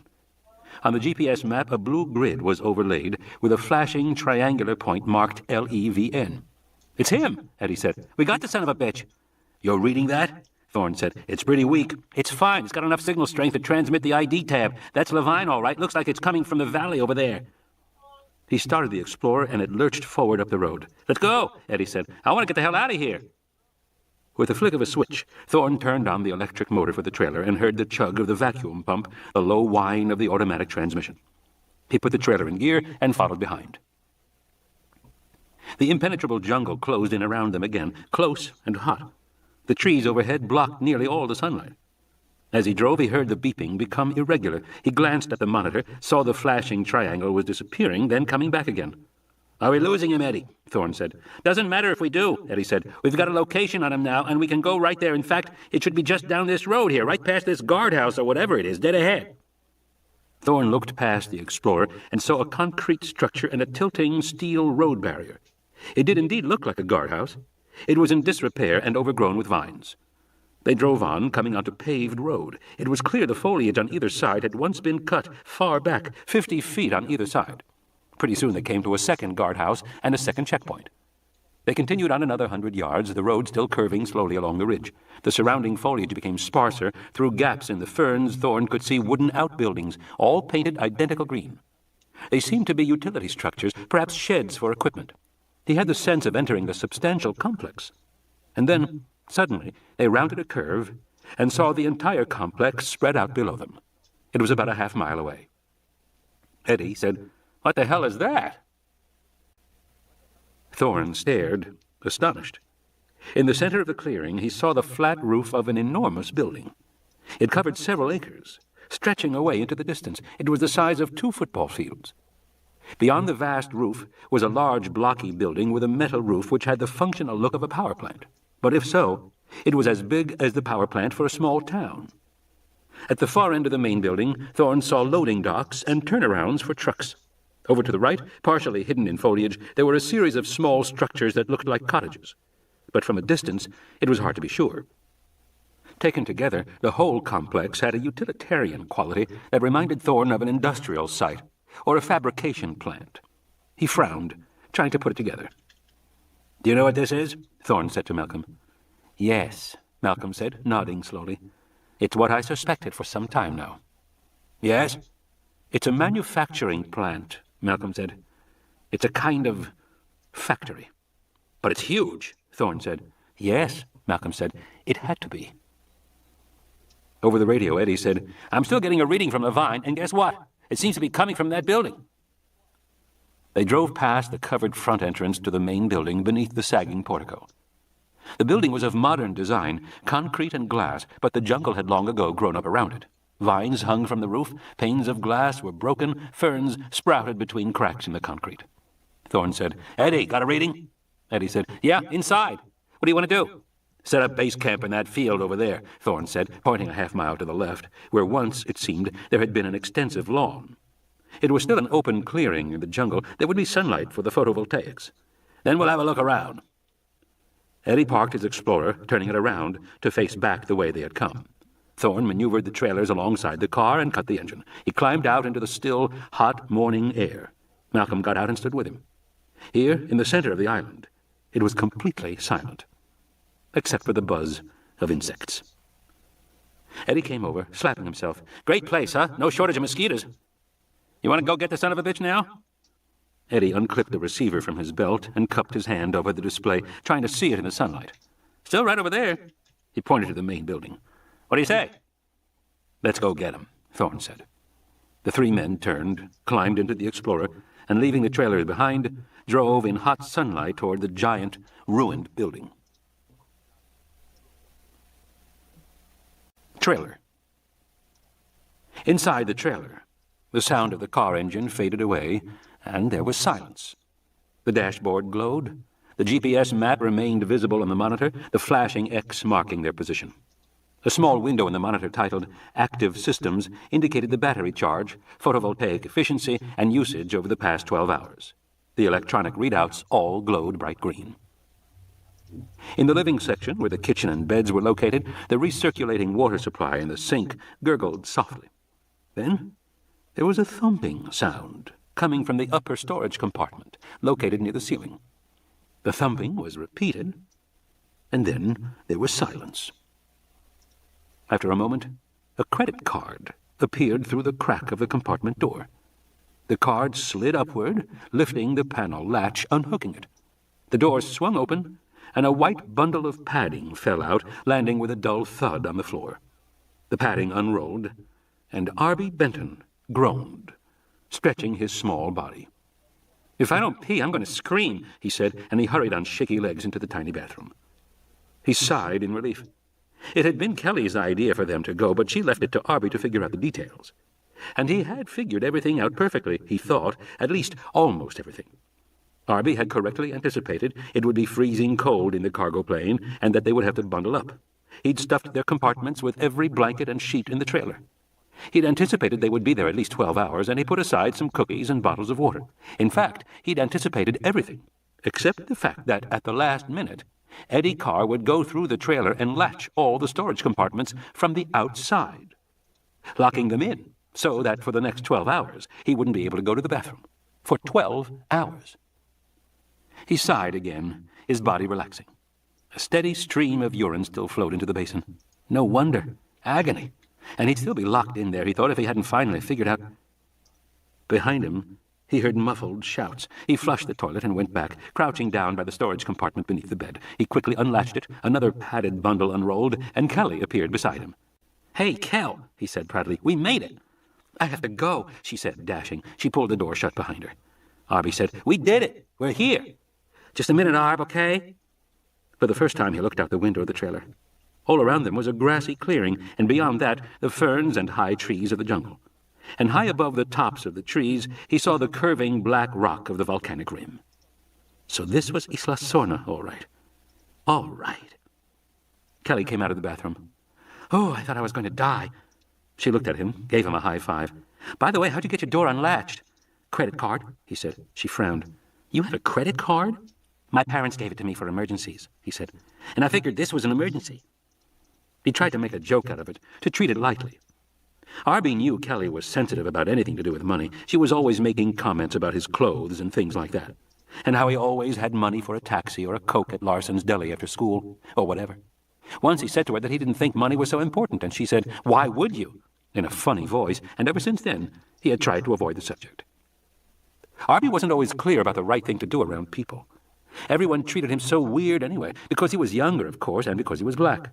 And because he was what the other kids called a brainer. He found himself engaged in a constant effort to be accepted, to blend in. Except he couldn't. He wasn't white, he wasn't big, he wasn't good at sports, and he wasn't dumb. Most of his classes at school were so boring, Arby could hardly stay awake in them. His teachers sometimes got annoyed with him, but what could he do? School was like a video played at super slow speed. You could glance at it once an hour and not miss anything. And when he was around the other kids, how could he be expected to show interest in TV shows like Melrose Place, or the San Francisco 49ers, or the Shaq's new commercial? He couldn't. That stuff wasn't important. But Arby had long ago discovered it was unpopular to say so. It was better to keep your mouth shut, because nobody understood him except Kelly. She seemed to know what he was talking about most of the time. And Dr. Levine.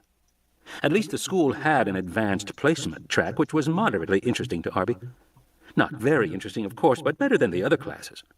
And when Dr. Levine had decided to teach the class, Arby had found himself excited by school for the first time in his life. In fact, "So this is Isla Sorna, huh?" Kelly said, looking out the window at the jungle. "Yeah," Arby said. "I guess so." "You know, when they stopped the car earlier," Kelly said, "could you hear what they were talking about?" "Not really. All the padding." "Me neither," Kelly said. "But they seemed pretty worked up about something." "Yeah, they did." "It sounded like they were talking about dinosaurs," Kelly said. "Did you hear anything like that?" Arby laughed, shaking his head. "No, Cal," he said, "because I thought they did." "Come on, Cal. I thought Thorne said Triceratops." "Cal," he said, "dinosaurs have been extinct for 65 million years. I know that." He pointed out the window. "You see any dinosaurs out there?" Kelly didn't answer. She went to the other side of the trailer and looked out the opposite window. She saw Thorne, Malcolm, and Eddie disappearing into the main building. "They're going to be pretty annoyed when they find us," Arby said. "How do you think we should tell them?" "We can't let it be a surprise." "They'll be mad," he said. "So? What can they do about it?" Kelly said. "Maybe they'll send us back." "How? They can't." "Yeah, I guess." Arby shrugged, casually, but he was more troubled by this line of thought than he wanted to admit. This was all Kelly's idea.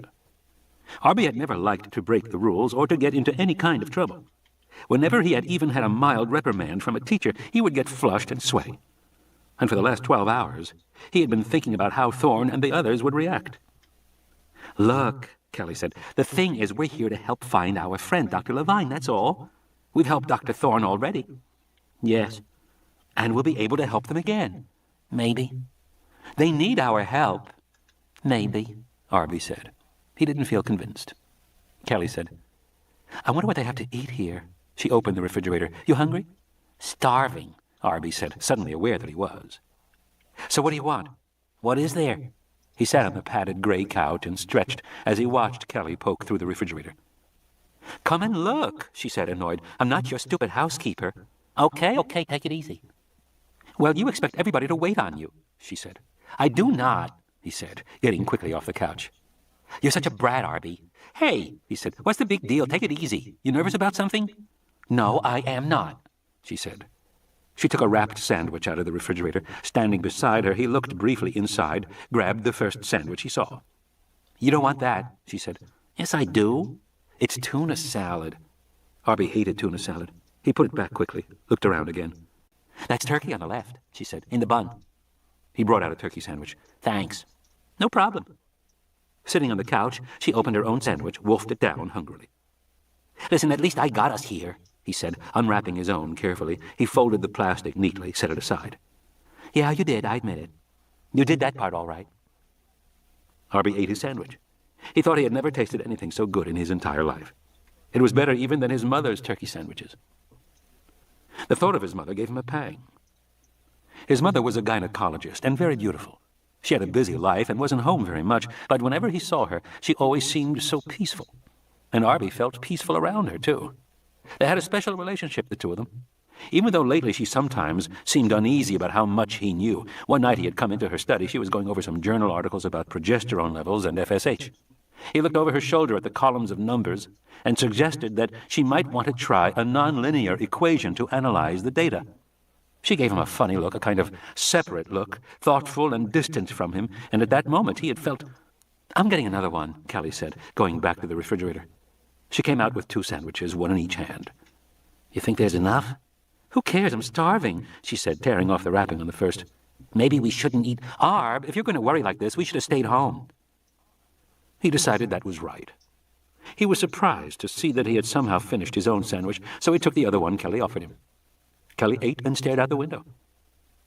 I wonder what that building is that they went into. It looks abandoned. Yeah, for years. Why would somebody build a big building here on some deserted island in Costa Rica? She said. Maybe they were doing something secret. Or dangerous, she said. Yeah, or that. The idea of danger was both titillating and unnerving. He felt far from home. I wonder what they were doing, she said. Still eating, she got up off the couch and went to look out the window. Sure is a big place. Huh, she said. That's weird. What is? Look out here. That building is all overgrown, like nobody's been there for years and years, and this field is all grown up, too. The grass is pretty high. Yes. But right down here, she said, pointing near the trailer, there's a clear path. Chewing, Arby came over and looked. She was right. Just a few yards from their trailer, the grass had been trampled down and was yellowed. In many places, bare earth showed through. It was a narrow but distinct trail coming in from the left, going off to the right across the open clearing. So, Kelly said, if nobody's been here for years, what made the trail? Has to be animals, he said. It was all he could think of. Must be a game trail. Like what animals? I don't know. Whatever's here. Deer or something? I haven't seen any deer. He shrugged. Maybe goats. You know, wild goats like they have in Hawaii. The trail's too wide for deer or goats. Maybe there's a whole herd of wild goats. Too wide, Kelly said. She shrugged and turned away from the window. She went back to the refrigerator. I wonder if there's anything for dessert. Mention of dessert gave him a sudden thought. He went to the compartment above the bed, climbed up and poked around. What are you doing? She said. Checking my pack. For what? I think I forgot my toothbrush. So? I won't be able to brush my teeth. Arb, she said. Who cares? But I always brush my teeth. Be daring, Kelly said. Live a little. Arby sighed. Maybe Dr. Thorne brought an extra one. He came back and sat down on the couch beside Kelly. She folded her arms across her chest and shook her head. No dessert? Nothing. Not even frozen yogurt. Adults, they never plan right. Yeah, that's true. Arby yawned. It was warm in the trailer. He felt sleepy. Lying huddled in that compartment for the last 12 hours, shivering and cramped, he hadn't slept at all. Now he was suddenly tired. He looked at Kelly, and she yawned too. "Want to go outside? Wake us up?" "We should probably wait here," he said. "If I do, I'm afraid I'll go to sleep," Kelly said. Arby shrugged. Sleep was overtaking him fast. He went back to the living compartment and crawled onto the mattress beside the window. Kelly followed him back. "I'm not going to sleep," she said. "Fine, Cal." His eyes were heavy. He realized he couldn't keep them open. "But," she yawned again, "maybe I'll just lie down for a minute." He saw her stretch out on the bed opposite him, and then his eyes closed, and he was immediately asleep. He dreamed he was back in the airplane, feeling the gentle rocking motion, hearing the deep rumble of the engines. He slept lightly, and at one moment woke up convinced that the trailer actually was rocking and that there really was a low, rumbling sound coming from right outside the window. But almost immediately he was asleep again, and now he dreamed of dinosaurs.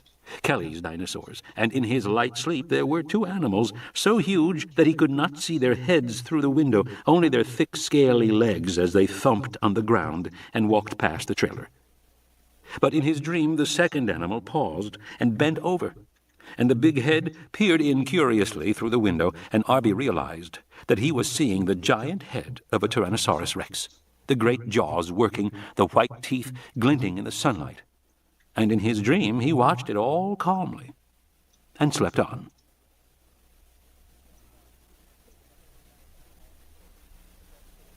Interior. Two large swinging glass doors at the front of the main building led into a darkened lobby beyond.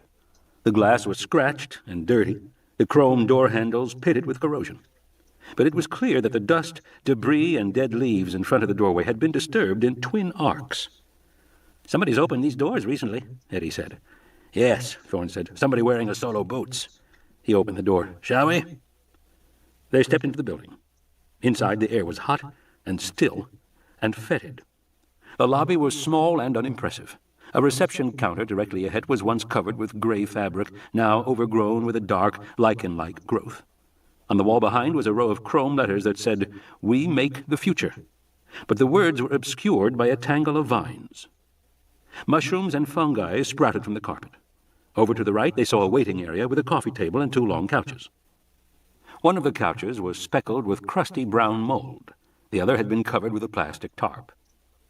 Next to this couch was what was left of Levine's green backpack, with several deep tears in the fabric.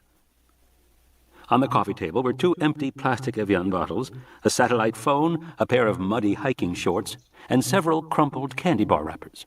A bright green snake slithered quickly away as they approached. "So this is an InGen building," Thorne said, looking at the wall sign. "Absolutely," Malcolm said. Eddie bent over Levine's backpack, ran his fingers along the tears in the fabric. As he did so, a large rat jumped out from the pack. "Jesus!" The rat scurried away, squeaking. Eddie looked cautiously inside the pack. "I don't think anybody's going to want the rest of these candy bars," he said. He turned to the pile of clothes. "You getting a reading from this?" Some of the expedition clothes had micro-sensors sewn into them. "No," Thorne said, moving his hand monitor. "I have a reading, but it seems to be coming from there." He pointed to a set of metal doors beyond the reception desk, leading into the building beyond. The doors had once been bolted shut and locked with rusted padlocks, but the padlocks now lay on the floor, broken open. "Let's go get him," Eddie said, heading for the doors. "What kind of a snake do you think that was?" "I don't know. Was it poisonous? I don't know." The doors opened with a loud creak. The three men found themselves in a blank corridor, with broken windows along one wall and dried leaves and debris on the floor. The walls were dirty and darkly stained in several places with what looked like blood. They saw several doors opening off the corridor. None appeared to be locked. Plants were growing up through rips in the carpeted floor. Near the windows, where it was light, vines grew thickly over the cracked walls. More vines hung down from the ceiling. Thorne and the others headed down the hallway. There was no sound except their feet crunching on the dried leaves. "Getting stronger," Thorne said, looking at his monitor. "He must be somewhere in this building." Thorne opened the first door he came to and saw a plain office, a desk and chair, a map of the island on the wall. A desk lamp toppled over from the weight of tangled vines. A computer monitor with a film of mold. At the far end of the room, light filtered through a grimy window. They went down the hall to the second door and saw an almost identical office, similar desk and chair, similar window at the far side of the room. Eddie grunted. "Looks like we're in an office building," he said. Thorne went on. He opened the third door, and then the fourth. More offices. Thorne opened the fifth door and paused. He was in a conference room, dirty with leaves and debris. There were animal droppings on a long wooden table in the center of the room. The window on the far side was dusty. Thorne was drawn to a large map which covered one whole wall of the conference room. There were pushpins of various colors stuck in the map. Eddie came in and frowned. Beneath the map was a chest of drawers. Thorne tried to open them, but they were all locked. Malcolm walked slowly into the room, looking around, taking it in. "What's this map mean?" Eddie said. "You have any idea what the pins are?" Malcolm glanced at it. 20 pins in 4 different colors. 5 pins of each color, arranged in a pentagon or any way a 5-pronged pattern of some kind, going to all parts of the island. I'd say it looks like a network. Didn't Arby say there was a network on this island? Yes, he did. Interesting. Well, never mind that now, Thorne said. He went back into the hallway again, following the signal from his hand unit. Malcolm closed the door behind them, and they continued on. They saw more offices, but no longer opened the doors. They followed the signal from Levine. At the end of the corridor was a pair of sliding glass doors marked "No Admittance, Authorized Personnel Only." Thorne peered through the glass, but he could not see much beyond. He had the sense of a large space and complex machinery, but the glass was dusty and streaked with grime. It was difficult to see. Thorne said to Malcolm, "You really think you know what this building was for?" "I know exactly what it was for," Malcolm said.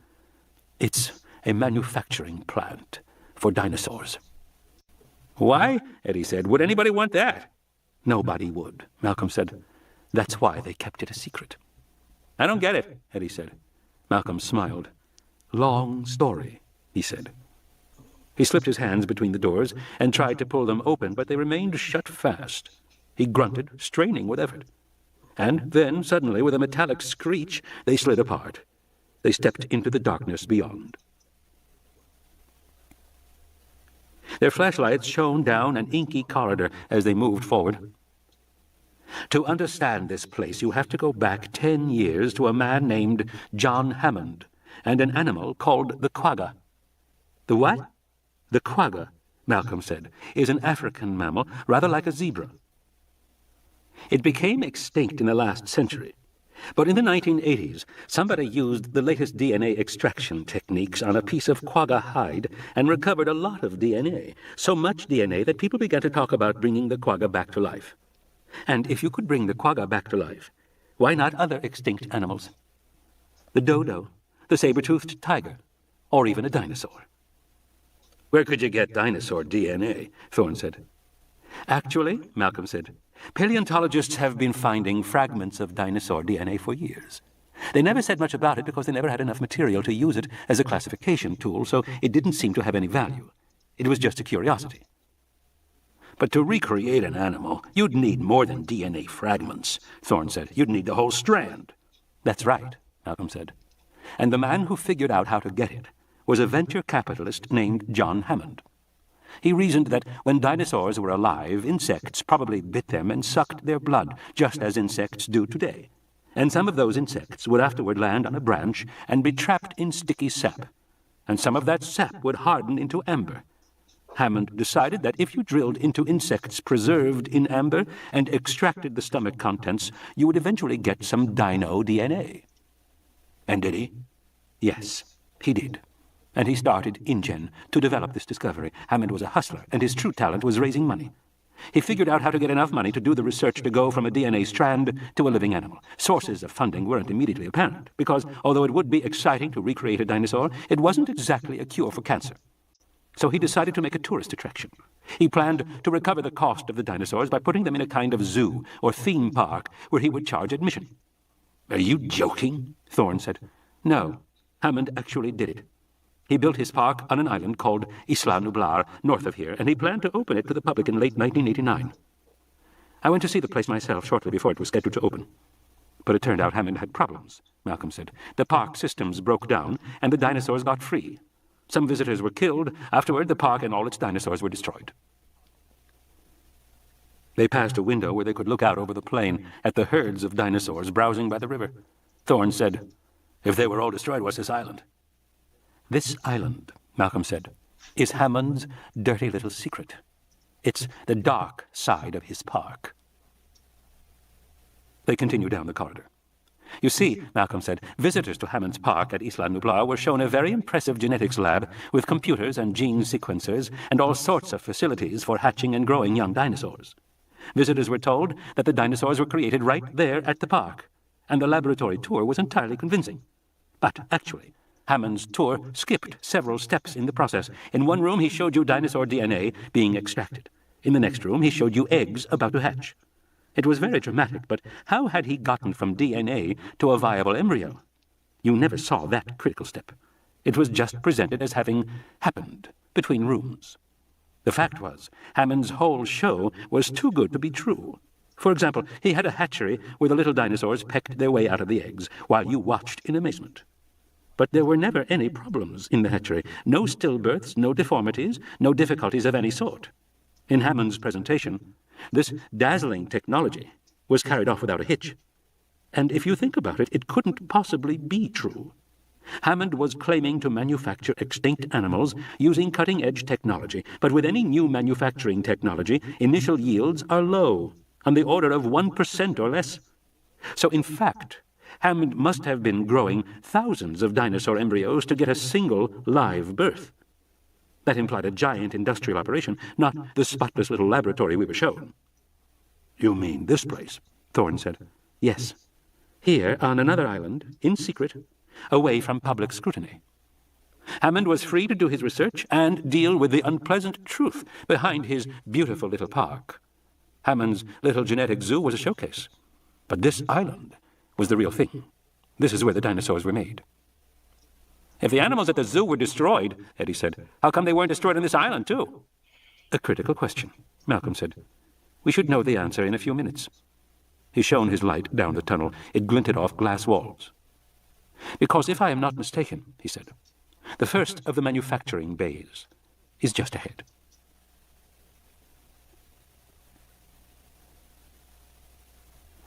Arby. Arby awoke, sitting upright in bed, blinking his eyes in the morning light that streamed in through the trailer windows. In the next bunk, Kelly was still asleep, snoring loudly. He looked out the window at the entrance to the big building and saw that the adults were gone. The Explorer was standing by the entrance, but there was no one inside the car. Their trailer sat isolated in the clearing of tall grass. Arby felt entirely alone, frighteningly alone, and a sudden sense of panic made his heart pound. He never should have come here, he thought. The whole idea was stupid. And worst of all, it had been his plan, the way they had huddled together in the trailer and then had gone back to Thorne's office. And Kelly had talked to Thorne so that Arby could steal the key. The way he had set up a delayed radio message to be transmitted to Thorne so that Thorne would think they were still in Woodside. Arby had felt very clever at the time, but now he regretted it all. He decided that he had to call Thorne immediately. He had to turn himself in. He was filled with an overwhelming desire to confess. He needed to hear somebody's voice. That was the truth. He walked from the back of the trailer, where Kelly was sleeping, to the front and turned on the ignition key in the dashboard. He picked up the radio handset and said, "This is Arby. Is anybody there? Over. This is Arby." But nobody answered. After a moment, he looked at the dashboard systems monitor, which registered all the systems that were operative. He didn't see anything about communications. It occurred to him that the communications system was probably hooked into the computer. He decided to turn the computer on. So he went back to the middle of the trailer, unstrapped the keyboard, plugged it in, and turned the computer on. There was a menu screen that said Thorne Field Systems, and underneath that a listing of subsystems inside the trailer. One of them was radio communications, so he clicked on that and turned it on. The computer screen showed a scrambled hash of static. At the bottom was a command line that read, "Multiple frequency inputs received. Do you want to auto-tune?" Arby didn't know what that meant, but he was fearless around computers. Auto-tune sounded interesting. Without hesitation, he typed, "Yes." The static scramble remained on the screen while numbers rolled at the bottom. He guessed he was seeing frequencies in megahertz, but he didn't really know. And then, suddenly, the screen went blank, except for a single flashing word in the upper left corner. Log in. He paused, frowning. That was odd. Apparently, he was required to log into the trailer's computer system. That meant he would need a password. He tried Thorne. Nothing happened. He waited a moment, then tried Thorne's initials, JT. Nothing. Levine. Nothing. Thorne Field Systems. Nothing. TFS. Nothing. Field, nothing. User, nothing. Well, he thought, at least the system hadn't dumped him out. Most networks logged you off after 3 wrong tries. But apparently Thorne hadn't designed any security features into this one. Arby would never have made it this way. The system was too patient and helpful. He tried help. The cursor moved to another line. There was a pause. The drive's word. Action, he said, rubbing his hands. Laboratory. As Thorne's eyes adjusted to the low light, he saw they were standing inside an enormous space consisting of row after row of rectangular stainless steel boxes, each fitted with a tangled maze of plastic tubing. Everything was dusty. Many of the boxes were knocked over. The first rows, Malcolm said, are Nishihara gene sequencers, and beyond are the automatic DNA synthesizers. It's a factory, Eddie said. It's like agribusiness or something. Yes, it is. At the corner of the room was a printer with some loose sheets of yellowing paper lying beside it. Malcolm picked up one and glanced at it. It's a reference to a computer database, Malcolm said, for some dinosaur blood factor, something to do with red cells. And is that the sequence? No, Malcolm said.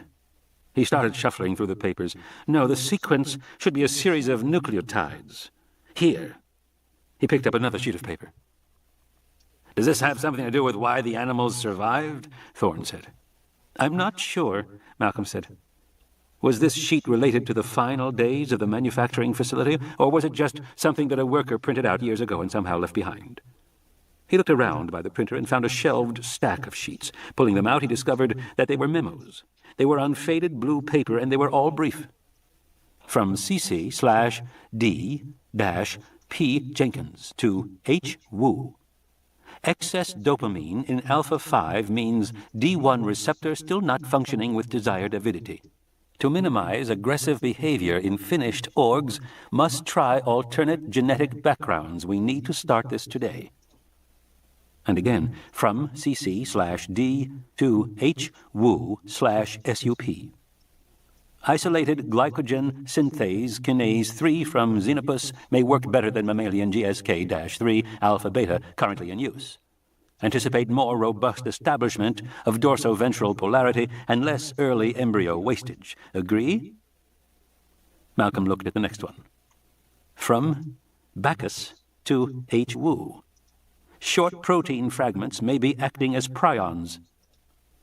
Sourcing doubtful, but suggest halt all exogenous protein for carnivorous orgs until origin is cleared up.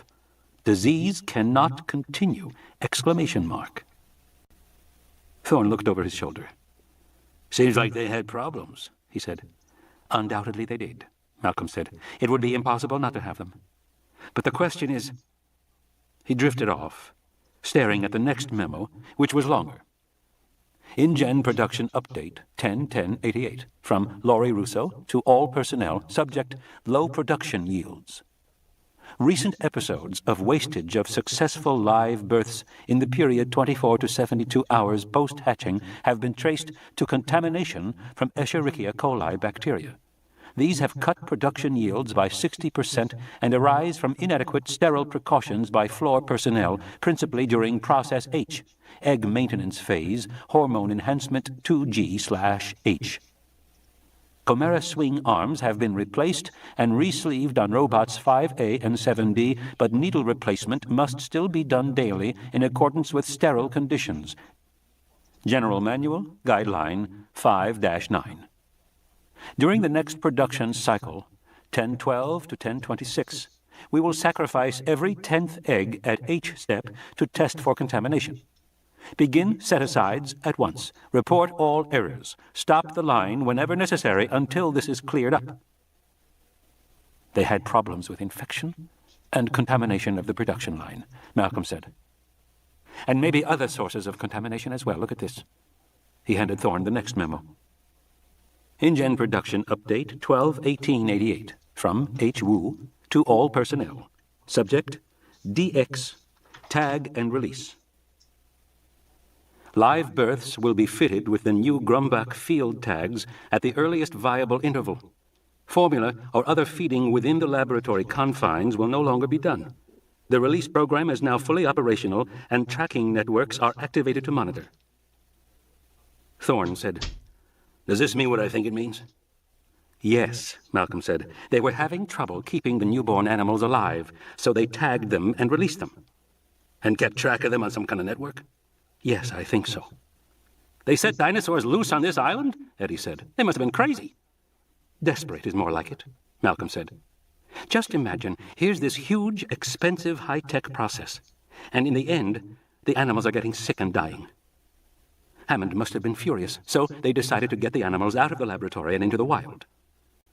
"But why didn't they find the cause of the sickness? Why didn't they—" "Commercial process," Malcolm said. "It's all about results. And I'm sure they thought they were keeping track of the animals. They could get them back any time they wanted. And don't forget, it must have worked. They must have put the animals into the field, then collected them after a while, when they were older, and shipped them to Hammond's zoo." "But not all of them." "We don't know everything